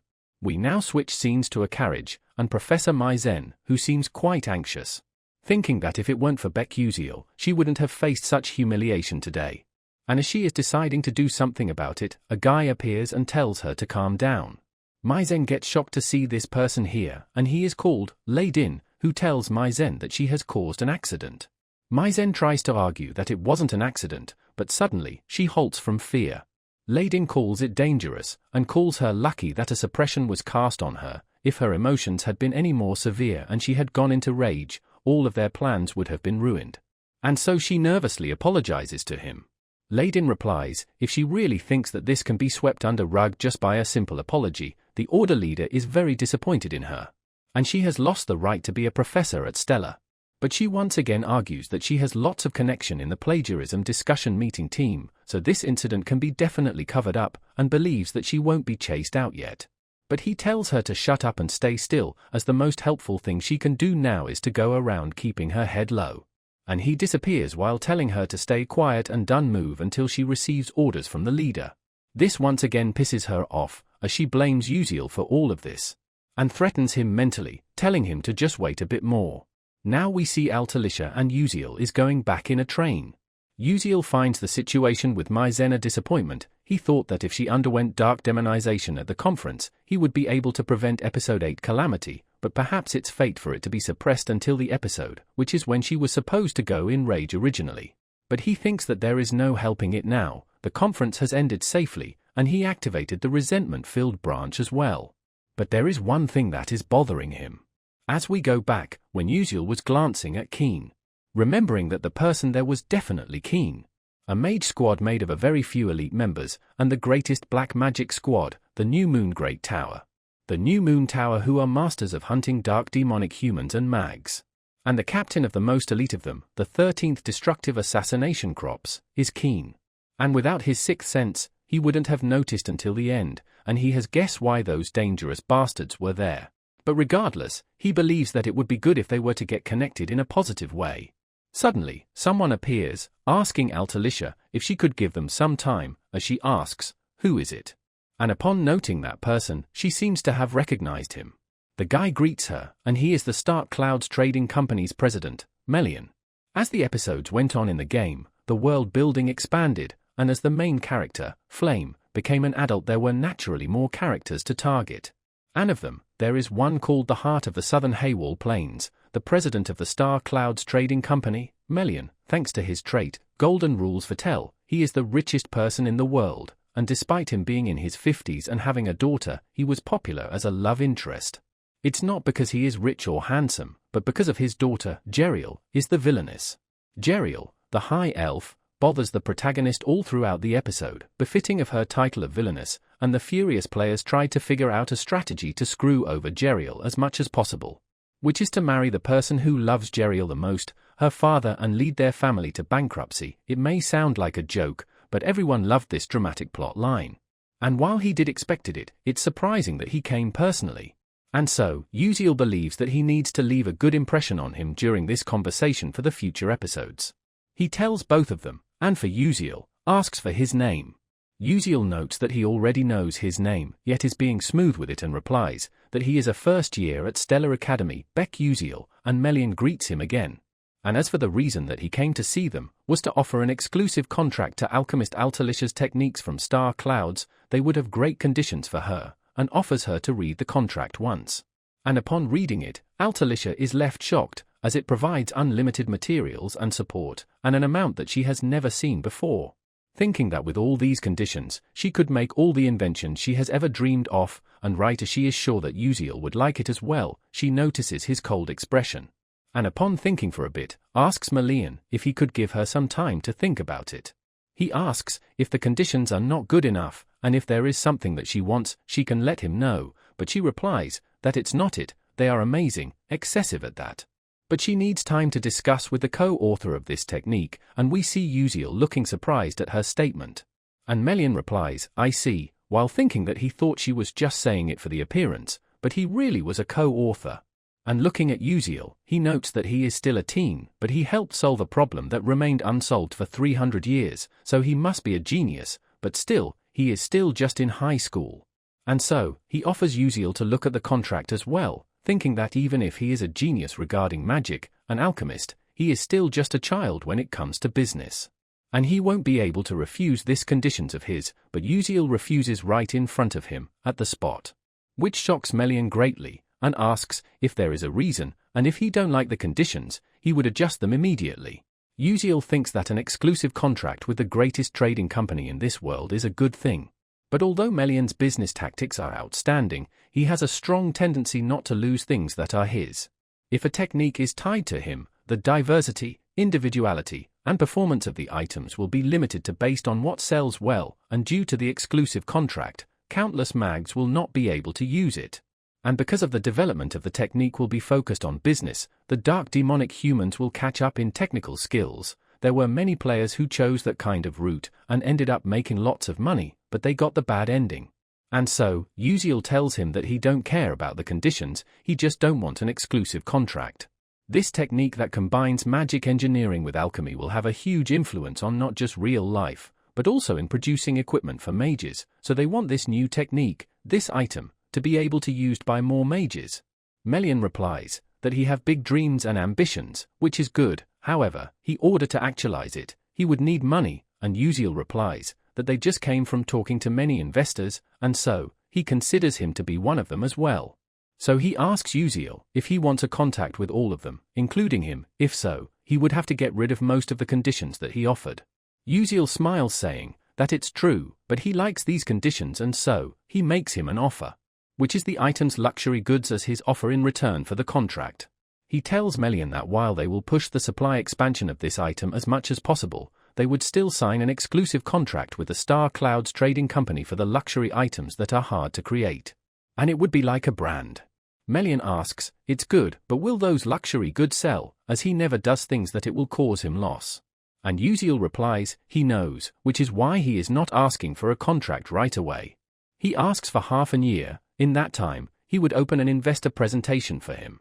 If he likes the products offered then, he can sign an exclusive contract with them. Melian sighs while telling Uziel that he is sure cool-headed, and gives them his messenger paper and contact information, and Altalicia thanks him. And with that, Melian leaves while tipping to them. Uziel relaxes, saying that he thought he was going to die from anxiety, and she replies, if those actions of his were of someone who is anxious. But he still insists that he is anxious, causing her to smile and compliment him that he sure is amazing. Though, he doesn't understand her, but she replies, that it's nothing. But regardless of that, Uziel thinks that things have resolved for now, and when he goes back, he would go to a tasty restaurant with the club members. The conference ended well, and the Stellar Academy's lessons proceeded as normal, and we see some teacher is here as a substitute for Professor Mai Zhen, who is apparently not feeling well. Uziel notes that they are hiding the fact that she has disappeared. Remembering that normally in the 18th episode, Mai Zhen, who has completely awakened, does incredible damage to the school, but due to this incident, he don't know how it might change. It also makes him wonder if that episode will happen earlier, though it would be great if it was at a level that could be managed. And not just Mai Zhen, Altalicia also didn't came to school, with him thinking that she is probably being happily pestered at Alchemy Castle. He then overhears some students talking about that Professor Altalicia solving the random sequence convergence technique, and that there was an co-author as well, who wanted to keep his identity hidden. They assume that the person is perhaps really ugly, which is why they are doing that. Uziel thinks that now that he has hid the fact that he is co-author, he is able to attend school peacefully. He only gave a hint by borrowing the knowledge of bulbul glasses, so believes it to be fair that all the attention and focus is on Altalicia. And just as he gets to his club, we see people are surrounding both Ma Yuziong and Azel, and notes how tall he is. And also smart and handsome, finding it unfair, and the girl next to him also looks like a doll to them, but they still call her a child of trash regardless. And this attention causes Uziel to think that there are no quiet days for him. And as he arrives, they all greet each other, with Uziel apologizing for being late, and Azel replies, not really. She then asks, what will they be eating, since he said he would choose for them, and he simply smirks while saying that they will know when they get there. And in the restaurant, we see all of them sitting together with the food in front. Seeing which, Azel is quite amazed and excited. She keeps on staring at the food, with Uziel remembering that her description said that if she orders pizza, she would drink the pickle juice first. And so, he offers her just that, seeing which she is surprised a bit at first. And she doesn't understand how to eat it either, so she just anxiously stares at it. Uziel wonders if it's her first time at pizza place, and right as he is about to tell her, she quickly gulps down the pickle juice. And gets quite surprised by its yummy taste, and so, Yuziong picks it up as well. And when he takes a sip, he finds it really good, and seeing his expressions and all, Uziel thinks that he should film an advertisement at this point. He then offers Azel pizza to eat as well, and she quickly readies her forks and knife to eat. But he calls her imprudent to be putting a knife on the pizza, and shows her how to eat it, stating that it would taste better. Though Azel finds his style more imprudent, but Yuziong smiles and says that it looks fun. And so, he tries it as well. Azel looks at it and hesitates a bit. But she ends up trying it that way as well, with Yuziong and Uziel watching over her. And she gets really elated upon eating that, and starts explaining how good the taste is and how well the stuff comes together. Uziel then asks her if she is finding it good, and she smiles and replies that it is, causing both Yuziong and Uziel to look at her happily. And so, he tells her that they should come here often, with Yuziong asking if he is going to invite him too, and he replies, they will see, causing her to let out an annoyed and disappointing sigh. We now switch scenes to some unknown place and see some kind of small crack appearing in air there.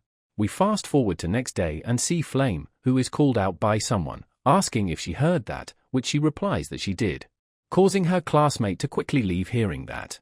She knows that her classmate obviously came to tell her about Altalicia's achievements. But she knows the truth that it's all Beck Uziel's doing. But she doesn't understand how could he have solved the formula, since he should have forgotten most of the knowledge about the future other than the decisive incidents or narratives as a price for regressing, causing her to wonder if he still has his memories, or if he is just that smart. Suddenly, she is called out by someone again. And it turns out to be Jeremy, who asks her if she wants to group with him for the Persona Gate practical. But she shows no interest, questioning if she have to do it if he said so, and to ask another girl instead of bothering her. Seeing her go, Jeremy thinks that she is sure special. But Flame knows that it's starting the next event. The Persona Gate is another dimension born through the power of the dark demonic humans. If one don't quickly raid when it appears, the location becomes a land where living beings can no longer live. And unlike dungeons that get cleared once the boss is defeated or the core is destroyed, Persona Gate can only be cleared after analyzing and destroying the pattern and gimmicks. And one needs to be aware of tons of theories and analogy skills, as well as the need of memorization and fighting ability. The reason magic warriors were created were to block the persona gates, and according to the novel, this persona gate has reality mixed in, and decides that she cannot let Baek Uziel handle everything forever. And she plans to block it this time, so there won't be a lot of damage. Now at the North Star Clouds Cafe Terrace, we see Hong Bi-yeon having a small tea party with her friends, who are onto the topic what girls usually talk about, while she finds the taste of the tea really bad. They then talk about a huge fuss going on since Altalicia sold the random sequence convergence technique. And one of them replies that she heard from her father that the co-author is actually from Stellar Student. Hearing which they are all quite surprised, and wonders, just who could it be? But Hong Bi-yeon knows, even though the information Beru weren't able to find out much, but she knows the fact that Uziel is the co-author. But she wonders, why did he hide that, and if it's in order to give all the merit to Altalicia? Or if Uziel actually have something special for Assistant Professor Altalicia, thought of which seems to visibly shake her, as she quickly stands up. And quickly takes her leave, even though her supposed friend tries to stop her.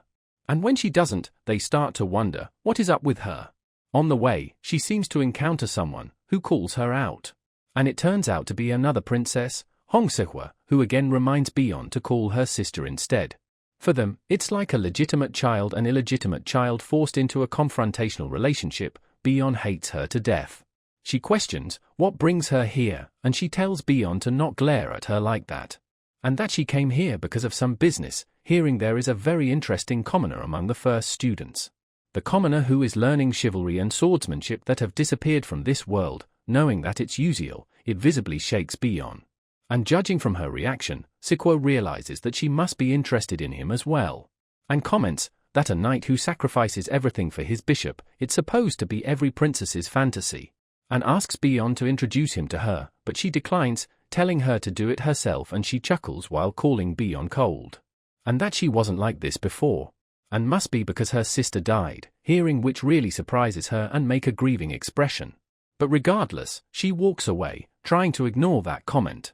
And even Se-hwa think that she might have been too much just now, and perhaps she shouldn't have mentioned her sister too early. A girl comes to her calling her out. She is here with information about Uziel, and gives her a copy of the project that he submitted in class, and there is also a summary of his past in it. Se-hwa seems quite intrigued, as it's something that they couldn't find anything about it, though it's surprising that they found it written here despite that. And so, she starts to check it. The first part is him telling his mother that he misses her, something which makes her chuckle, commenting that Uziel is a young boy after all. But fast forward to a minute later, we see her seems to be trembling, leaving Seorin in confusion as well. She starts to have a tear run down her eye, reading that Uziel's mother said she didn't want black bean noodles, though her aide doesn't understand, and she sighs and replies, "It's nothing." Se-hwa never thought about poverty before, but for Uziel to have lived like that and firmly protect his belief in chivalry. His hometown was taken over by dark demonic humans. Se-hwa finally smirks, starting to feel sorry for Bi-yeon since she is now getting interested in Uziel as well. Now fast forward to the day of the practical. We see all the students have gathered up, as the professor tells them to enter the gate. The students around starts to get nervous, as the gate looks completely like a real thing, while Uziel realizes that it's finally starting. As a reward for finishing the research conference episode, Bulbul Glass's gate analysis function was activated, and he raised his stats by grinding Ifanel's garden, so he believes it should be enough. At least probably it should be. The professor then calls out to students to enter the gate C7. And Uziel notes how many of them are going with him. The persona gate training is done in 4 to 18 member groups, and you have to work together to raid them.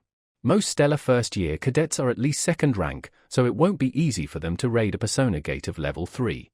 It's the gate where the incident will occur, though he finds it disappointing that they don't have Ma Yuzeong or Ha-won Riang, but they still got Flame, Hong Bi-yeon and Azel, which he believes are enough.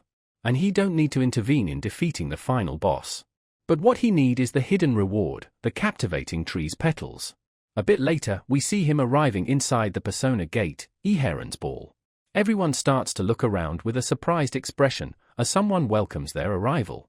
It's a maid who tells everyone they have prepared dresses and shoes, leaving Bi-yeon confused, as she don't recall a ball ever occurring in a persona gate. But since it's not time for this, she plans to quickly analyze the gate and confirm the guideline message. But seeing the message, she is once again surprised by how complicated the formula is for the first-year practical.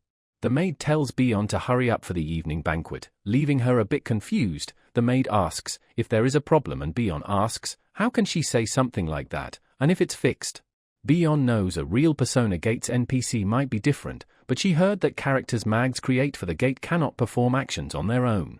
She suddenly has a fearful thought, and quickly denies the possibility that there is a real Persona Gate at Stellar Academy, and chalks it up to their advanced technology instead. The NPC once again tries asking for a problem, but Beyond asks her to just bring the dresses instead. And as the maid leaves, Beyond cannot help but think that this practical is not going to end easily. A bit later, and we see Beyond has worn the dresses brought to her, and is looking drop-dead gorgeous. She also steals glances at Uziel, who is now also wearing a ball suit, and notes that those clothes look good on him. Staring at him, she remembers getting his past on the paper that he submitted for the class assignment. Reading which was an eye-opener for her, and due to this she is now also seeing him in a new light. And the fact that he is able to walk the path of chivalry at Stella despite having such a past, and suddenly, Uziel notices her glancing at him, and asks, what is she looking at, causing her to blush and reply that it's not like that. And since everyone has gathered up, another NPC comes out and tells them to attend to the ball that Duchess Eheron has organized. The 4 paths will lead to estate's basement, but it's full of mazes and traps, and the moment they get lost, the estate's knights will be on the move. And so, they have no choice but to rely on their own insight and senses, and confirms if they can do it, and Uziel confidently agrees. She compliments his confidence and he thanks her for that. Seeing her conversing with Uziel like that shocks everyone, since she is supposed to be a generic NPC. And right as they are all about to leave, Flame stops them, and raises a question about the practical being a bit strange. Stating that it's hard to analyze and the NPC seems real, logically the first-year practical shouldn't be this difficult. And others agrees with her point. Flame realizes that she is on the right track and plans to convince them like this, but someone steps in.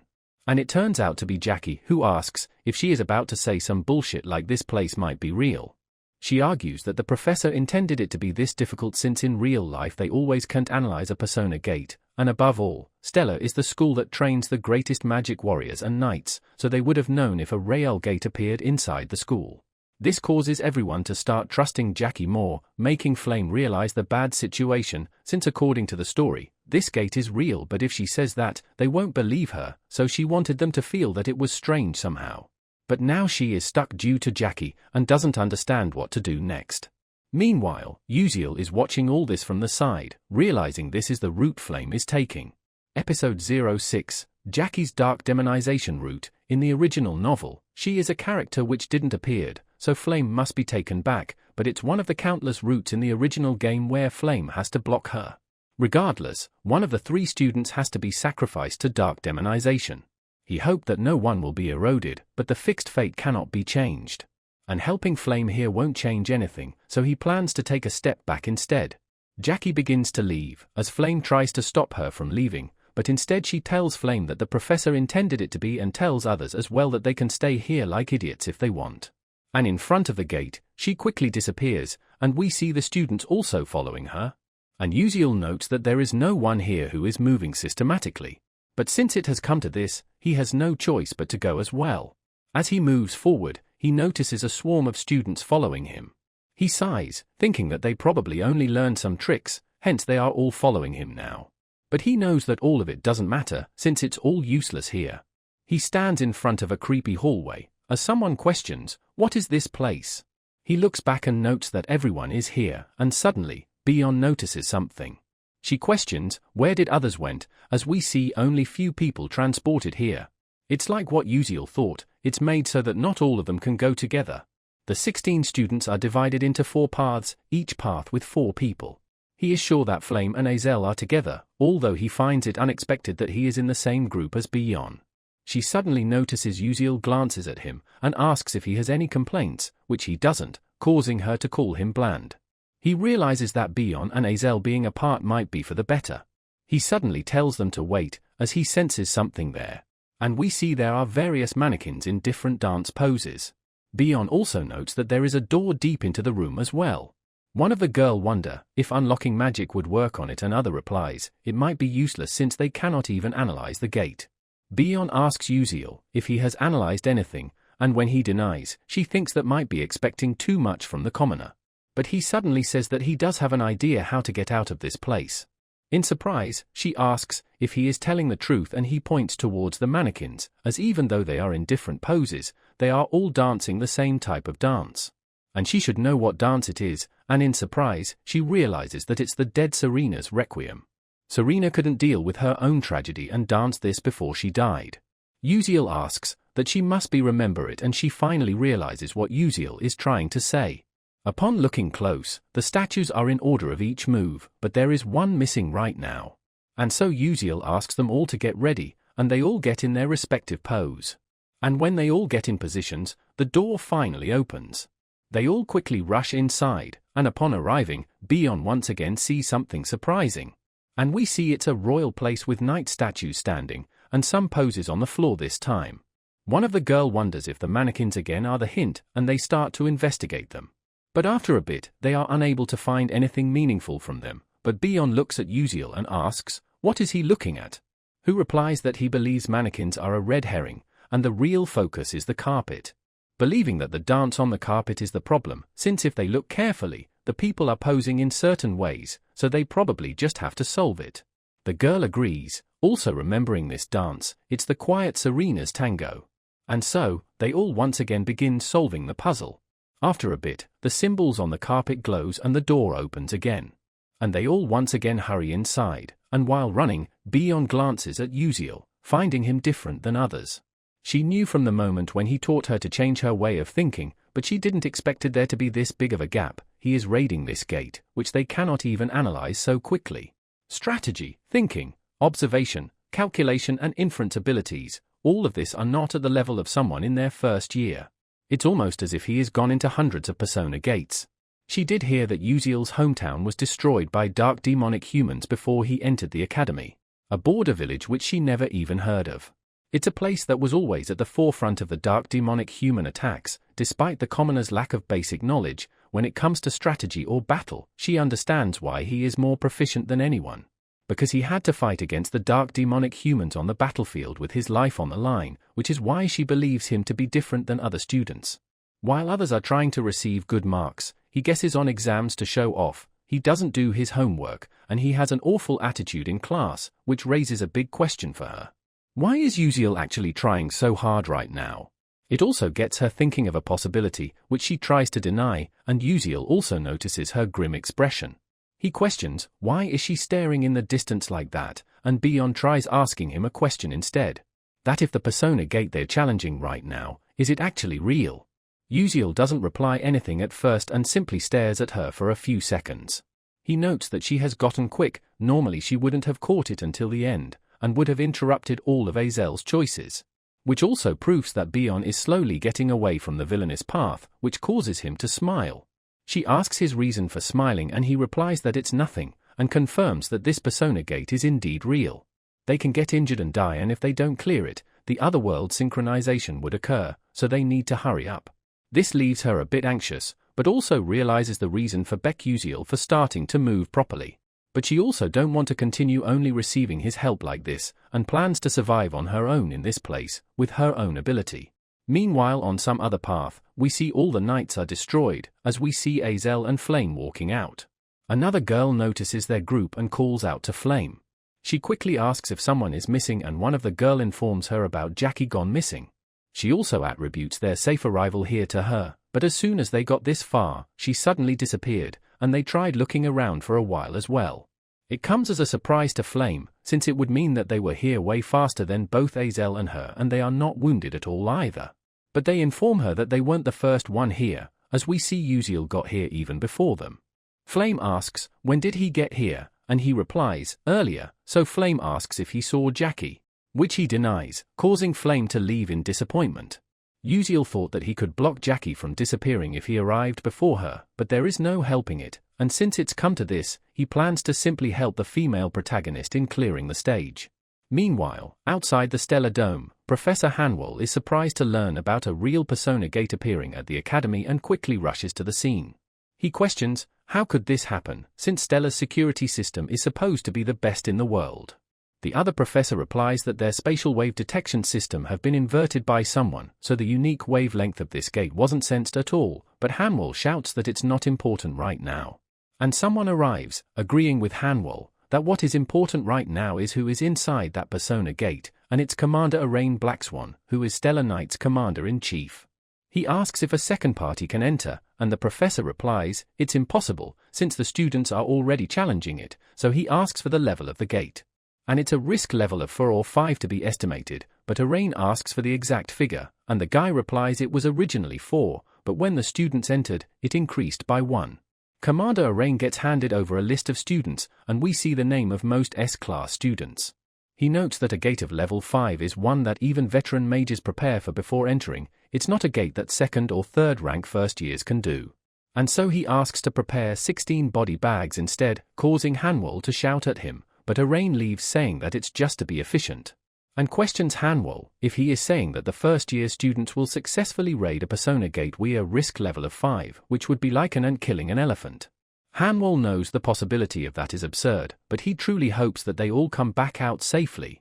Back inside the persona gate, Jackie gets back and calls out to everyone. Everyone gets relieved to know that she is safe as Uziel watches on. Noting that now that everyone is here, what is left is the boss battle. After walking for a bit, they get a notification that they have reached the dancing clock tower, so they have to get down until they reach the bottom where a ballroom will be waiting. And so, they realize they have to follow those footsteps. Flame looks up and remembers that at top of this tower resides a leader, Knife Blade Spider. It's a monster with a risk level of 4, and each of its 8 legs are made of sharp knife blades.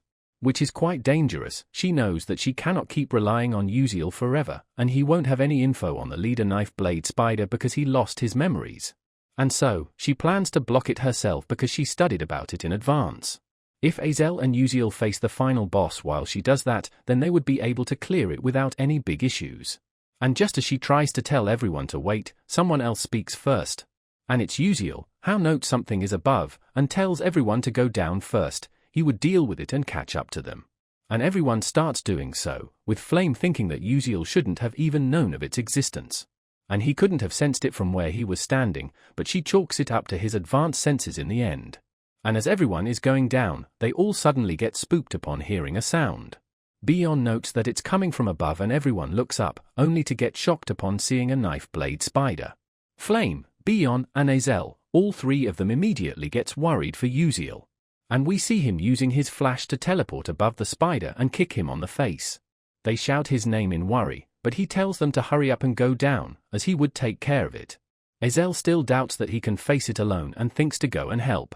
But Bion steps in and tells Azel that while she knows what she is thinking, but they need to get down to the ballroom as quickly as possible, since it is what will truly help him. Seeing their interaction, Flame wonders if Bion was normally a character like that. Fast forward a bit and they all arrive at the ballroom. Jackie and everyone else seems quite surprised seeing how fancy the place is. Suddenly, all the lights go off. And a person walks in. Bion notes that there is someone at the top of the stairs. Flame says that it must be Duchess Eheron, the final boss, so everyone should prepare themselves. A single light shines on the stairs, with the Duchess welcoming everyone to the ball. And she turns out to be none other than Jackie Eheron. Leaving everyone surprised, as we see the people around them are praising Jackie to high heavens for her beauty and offering themselves to her. Flame doesn't understand what is going on, because these turn of events didn't exist in the original novel. There wasn't even a character named Jackie in the first place. Bion knows that it's impossible for a normal human to become an NPC inside Persona Gate, and it's not just a normal NPC either but a final boss. And Azel also realizes that the only being who can become an NPC in Persona Gate, that Jackie is actually a dark demonic human. Flame realizes this was the reason Uziel told her to be wary of her, but she cannot just give up now, and plans to turn her back somehow. She tries to tell Jackie that if the power consumes her, she might transform into something disgusting, so she should calm down, but Jackie calls it all bullshit and smirks, as she can hear the people around praising her, with all the attention on her alone. And right now, her heart feels so exhilarating that feels like she is going to melt. Bion notes that it's too late already, her mind is eroded, and Azel replies that if it's come to this, they need to clear the gate and turn her back to her original self, and calls out to Flame to get ready, who replies that she knows. Her staff glows, as she plans on making sure to save her from this. Jackie also steps up, saying that it's enough chatter, they should get the party started now. Meanwhile, we switch to Uziel again, who seems to be still battling that huge spider, and finds him annoyingly strong, though clearing this spider is actually meaningless for clearing the gate, yet he is going through it for 2 reasons. The first is to obtain the captivating tree's petals on the spider's forehead. The spider then suddenly attacks him, which he dodges by using blink upwards. He throws a bunch of potions on it, spark potion along with oil and slippery potion, leaving the spider electrocuted. And he then quickly tries to strike it on the forehead. And the second reason is because this is the hidden clearing method for Jackie's dark demonization route. Captivating tree petals, once you absorb this, your mind power increases an incredible amount, and it's an item one absolutely need in order to effectively use one of the mana revelation delay physique skills, cognitive acceleration as well as bulbul glasses. And according to the story, there is an interesting fact about them, which is related to the final boss, Duchess Eheron. They have set it so that this spider is actually the Duchess's husband, Duke Eheron. Anyways, the result of that, every time he attacks the captivating tree's petals barrier, the Duchess takes the damage as well, so it would help the girls clear the stage more easily. But he is unsure whether his attacks will be helpful at the right time. So he simply decides to hit it as much as possible. The spider starts screaming in pain, and Uziel plans to tie up the spider now. But it suddenly starts falling, making Uziel realize that he threw too much of that slippery potion. And so, Uziel chases behind the spider, knowing that down below is the ball going on. But he tries to clam himself down and checks the orbit of its fall. After which, he uses his blink to adjust the spider's fall instead. We now go back to a few minutes ago, where Jackie has started to dance. And as she takes her steps, the lightning surrounding her starts attacking everyone around. Bion asks if everyone is okay, which they affirms, as she gets determined to fight, knowing there is no time to hesitate. Since her opponent is a dark demonic human, she charges up a fireball and launches it towards Jackie.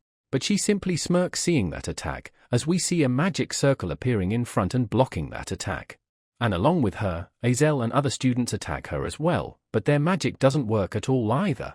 Suddenly, another attack is launched towards them but is blocked by Flame. Seeing which, Jackie is surprised as we see Flame starting to dance as well. Azel questions her decision for dancing, but she simply remains silent for a moment. And suddenly, an attack is launched towards Jackie through the dance, which actually almost hits her. She realizes that it's just like in the novel and tells everyone else to dance as well. As the stages they pass through so far contain hints, this stage includes not just a magic battle but also a dance battle as well, so they need to use magic according to the dance. Bion realizes that they cannot use normal magic to destroy Duchess Eheron's dance, and both Azel and Bion notes they need a dance contrasting to Quiet Serena's tango, which is the dead Serena's requiem. And so, all the girls takes their position and starts to dance as well, causing multiple attacks to be launched at Jackie, and a large explosion occurs at her location.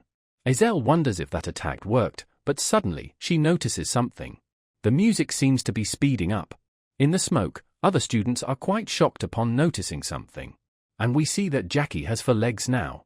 She quickly starts dancing herself as well, smirking and saying, "Shall we really begin?" Flame requests her to stop it. If she lets herself be overtaken by the role of Duchess Eheron, she won't be able to come back. But she asks Flame, what exactly does she want her to stop, and tells her to look around. All the guests present are enchanted by her beauty and singing her praises. She starts calling Flame quite cruel, much to her confusion. But Jackie continues, calling her selfish and mean, for keeping such a sweet and ecstatic feeling all to herself. So, she don't plan to ever let go of this feeling. Bion shouts that an attack is coming, telling everyone to defend themselves. And we see 2 large beams are fired at them, but Azel and Flame are able to block it with their barrier. But one of their teammates is hit, much to her worry, as she looks back in concern. But due to the momentary distraction, an attack gets too close to her as well, so she closes her eyes in response. But she doesn't feeling anything, so she opens them back up. And we see Bion is standing right in front of her, protecting her.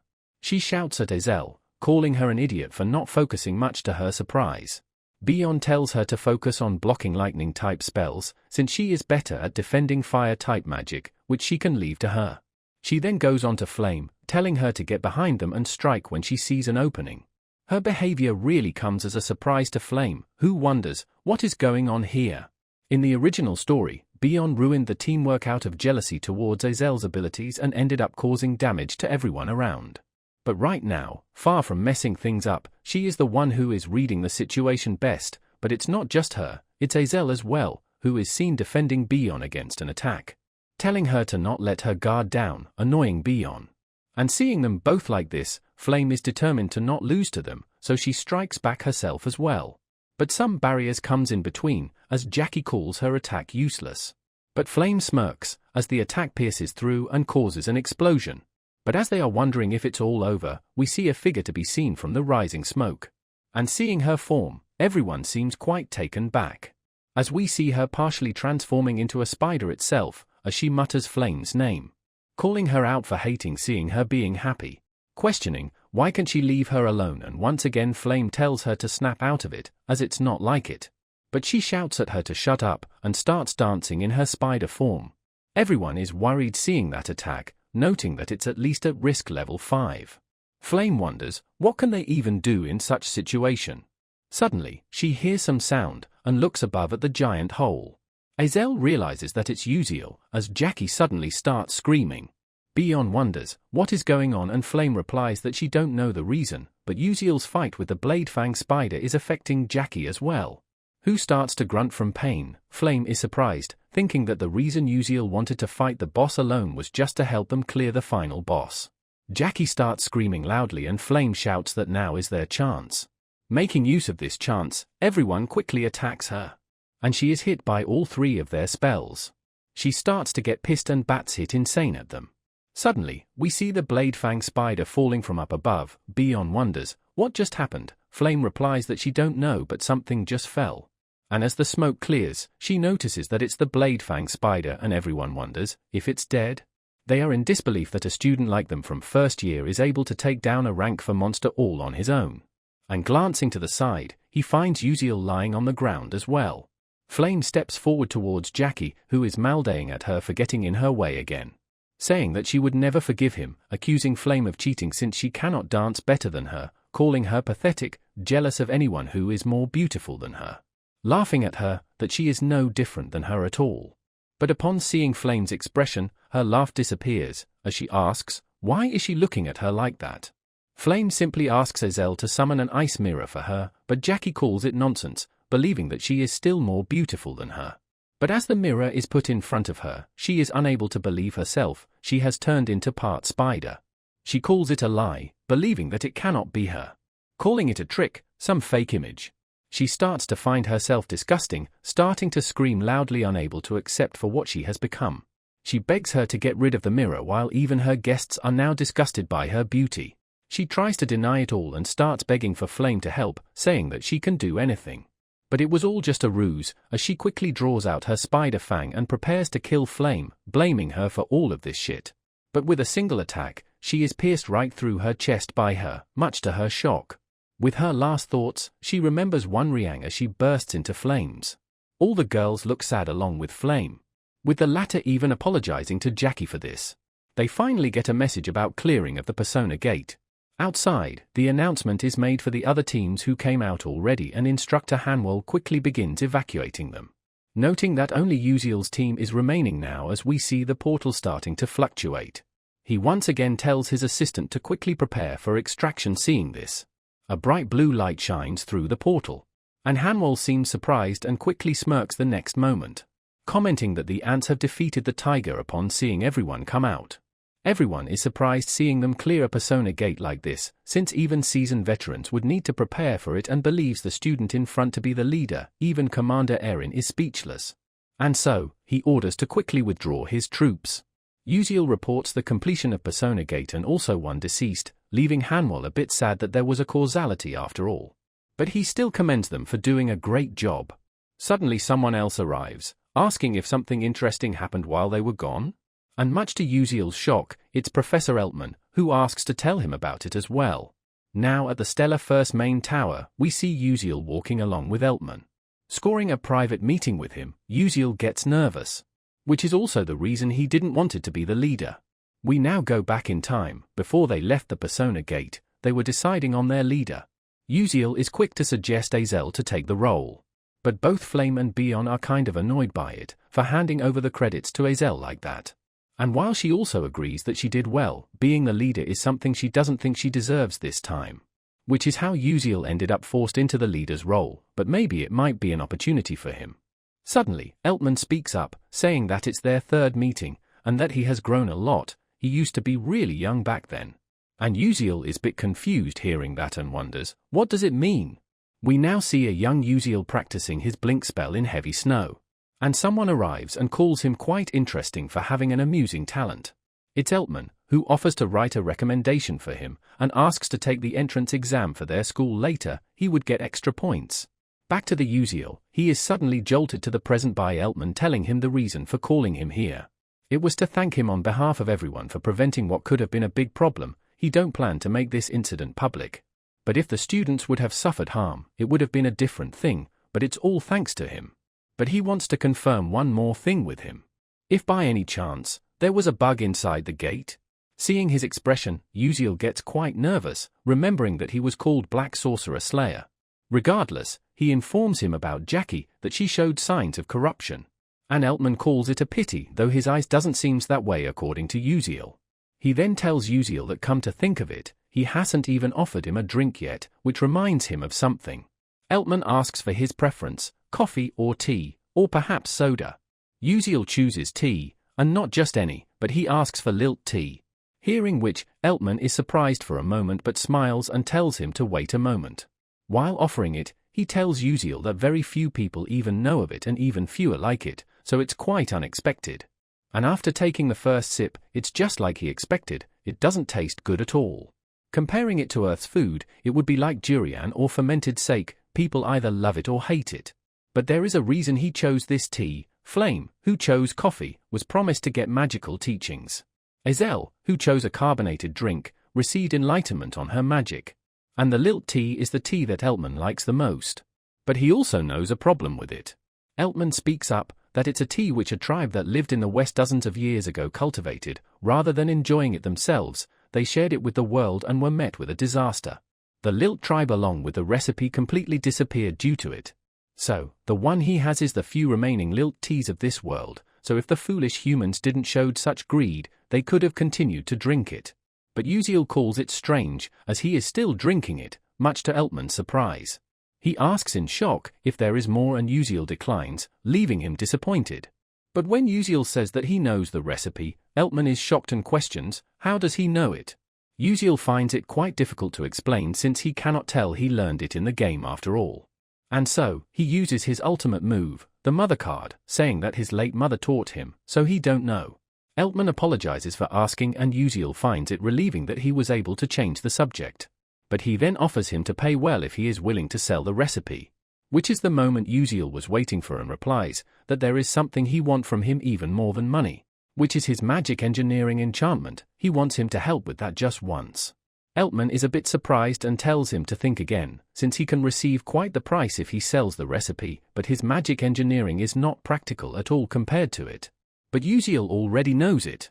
With Eltman's magic engineering and Alterisha's alchemy magic and lastly the pose vessel he got from hunting down that necromancer, he can create an inventory, also known as pocket dimension.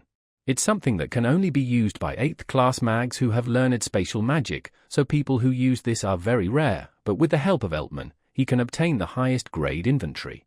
So he tells Eltman that receiving the magic essence he uses would be a priceless present more valuable than money.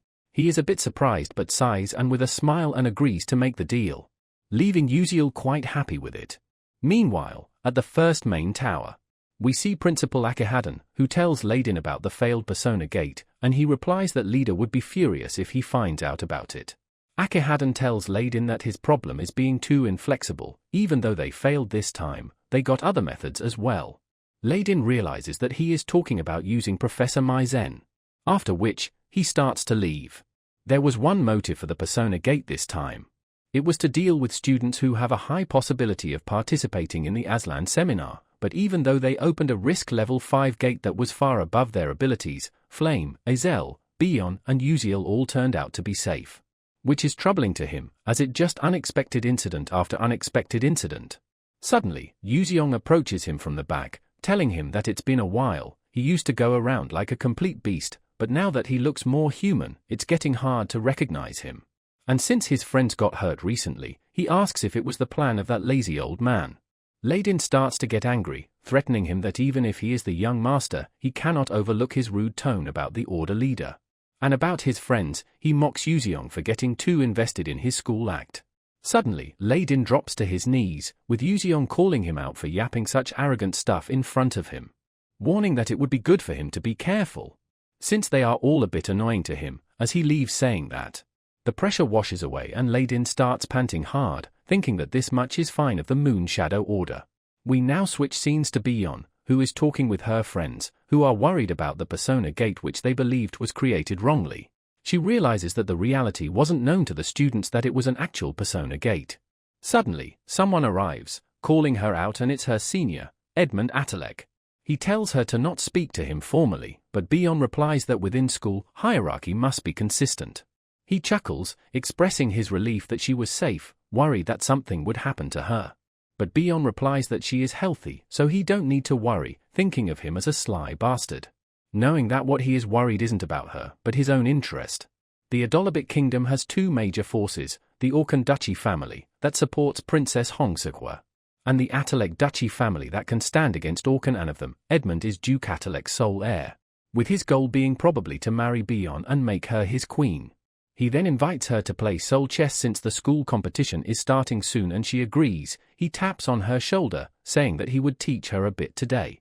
And we see her getting quite frustrated at his attempts. She hates the fact that she cannot become queen without the help of a boy like him, only if she had power. Or if someone with the power on the level of Attalek Duchy could come at her side. At that moment, she notices Uziel hanging around. But Edmund calls her out for being distracted. She takes one quick glance again and leaves. Switching to Uziel, he seems to be inspecting the leave that he got from the spider, wondering if it's enough. And we see he has absorbed the captivating tree petals, increasing his mind power by 65% and a resistance to seduction magic. He doesn't find the effect bad at all, and his constellation project also offers him a special reward. Thanks to clearing the episode, he even received a special reward, wondering what would he get this time and if he should use it for growth. He asks the system if Merkin's pendant is possible, which it is. So, he decides to go with it. It creates an extreme barrier which would protect his life, but it's single use only.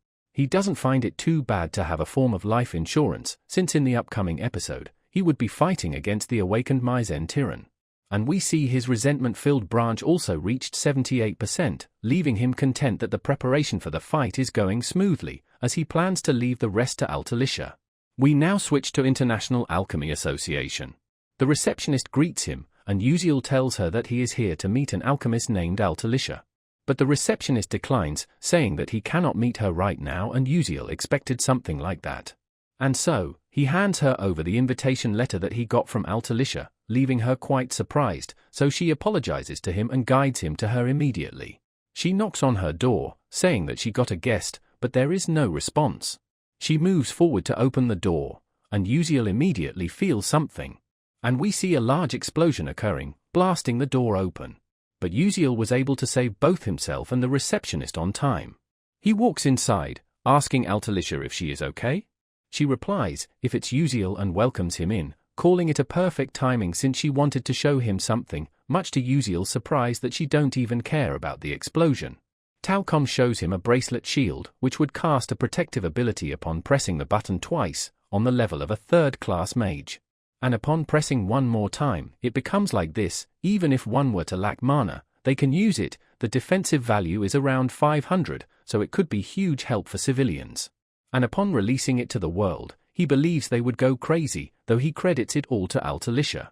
And since Uziel is a co-author, Talcom asks him to join the alchemy castle as well, but he replies that he don't have any mana, so he cannot survive as one, much to their shock. He describes his condition that he cannot innately take in mana revelation delay physique. Concerned, they asks if he is terminally ill then. The way the conversation is going was a surprise to him. He does agree that he is, but he don't plan on dying, so they don't need to worry. He then asks to take a look at the bracelet, and Talcom hands it over. Upon inspecting it closely, he notes that it's still a prototype, so there are still some messy and pointless parts. He then asks to borrow a mana-wielding pen for a moment, Talcom tries asking what he is trying to do. But Altalicia stops him from disturbing Uziel. And we see him modifying it, connecting the lines with the mana-wielding pen.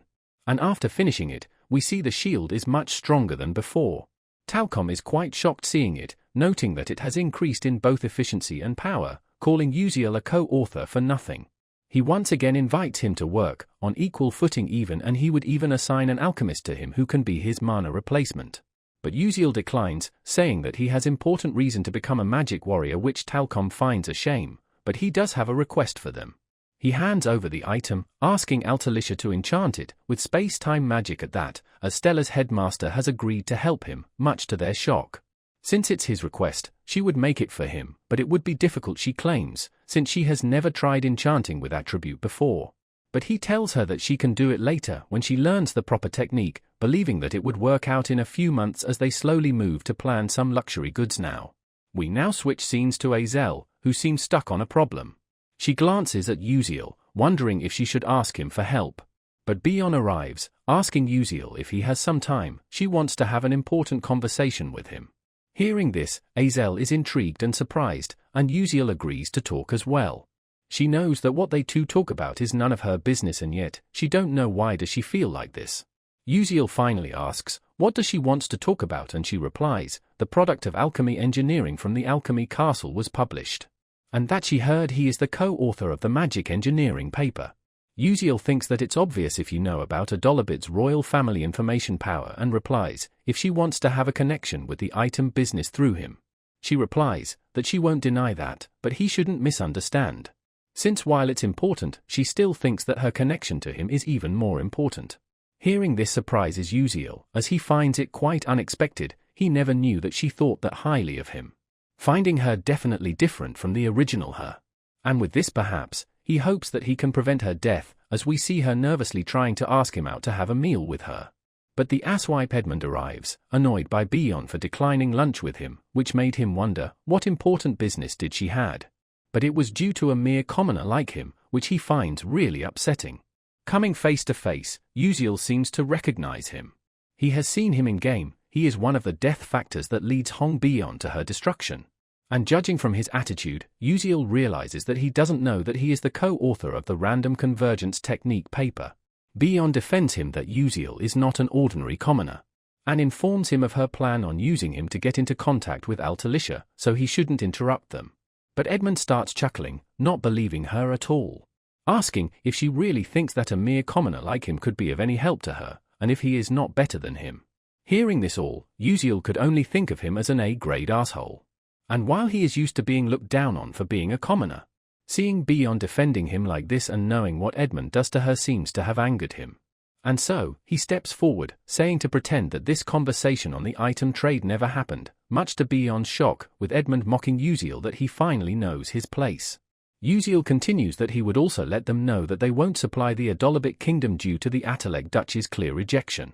Edmund comments that he sure sounds quite arrogant. He should know what would happen if a first year talks shit to a third year, and Uziel replies, not really, since it's none of his business. Bion is quite surprised seeing Uziel like this, knowing that Uziel must be aware of the hierarchy in Stella, not to mention about Edmund, who is the most influential in the third years, so she don't understand just why is he doing this. And with that, Uziel takes his leave. And Edmund seems quite pissed, as he comments he would spice Uziel's school life up, leaving Bion worried. Uziel apologizes to Bion, reasoning that there would be no happy ending for her unless he brings that man to ruin. And even if her dying is inevitable, whether she receives the throne or the Ataleg Duchy falls, he would at least make sure that she won't have to bow down to that man again. We now see Bion hiding behind a wall, wondering if she should just forget all this princess stuff. She knows the reason why Edmund keeps bothering her. He wants to make her unable to stand alone, that way, she would rely on him. She thinks that she lost a good opportunity with Uziel, and if she can do anything on her own now. But suddenly, she realizes something, recalling Uziel's words about Ataleg Duchy's rejection, and wonders, why did he said that? Because normally, he doesn't do anything that would make him stand out, but if anything, he provoked Edmund himself this time, which gives her a thought on what could be going on in Uziel's mind. Fast forward to night, we see Uziel being excited to see some items arriving. The prototype that Altalicia made came quicker than he expected, and he starts inspecting them. And their effects are better than what he expected, which he expected of Altalicia, knowing that she is already making intermediate-level items. So, he plans to use them and send a review back to her. And he has already talked to Professor Talcum Corden as well, and since all preparations are complete, he plans to slowly destroy the Atalek Duchy. Now a few days later, the second exam began. It was separated into two portions, written and practical. The practical exam is marked differently based on your magic attribute. For lightning magic, they are marked based on your greatest voltage and units of chain. For wind magic, depending on how explosive your strength is. As for ice magic, for how low the temperature you can reach, and there are lots to see amongst the healing, light and matter attributes. But the most eye-catching one is the fire class. Seeing the protagonist, he finds them really on another level, and we see his turn also comes. And as it begins, we see him using his blink spell to press the buttons. They still find it quite surprising to see, there is no delay in his blinks, and he goes exactly in the direction he wants. And with that, his exam is over as well. But since he cannot use magic, the rest of the practicals are also going to use blink, but he plans to make use of bulbul glasses to make up for it. Suddenly, a group of students arrive, calling out Uziel. They are here after learning that he was shit-talking to third-year students. And he doesn't seem too concerned, already knowing that they are Edmund's followers. Seeing Uziel gazing at them like this seems to pisses them off. As one of them orders him to lower his gaze, and Uziel expected something like this to happen. But it feels like shit to be treated like this by these slickers. The guy once again tells Uziel to lower his gaze, finding him even more rude than what he heard of. A girl passing by hears the commotion and glances, wondering if there is a fight going on. The guy tells Uziel to kneel and she notes that they are Edmund's followers. And she also recognizes Uziel. She remembers seeing him at the Martivis cemetery. So, she steps up and asks, "What is going on here?" They all also recognize her from S-Class. Ban Dion. The guy tells her to not, but since he is educating a junior who was talking back to his senior. Seeing Uziel like this, she wonders if he was about to kneel just now, but she don't understand the reason for it, since if he can defeat a necromancer, he could easily face the third years. And so, she gets a hunch from him. And tells the third year she don't think so, much to his surprise. Dion continues that if the first year really talk back to the third year, it's not an ordinary issue. If they were members of the Magic Warrior Corps, it would be considered mutiny. Which is why she suggests having a junior cultivation special education session, much to both of their surprise. The third argues that it would require the student council president's agreement, and Dion replies that she would receive the permission, so they should do it properly. Hearing this, he smirks, saying that it would get interesting, and leaves afterwards. Dion apologizes for intervening, saying that she thought he wouldn't let them be if she let things continue, surprising Uziel, who thinks, if shouldn't it be the other way around instead. Dion continues, assuming that Uziel wanted to swallow the brief humiliation and go for a bigger revenge, because there is no way that someone who is intelligent enough to defeat a necromancer would needlessly talk back to him. There had to be another reason, which she explains, that he wanted to sacrifice himself to get rid of the senseless strict hierarchical nature that has been tradition for a long time in Stellar. Though he don't understand what the shit is going on. Dion continues that there are those who has no choice but to follow Edmund. They are called forced followers due to their household situation, so even he means well, they need to prevent guys like them from being punished. And with an excited look on her face, she taps him on his shoulder, saying that she would set the stage for him, so he can fight as much as he wants. She would even convince the student council president. Meanwhile, Uziel wonders, just what has she been on about since earlier? We now switch scenes to the magic protocol analysis exam. The students have no idea what they are hearing, being quite unsure if they would even be able to solve it by today. Meanwhile, we see Uziel walking past by them to submit his paper. Since it's only been 12 minutes, the professor asks if has already given up, and he instead replies that he solved it all. He is doubtful upon hearing that at first, but upon looking at the paper, his expression changes to a shock instead. Meanwhile, Uziel didn't even study for it, but since he finished the exam, he does feel quite refreshed. Suddenly, he overhears student talking about him, the fact that he talked back to a third year and is now marked to get properly educated soon, making realize that the rumors have already spread all around. He was surprised seeing Dion intervene there as well. Junior Cultivation Special Education class, in simple words, it's when the senior who wants to educate and the junior who needs it. Duel. In Stellar, it's forbidden for seniors to swear or be violent at their juniors, but in this duel, they are allowed to legally punish them. While it's called a duel, it's a simple way for seniors to beat up their juniors. Which is why, to prevent the abuse of this system, the student council needs to agree. However, a S-class student can always appeal their opinion to the student council. He was only going to kneel once and take a nap afterwards, not knowing how things ended up this way. But now, since there is no helping it, he plans to enjoy it if he cannot avoid it. We now switch scenes to the student council president, Mi Royoon. Dion arrives, and Royoon asks what brings her here today. She quickly puts up an application on his desk, asking for permission of the special education for junior, and the target being first-year S-class student, Baek Uziel. Royoon don't understand why is she doing this, since she hates hierarchies. And she replies, it's exactly why, because she hates hierarchs that she is doing this. Royoon don't understand what she is thinking, but calls it impossible for a first-year student to beat a second-year, because it's impossible to bridge the gap in experience even with their impressive ability. But Dion simply replies to come and see if he is being curious, it would be fun. He sighs and comments that he really don't know what she is up to, and just then, another person calls him out.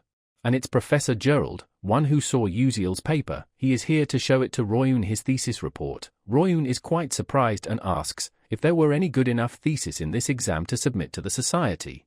And he excitedly asks him to look at it first, seeing which he is quite surprised. Uziel was able to shorten the formula of Frosky's superposition circuit plan by half with a simple formula at that.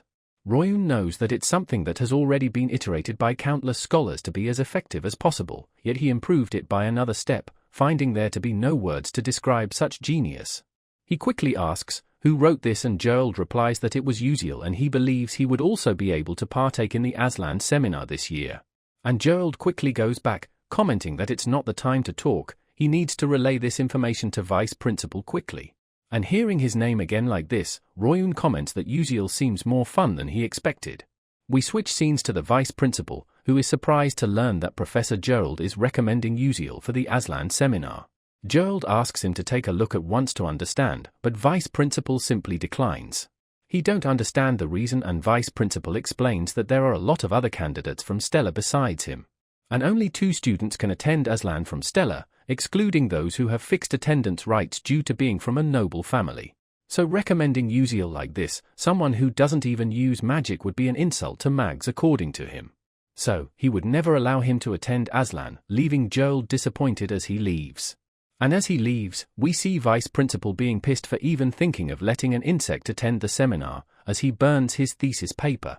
We now see Uziel standing in front of the ranking board of the second exam and searches for his name.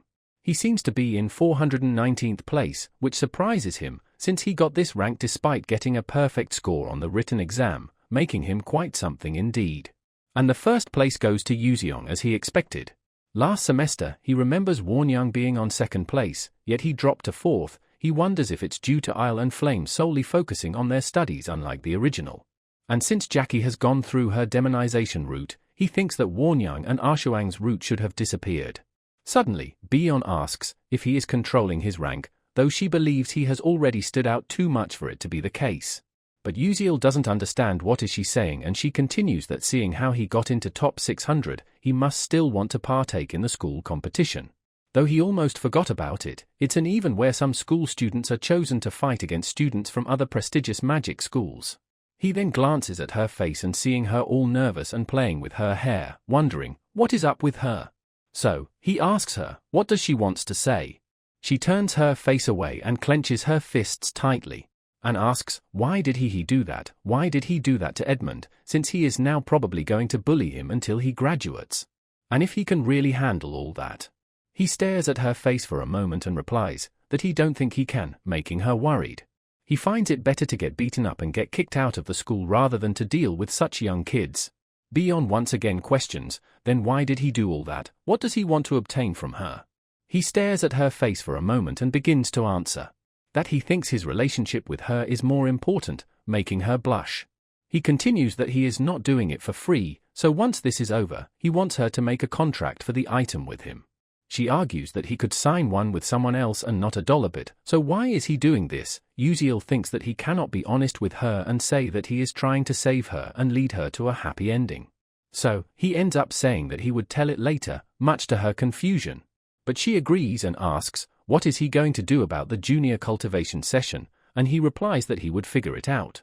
But much to his surprise, she tells him to not hold back, that he can use his real abilities and teach them a lesson. She would take care of the aftermath, making Uziel thinks that while he knows she is trying to be considerate of him, he don't understand why she believes that he would obviously win. And we see Arzhuang was watching them both from behind a corner and leaves soon after. Fast forward at the magic practical class, Bion's mom praises Arzhuang for having impressive control, but lacking firepower which can be overcome by control, though she still calls it an impressive result. And tells Bion that in comparison, her magic is lacking. Nagging that despite telling her many times that fire magic is not all just destruction. Finding it absurd that Bion is still in first place in the fire class attribute despite this. And Arzhuang watching this starts to get frustrated. Fast forward to night, we see her training hard still. Thinking that she lost again, not understanding why, since she don't lose when it comes to effort. Unable to comprehend the reason on why she cannot win against Bion. We switch scenes to Azel, who overhears some students talking about the education sessions for the first and the second years, causing her to wonder if they are talking about Uziel. She tries to ignore it, thinking that it's unrelated to her and she got other things to do as well. And after thinking for a bit, she ends up coming in the end. Some girl approaches her, Haralen from first year B class. She acknowledges her presence and tells her about the rumor that Uziel likes her. And when she asks Azel if they are secretly dating, she blushes and frivolously denies it. Seeing her blushed face, Haralen finds it surprising for a traitor's child, and for her to be much cuter than she thought, and so, she also quickly introduces herself. Just then, students around them starts to get hyped up, so they both look up at the stage as well. And we see Uziel is here, with Haralen noting that the event must be starting. Meanwhile, Uziel is confused, since there are too many people here. Chulkwang is also here, shouting at Uziel to go easy on his senior in excitement. But Uziel thought that he was supposed to be the one getting beat up by his senior instead, so he don't understand the reason for going easy on him. Other seniors are also excited in seeing his downfall, believing that he is done for since he is marked by the seniors. We see Bion is here as well, glaring at them with her deadly eyes. Seeing which, they both quickly gets quiet. She crosses her hand and starts to look at Uziel, seemingly looking worried for him. The senior who is participating in this is Caliban Cadalum, a second-year Class C student. Uziel notes that he is stronger in pure fighting ability, so he wanted to avoid a head-on battle with him, and when the senior asks if he is ready for the fight, Uziel simply replies, "I think so," with a calm demeanor, leaving Caliban to call him quite arrogant. The instructor explains the rules. The maximum period of fighting is 15 minutes. It would continue until one side falls unconscious, and if it's decided that a life is at risk, Stellar Dome's space restriction would activate. And after 15 minutes, they are allowed to withdraw and end the match immediately. Their surroundings change into something akin to a forest. They both draw out their weapon, seemingly getting ready for their duel. Haralen asks Azel, who does she think will win, and she replies that it makes sense for the senior to win. Haralen replies that Caliban has the earth attribute, and it's especially strong at defense, while she don't think that Uziel has the necessary power to break through it. And the earth specializes in field control, where the more you control your territory, the more diverse attacks you can perform. So she don't know if Uziel's magic sword would be able to pierce a third class's earth shield. Azel agrees with her, thinking that there is no way that he can win this fight. But logically that is. Caliban shouts that he is going to give Uziel a wake-up call. And right when he uses his spell to attack, Uziel blinks back and dodges, leaving him confused and surprised. He then gives Caliban a cheeky smirk and runs away. Haralen is surprised to see Uziel running away like this with no care for his face, leaving Azel kind of anxious at his tactics as well. But she does think that it might be the best answer for him in this situation. Caliban shouts at him to come back, but Uziel doesn't think anyone would do that just because the other person said so. Caliban gets annoyed and uses Stone Pierce spell on Uziel, who seems surprised by it. The attack seemingly connects, leaving all of Uziel's allies concerned. And right when Caliban thinks that it must have hit, he is surprised by seeing something. It's a monkey doll hanging upside down, seeing which, he wonders, what is it doing here? The doll starts to make loud sound, leaving Caliban confused. And right after, a huge explosion occurs at the location. When the smoke from the explosion clears, we see that Caliban is still fine. He was able to shield himself on time.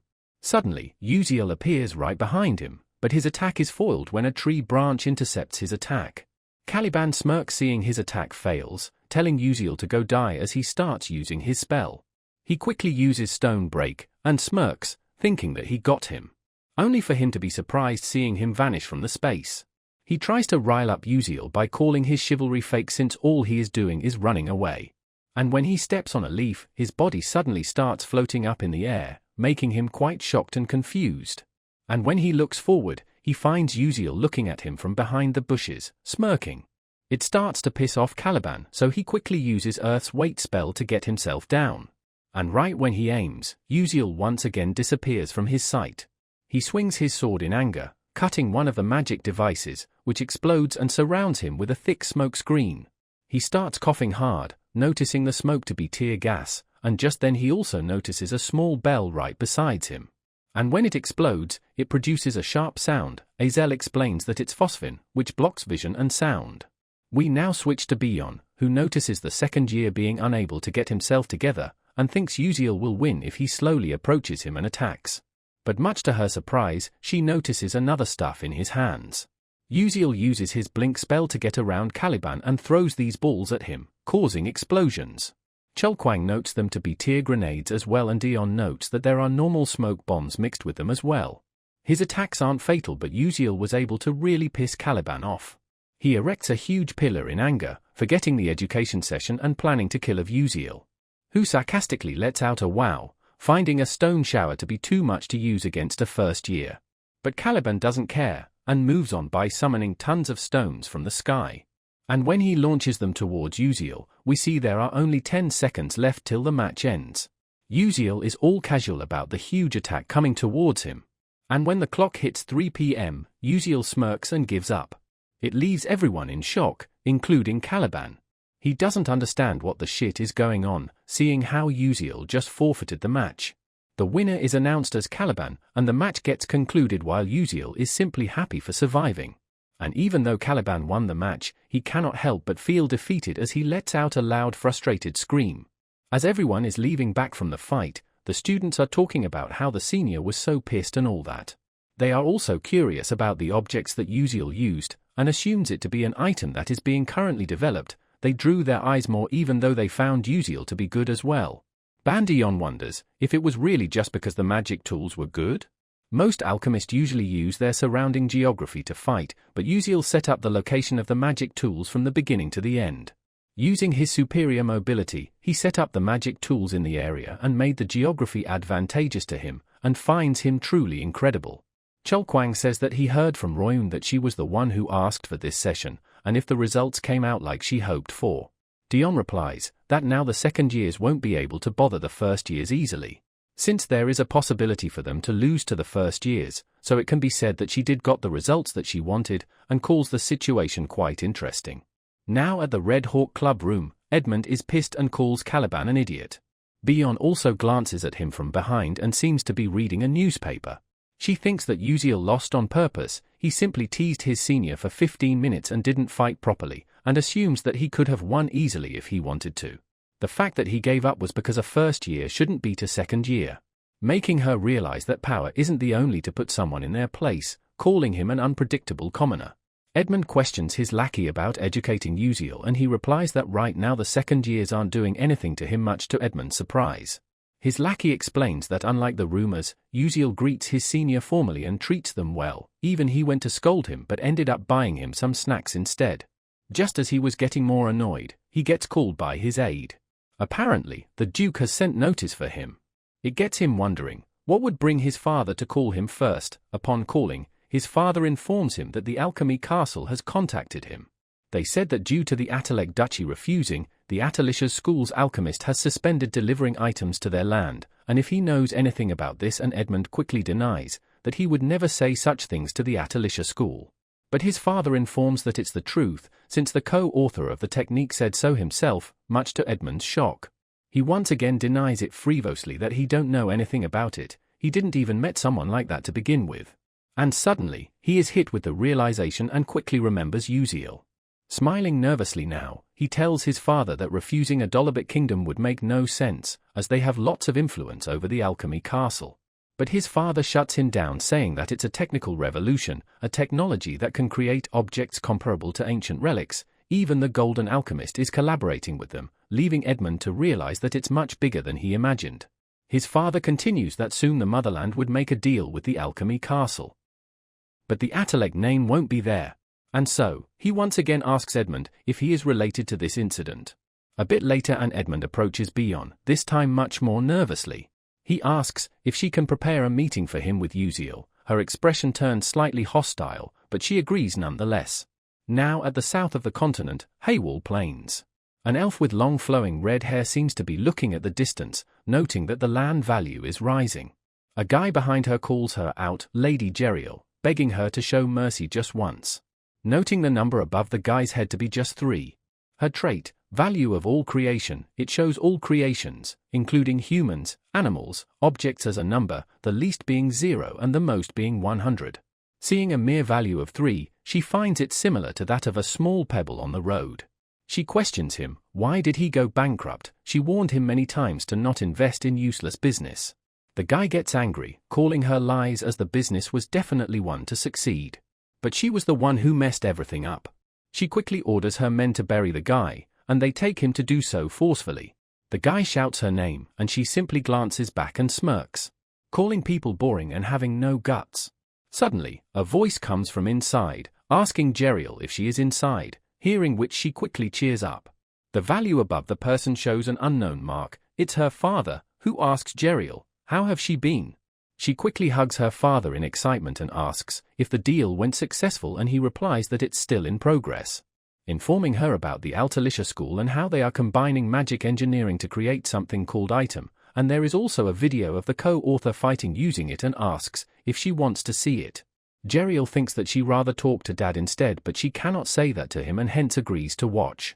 Now at the room, Melian explains that he is a first year in Stellar, and used an item against the second year in battle. Hearing this, Jeriel gets intrigued, and when she turns around to look at the video, she gets shocked. She finds herself unable to see Uziel's value, something that has never happened before to her. Scalvan Empire's Emperor, Adolabit's king, she could see all their values. There are only 2 cases where she cannot calculate the value. The first is when the person is someone you love, and the other when someone is so mysterious that their value cannot even be calculated.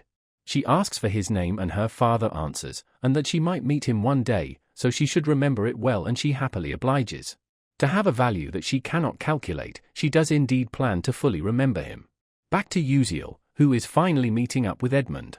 When he doesn't say anything, Uziel threatens to leave if he has nothing to say, but Edmund tells him to wait, and quickly apologizes for everything that happened, citing his deep regrets for looking down on him for being a commoner, and asks to withdraw what he said before. But Uziel doesn't care about the apology, but to remove as many death flags as possible for Bion, he needs to take away Edmund's political power.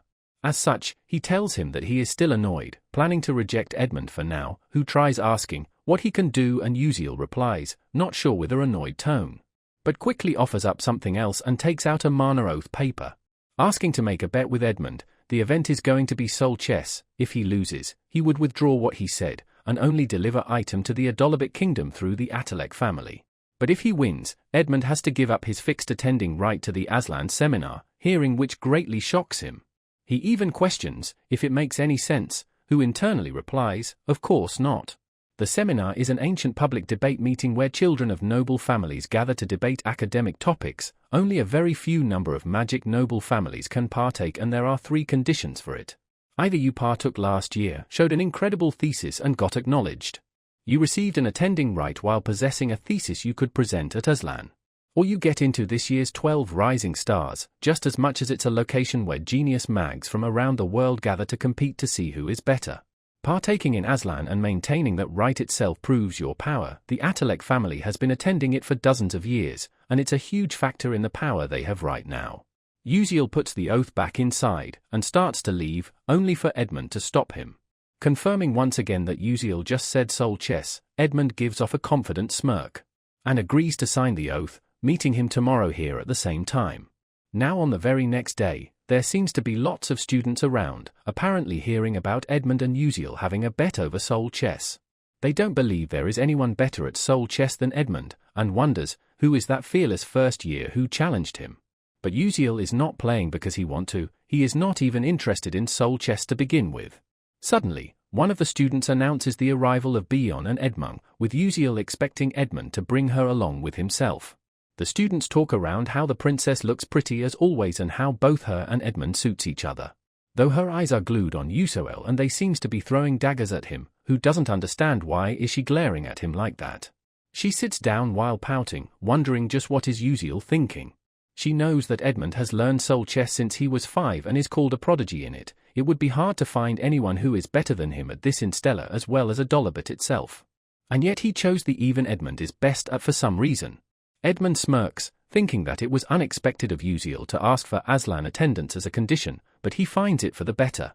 Because now he plans to completely embarrass Uziel in front of Bion's eyes. Edmund confirms with Uziel one last time that since he has signed the mana oath paper, he would lose all mana if he goes against the oath, and Uziel once again confirms.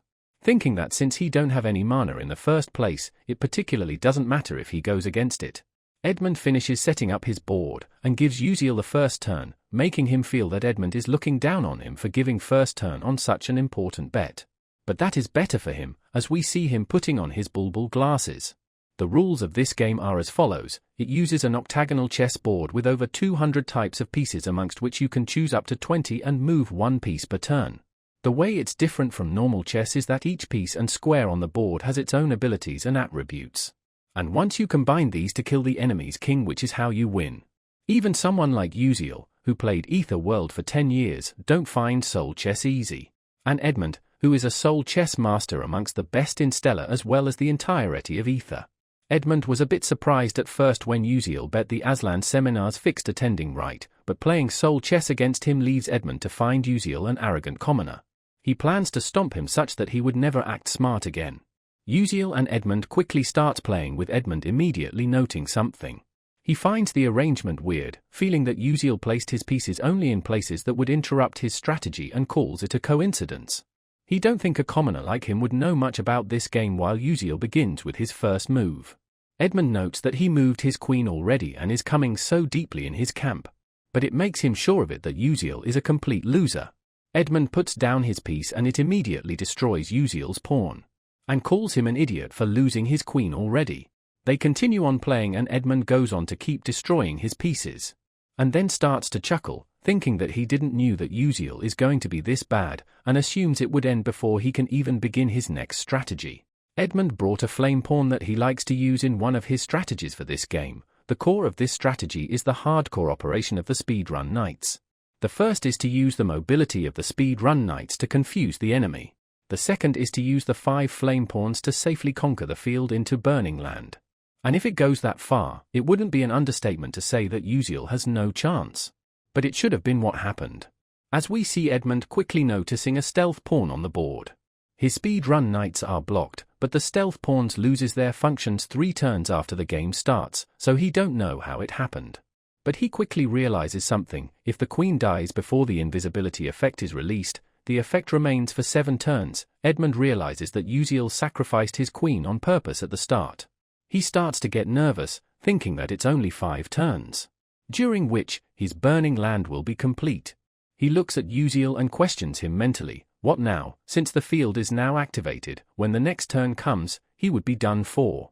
But Uziel brings out another stealth pawn much to his surprise, but Edmund still seems composed, thinking that it shouldn't matter, as long as this turn ends. But much to his shock, Uziel used flipped land on the board.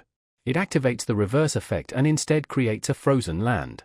Due to the condition met in flipped land, Uziel also gains another attack turn. Edmund is absolutely shocked, the fact that Uziel has completely seen through his strategy, and wishes it just to be a coincidence. But looking at Uziel, he quickly realizes that it's not true. But he still tries to calm himself down, thinking to get it together. Calming himself that he met opponents on this level before. If he just endures for this, then it would be his turn next, and he would modify his plan which will make him win. Despite something like this, he still believes that he can win. Only for that belief to soon turn into doubt, as he questions himself, can he win? And if he would even get his next turn? Meanwhile, Uziel finds Edmund really talented, but also a problem that he is too strong. Edmund's Soul Chess difficulty was quite high in Ether World, but when a game passes its 10-year mark, crazy players start to appear. Some old-time players played Soul Chess against Edmund thousands of times and perfected the guide. And that guide is perfectly visible within his bulbul glasses. He is basically playing Soul Chess while reading a strategy guide, as he puts down a lightning bishop. The pawn quickly disperses lightning all over the chessboard, leaving Edmund completely shocked as all of his pieces are destroyed, leaving him to finally accept to Uziel that it's his loss. Uziel affirms his victory and calls it a good game. The students around are quite shocked seeing Edmund lose, calling Uziel's strategy to be no joke. Meanwhile, Edmund is still stunned from his defeat as whispers and talks goes all around him while he sits on silently. The fact that he lost, in Soul Chess at that, he lost the contract and even the Aslan fixed attending right. So, if his father were to find out about this, he would really be done for. He finally snaps, slamming on the table in anger. Students around gets nervous and quickly gets back on their way.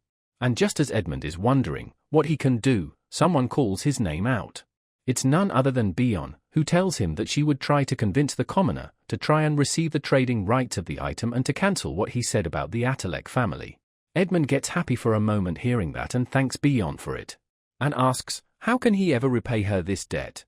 But she replies that she would become the king one day, so it makes sense for her that she is taking care of someone who would become her vassal. And with that, she leaves saying that she will go to Uziel, leaving Edmund in shock. And while on the way, Bion seems to be smiling and quite elated.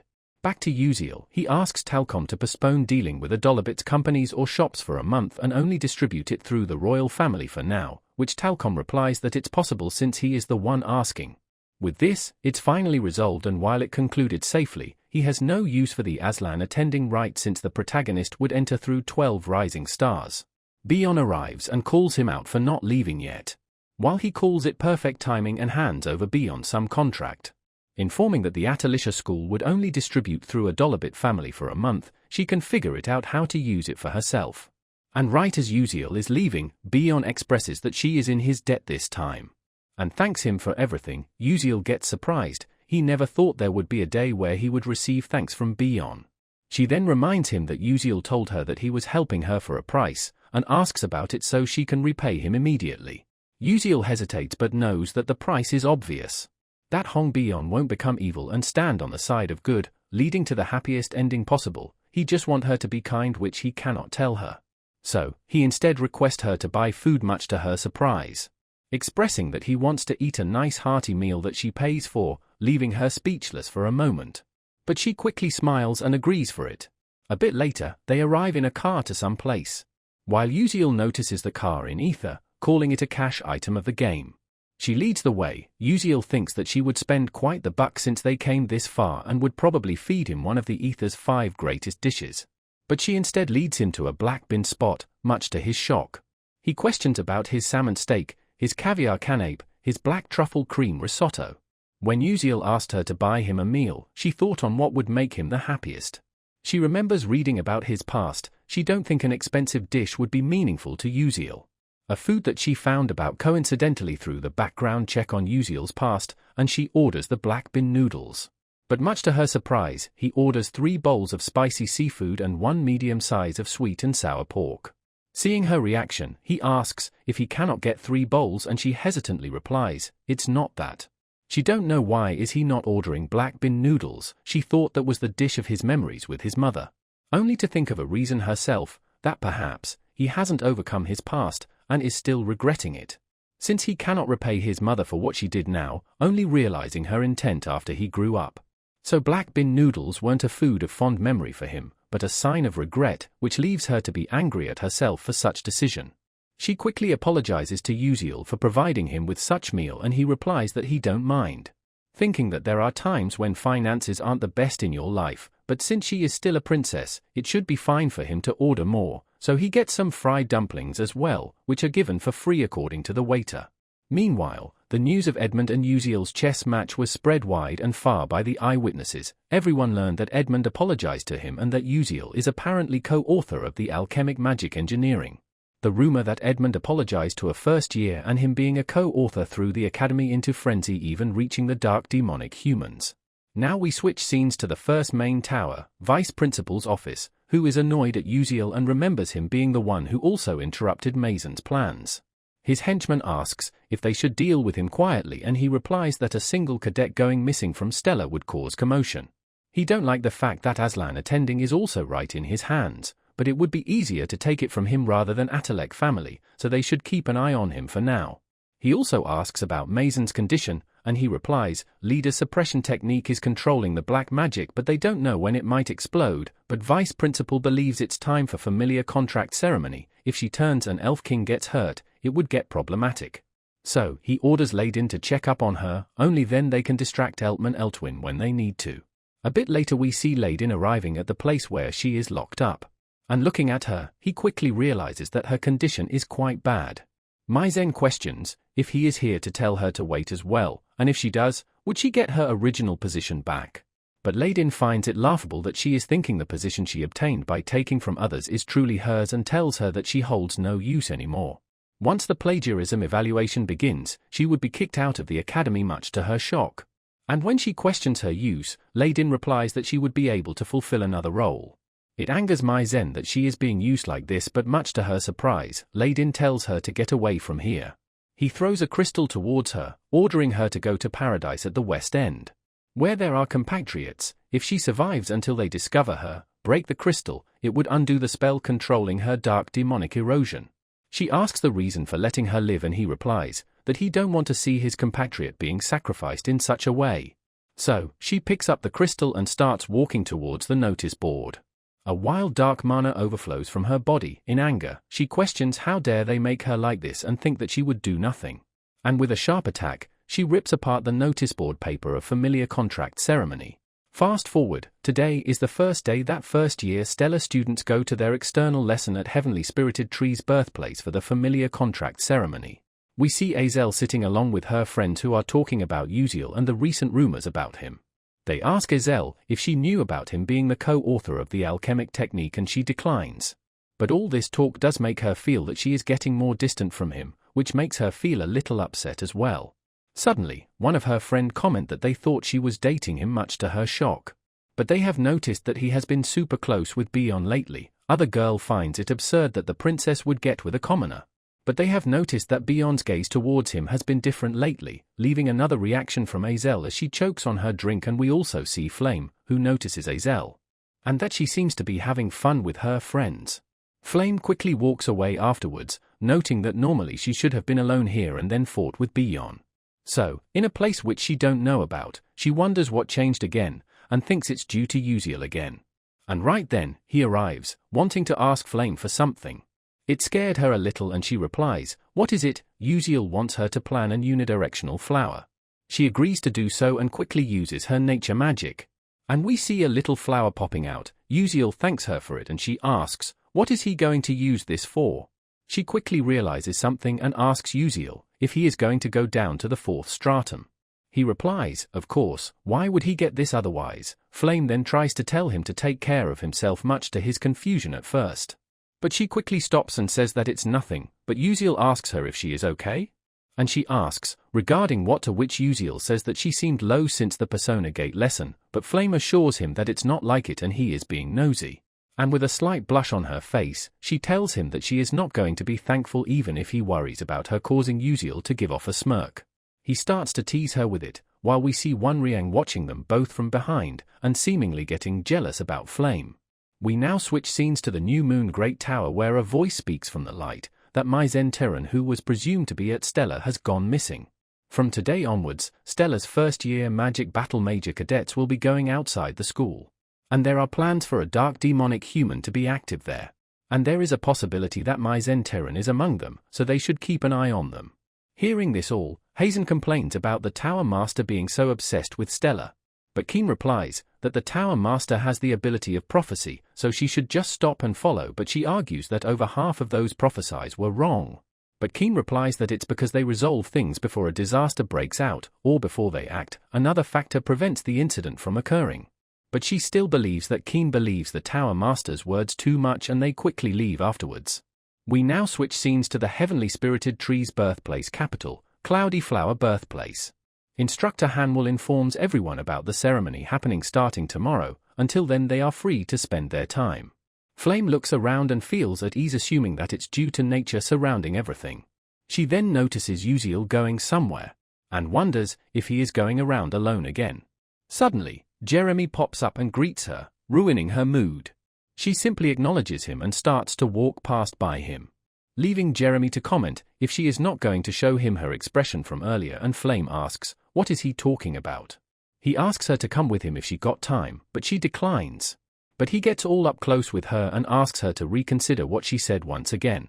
Seeing him like this, Flame quickly realizes that Jeremy is really dangerous. But Won Riang steps in, telling Jeremy that it's enough. Questioning if he realizes that his actions are considerably rude and coercive, and Jeremy with a fake smile replies that he had no idea. Flame gets quite nervous seeing the current situation unfold in front of her. But Jeremy simply stares for a moment and leaves, saying that her friend seems to have misunderstood something, so he is going to leave for today.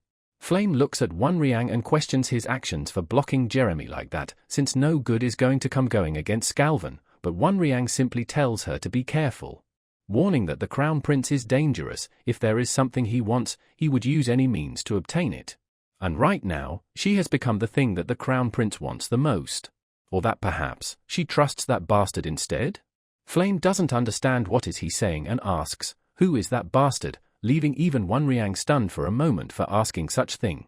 He quickly leaves while apologizing for misspeaking to her like that. She tries to ask again, but something happens to Won Riang and he drops on the ground. Flame shouts his name in worry from behind, and asks if he is okay, which he assures, but she argues that he is clearly not. And with that he leaves while ignoring her as Flame tries to call him out to wait. She finds something to be strange in him. We see Won Riang behind a wall, panting heavily, noting that from a certain point, for some unknown reason, the symptoms started to get worse. It makes him worry if he would be able to attend the familiar contract ceremony properly. Suddenly, he hears Professor Mai Zhen, who is walking towards him, shrouded in a cloak. She was wondering where her seeds had gone, but found one of them to be with Won Riang. She also calls it a good timing as the erosion has progressed quite far, and right as Won Riang questions, what is she talking about? She forwards her hand and tells him to not resist. From now on, he would become her hands and feet. In a trembling voice, he tells her to not get close, and his memories with Flame flashes in his mind. And with his last effort, he calls out Flame's name one more time while remembering her smile. We now switch scenes to the Elf King's castle. There, the Elf King's aide informs His Majesty that if he don't show himself during this birthday again, the Council of Elders will complain, which might make them lose management rights over the gate connecting to the deity tree's garden. Hearing which, the King of Elves, Flower Searing, gets nervous. He wonders just when was the last time he could truly enjoy his freedom. Even after covering his whole body, he can only be free for an hour at most. But this time, he hopes that nothing goes wrong. As he walks through the forest, all of the servants there bow down to greet him. He then crosses a bridge and arrives at a waterfall. Noting that it's almost over now, the prayer is done and now he needs to return the way he came from. But suddenly, he feels something. Even though it's very covert, he notes that it's definitely dark mana. A dark demonic human has snuck their way into this holy land.